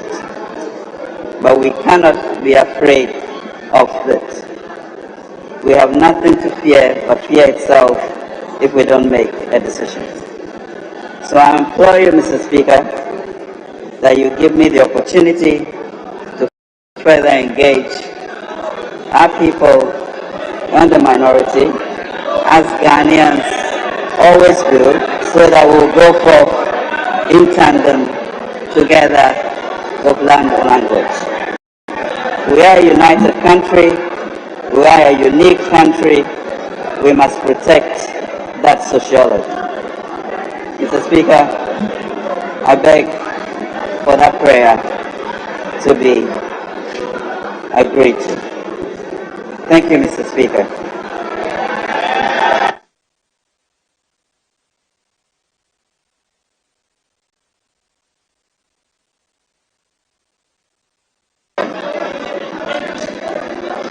Honorable members,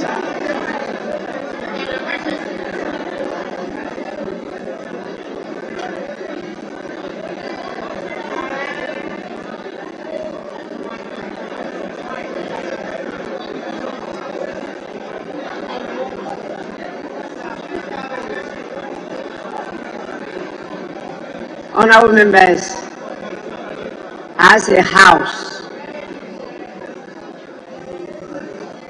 we have always put across to the executive that it is important during the process of the preparation of the budget to engage Parliament earlier. So in 2009, as the majority leader, I led the House to prepare even a draft bill so that Parliament could be engaged earlier on in the preparation of the budget.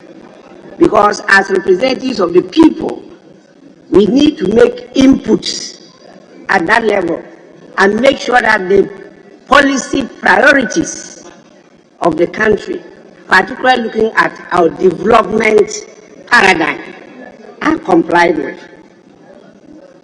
The budget is usually prepared and then thrust on Parliament about a month to the end of the year, and we are asked to process and pass it. This is the stage we have got to. After the debate, after the winding up, the minister has put across a prayer. Now, the prayer is not even to consult the whole House, but leadership. For me, we passed that stage. I'm prepared to put the question for you to decide whether we should accept the prayer of the Speaker. I don't decide for the House. Now, whatever decision you take, then we can move on to the question on the budget policy and principles. Then from there, the estimates will come for your consideration.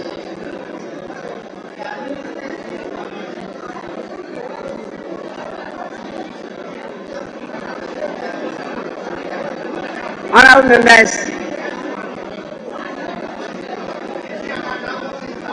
the question is, yes, Minority Chief Whip.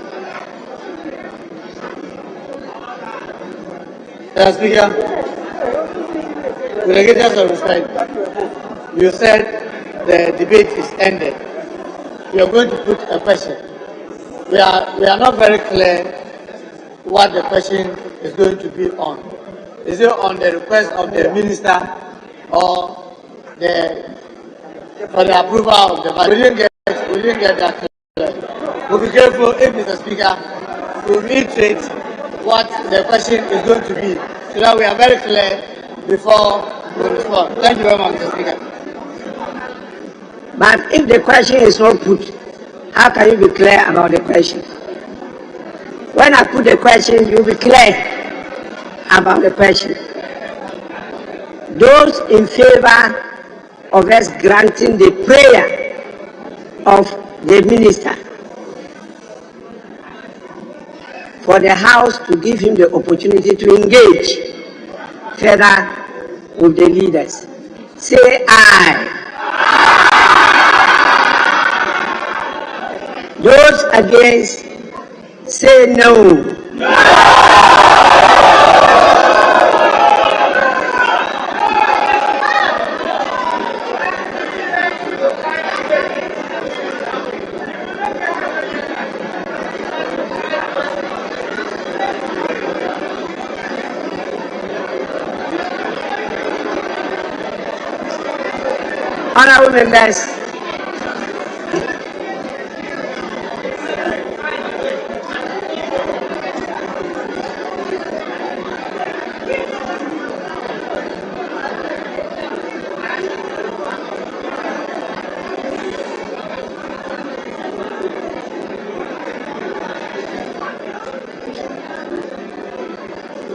Honorable members, I think the noes have it.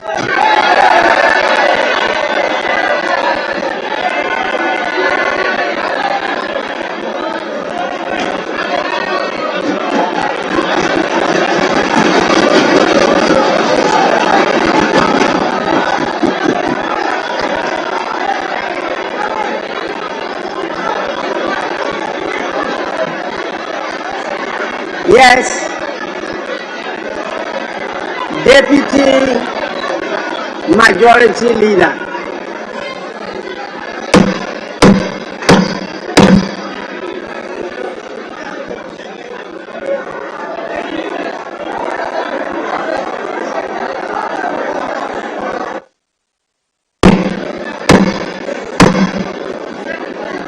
Deputy Majority Leader, you now have the floor.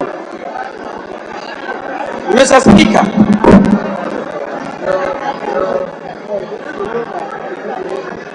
your ruling, in my opinion,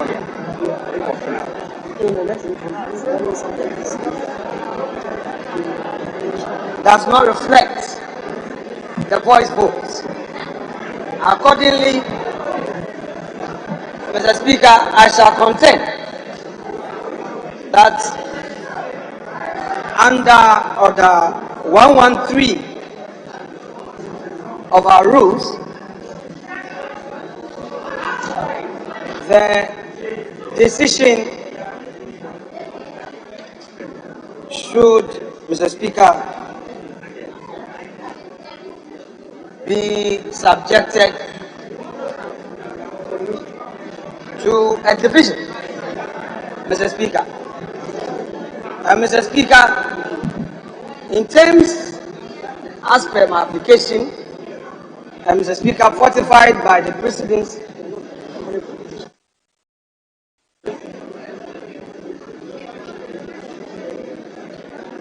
Mr. Speaker, I shall humbly pray you to consider the application in terms of the rules as relied on. I thank you, Mr. Speaker.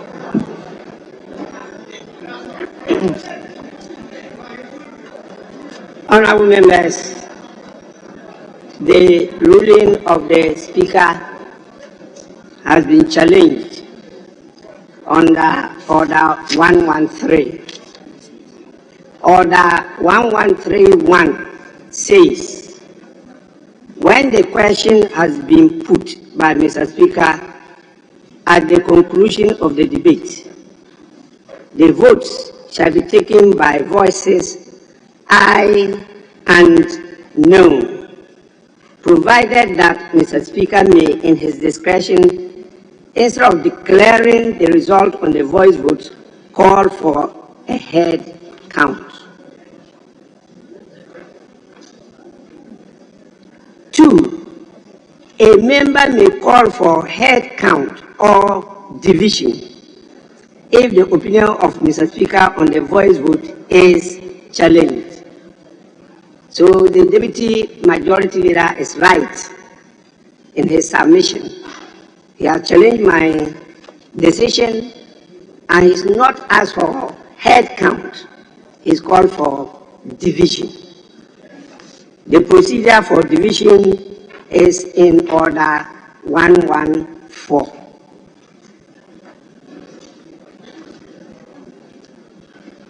In the case of division, Order 1141, in the case of division, Mr. Speaker shall direct that the lobbies be cleared, and upon such direction being given, the division bells shall be rung for 1 minute. After a lapse of 2 minutes from this direction, he shall put the question, and Mr. Speaker shall declare whether in his opinion the ayes or noes have it. If his opinion is again opposed, he shall announce the names of 2 tellers for the ayes and 2 for the noes, and shall direct a division be held. 2, the names of members voting in the division in the House shall be recorded by division clerks immediately before members pass out from the ayes and noes lobbies. they shall be counted by the tellers as they pass out of the lobby doors. 3. The tellers shall, at the conclusion of voting, come to the table and give the figures to the clerk, who shall write them on the appropriate form. The clerk shall then report these numbers to Mr. Speaker, who shall announce them to the House and declare the result of the division.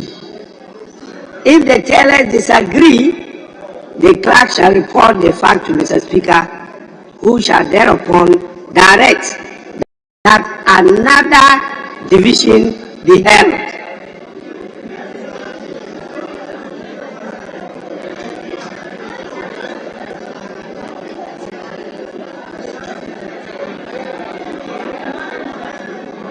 Four, members who are incapacitated by some physical infirmity from passing through the lobbies shall, upon reporting their incapacity to Mr. Speaker through the clerk, be counted and recorded accordingly in the House. If a member states that he voted in error or that his vote was counted wrongly, he may, immediately after Mr. Speaker has announced the figures and before he declares the result of division, claim to have his vote correctly recorded. 6. If the numbers in the division are equal, the motion shall be considered lost.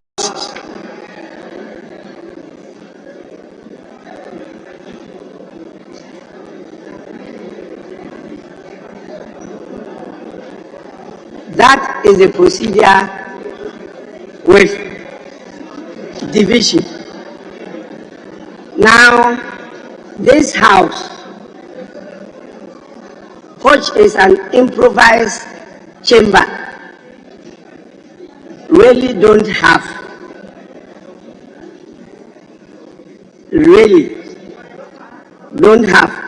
we have to make do. But what I know as lobbies are not what we have here. But usually we make do with this behind the speaker's curtain wall. That is what we use. Those are not lobbies, but we have done it before. And so we will start because you opted for a division, not a head count. That is a lengthy process, but Mr. Speaker is prepared to preside till any time. But the decision must be taken today, not any other day, today. So I direct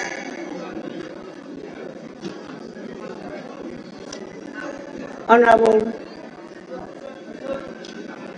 I direct that the lobbies be cleared. That's the first.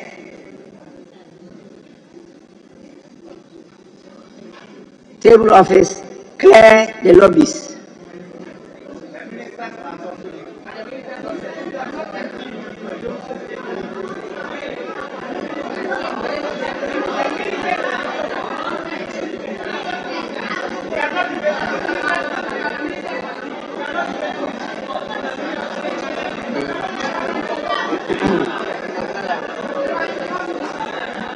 Ministers that are not MPs should go.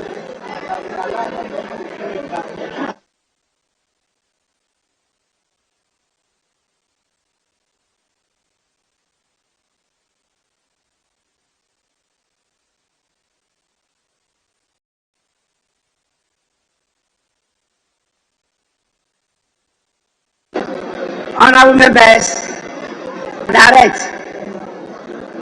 further that the division bells be rung. Honorable Minority Chief Whip. Thank you, Mr. Speaker. Mr. Speaker, as you clear the lobby, it's about time to vote. Mr. Speaker, as we are very conversant, ministers who are not members of parliament can participate in all activity except voting. Mr. Speaker, since it's time for voting, it is only proper, because of the nose marks, it is only proper before we start. Ministers who are not members of parliament, excuse us because we are now going into the business of voting. And I will be grateful, Mr. Speaker, you add that directive so that they can excuse us because at this stage we are moving into voting and they have no role to play as we start the voting. Thank you very much, Mr. Speaker. Actually, that forms part of the directive to clear the lobbies. Because at this time, it's only for members of parliament who can vote. It's for only members, not those who come to participate but can't vote.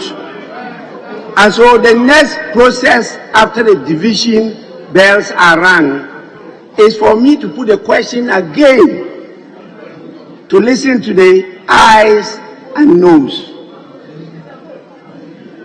That is the process and that is the procedure. Yes, Deputy Majority Leader.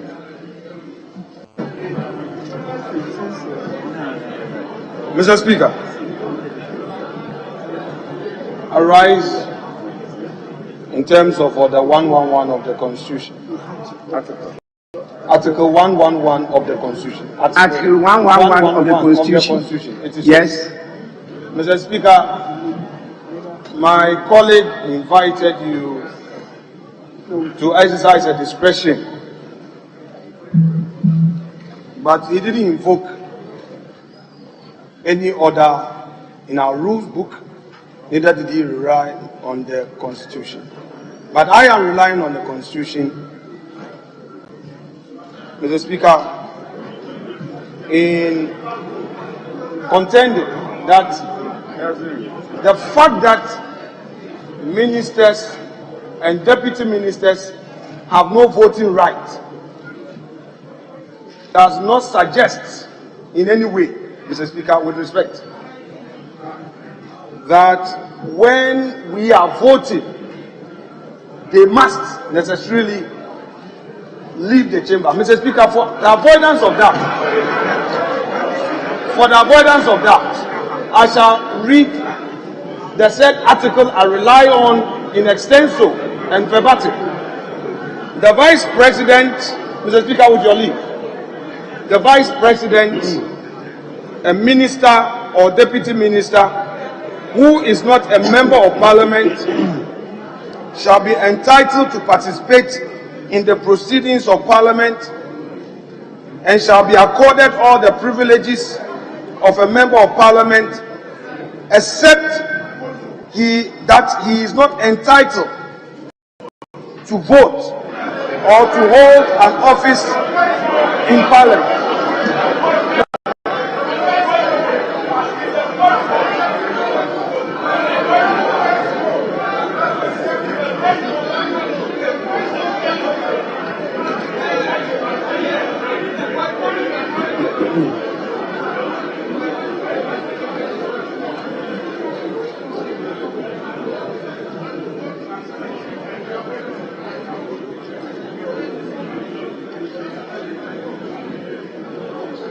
So Mr. Speaker has said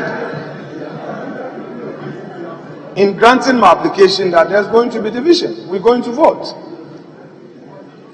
It cannot be that for the first time we trying to introduce a new precedent. Mr. Speaker, the applicant on whose behalf we are proceeding in this direction is here. unless the honorable member who invoked your discretion wants to suggest that his presence or the presence of ministers in this chamber would amount to interfering in the proceedings, or that he is also saying that because of COVID.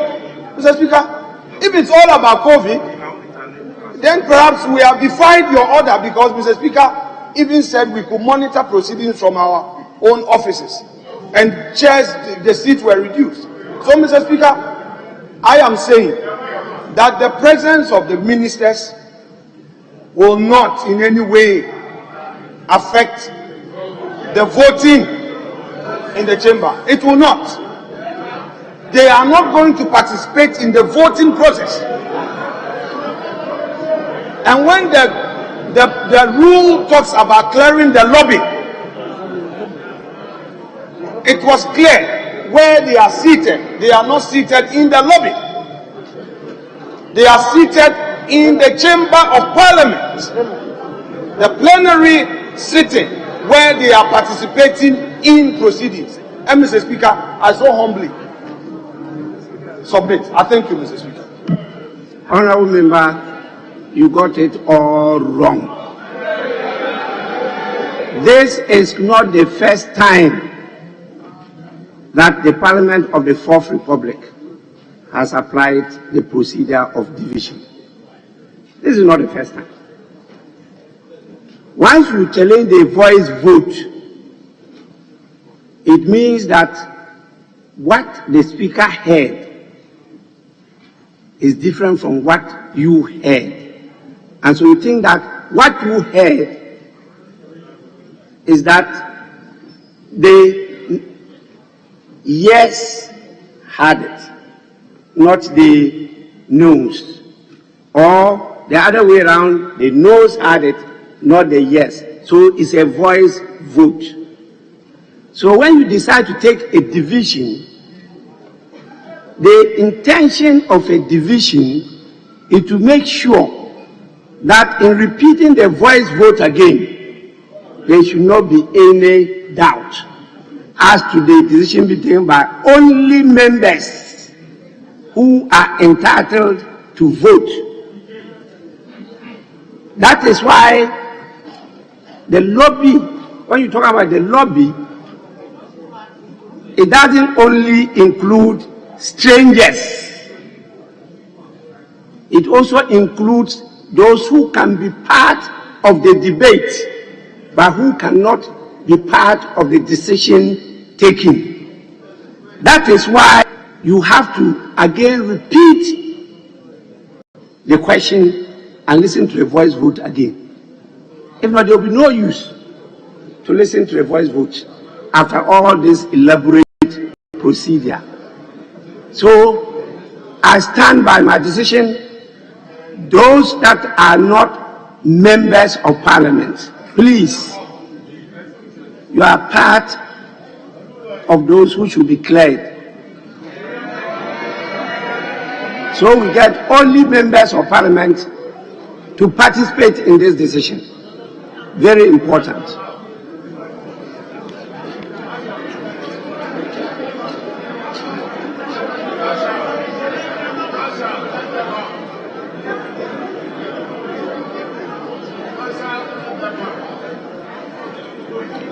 Honorable members, if we have a non-member of parliament seated here, I have the power under the orders to call on the marshal to get the person out of the house.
table office, have you rang the division bell? Division bell.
Honorable members,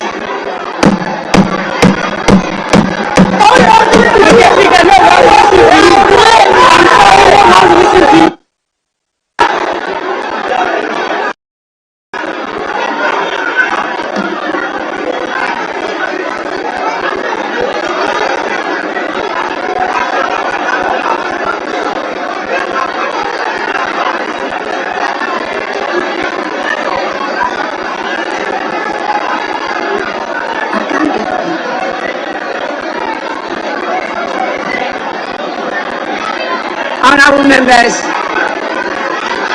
honorable members,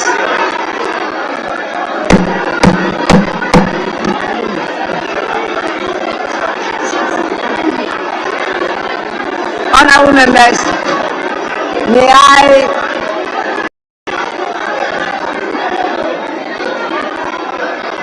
honorable members resume your seats.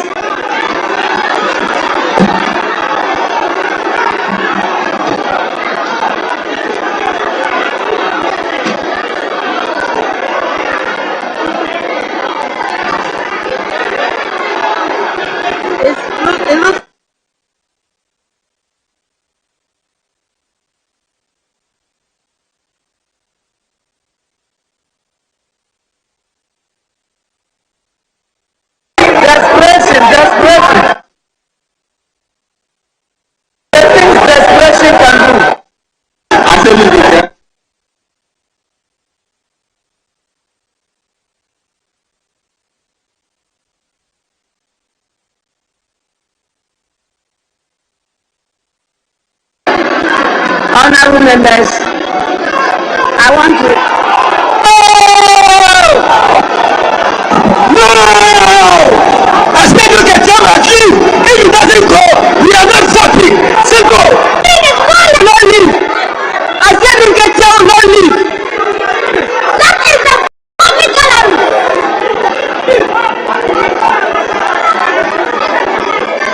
Honorable members, please let me understand what is happening. Allow your leaders to put across your concern then I can listen to you. Honorable members, resume your seat so that.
As a member of parliament for the good people of Impraiso, if Asiedu Ketia doesn't work out of this chamber, nothing will go. Asiedu Ketia is not going anywhere. Asiedu Ketia is not going anywhere today. Asiedu Ketia is free. He has nothing ready. He wants to pay me for free. Asiedu will leave. He must leave. What do you think you are?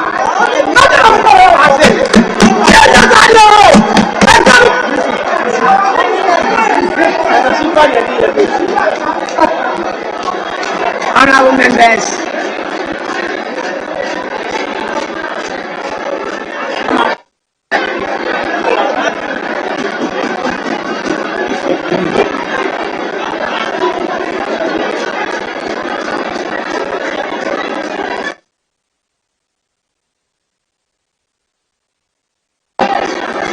honorable members, the request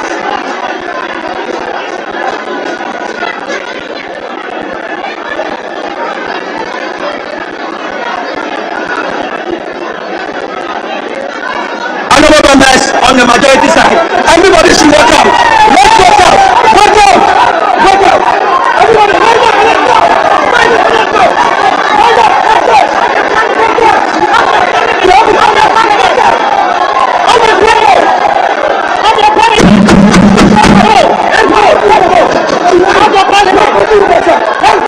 go.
Honorable members,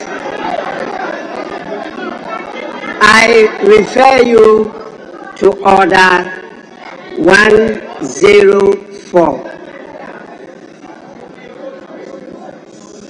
It says, in the case of grave disorder arising in the House, Mr. Speaker may, if he thinks it necessary to do so, adjourn the House without question put. Or, honorable members,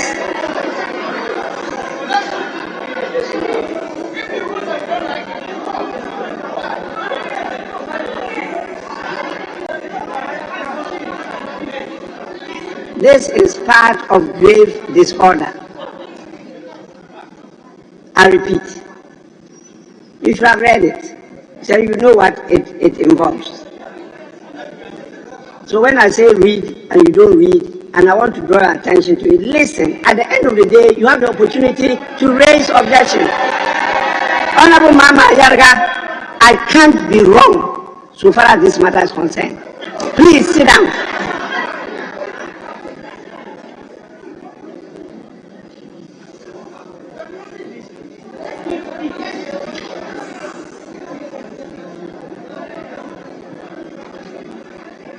You are not undermining my authority. You are undermining the authority of Parliament, not me. I've been here 28 years, clean. Order 104. In the case of grave disorder arising in the House, Mr. Speaker may, if he thinks it necessary to do so, adjourn the House without question put, or suspend the sitting till a time to be named by him. And so, I am going to suspend the sitting.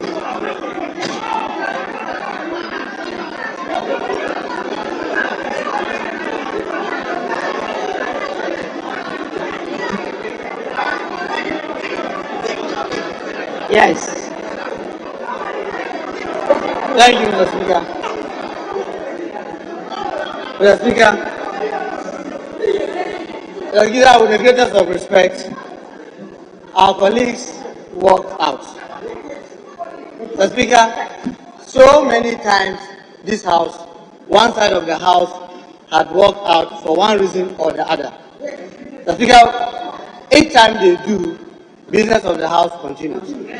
And Mr. Speaker, with the greatest of respect, I want to refer you to Order 82, where I am calling for the withdrawal of the earlier motion On the request of the finance minister that you wanted us to put the question, and with your leave, I read, a member who has proposed a motion may withdraw it, but if the motion has been seconded, he may do so only by the leave of the House.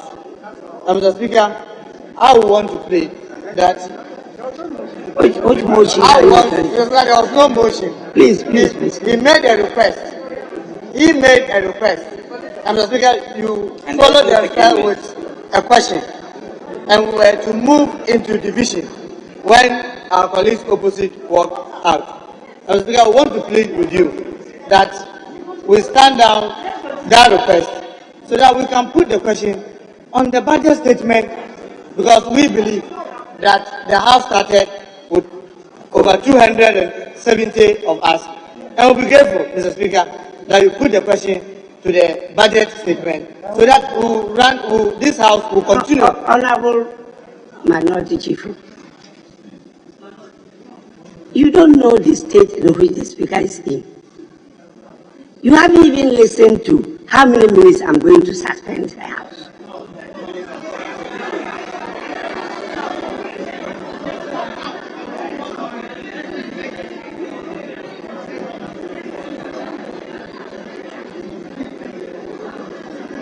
Where you sit, you can at any time move out and come back. Where I sit, I can only move out through a suspension or adjournment. So when I request for a suspension, you must be humane and you must listen to me. Definitely, you cannot understand this procedure more than me. I've lived it for how many years now? Please.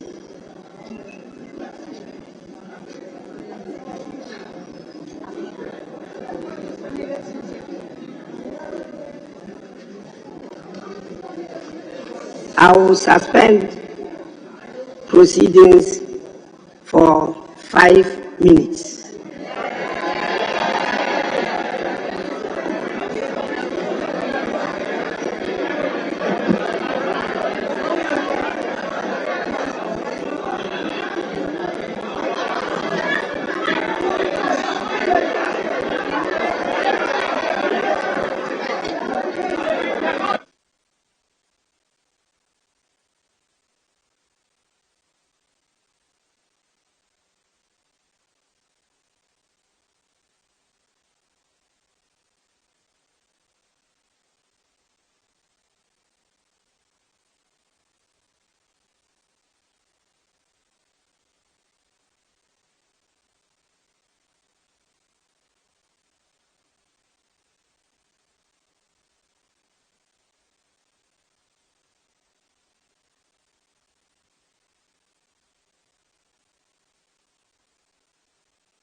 I'll tell you. I'll leave my job. My job is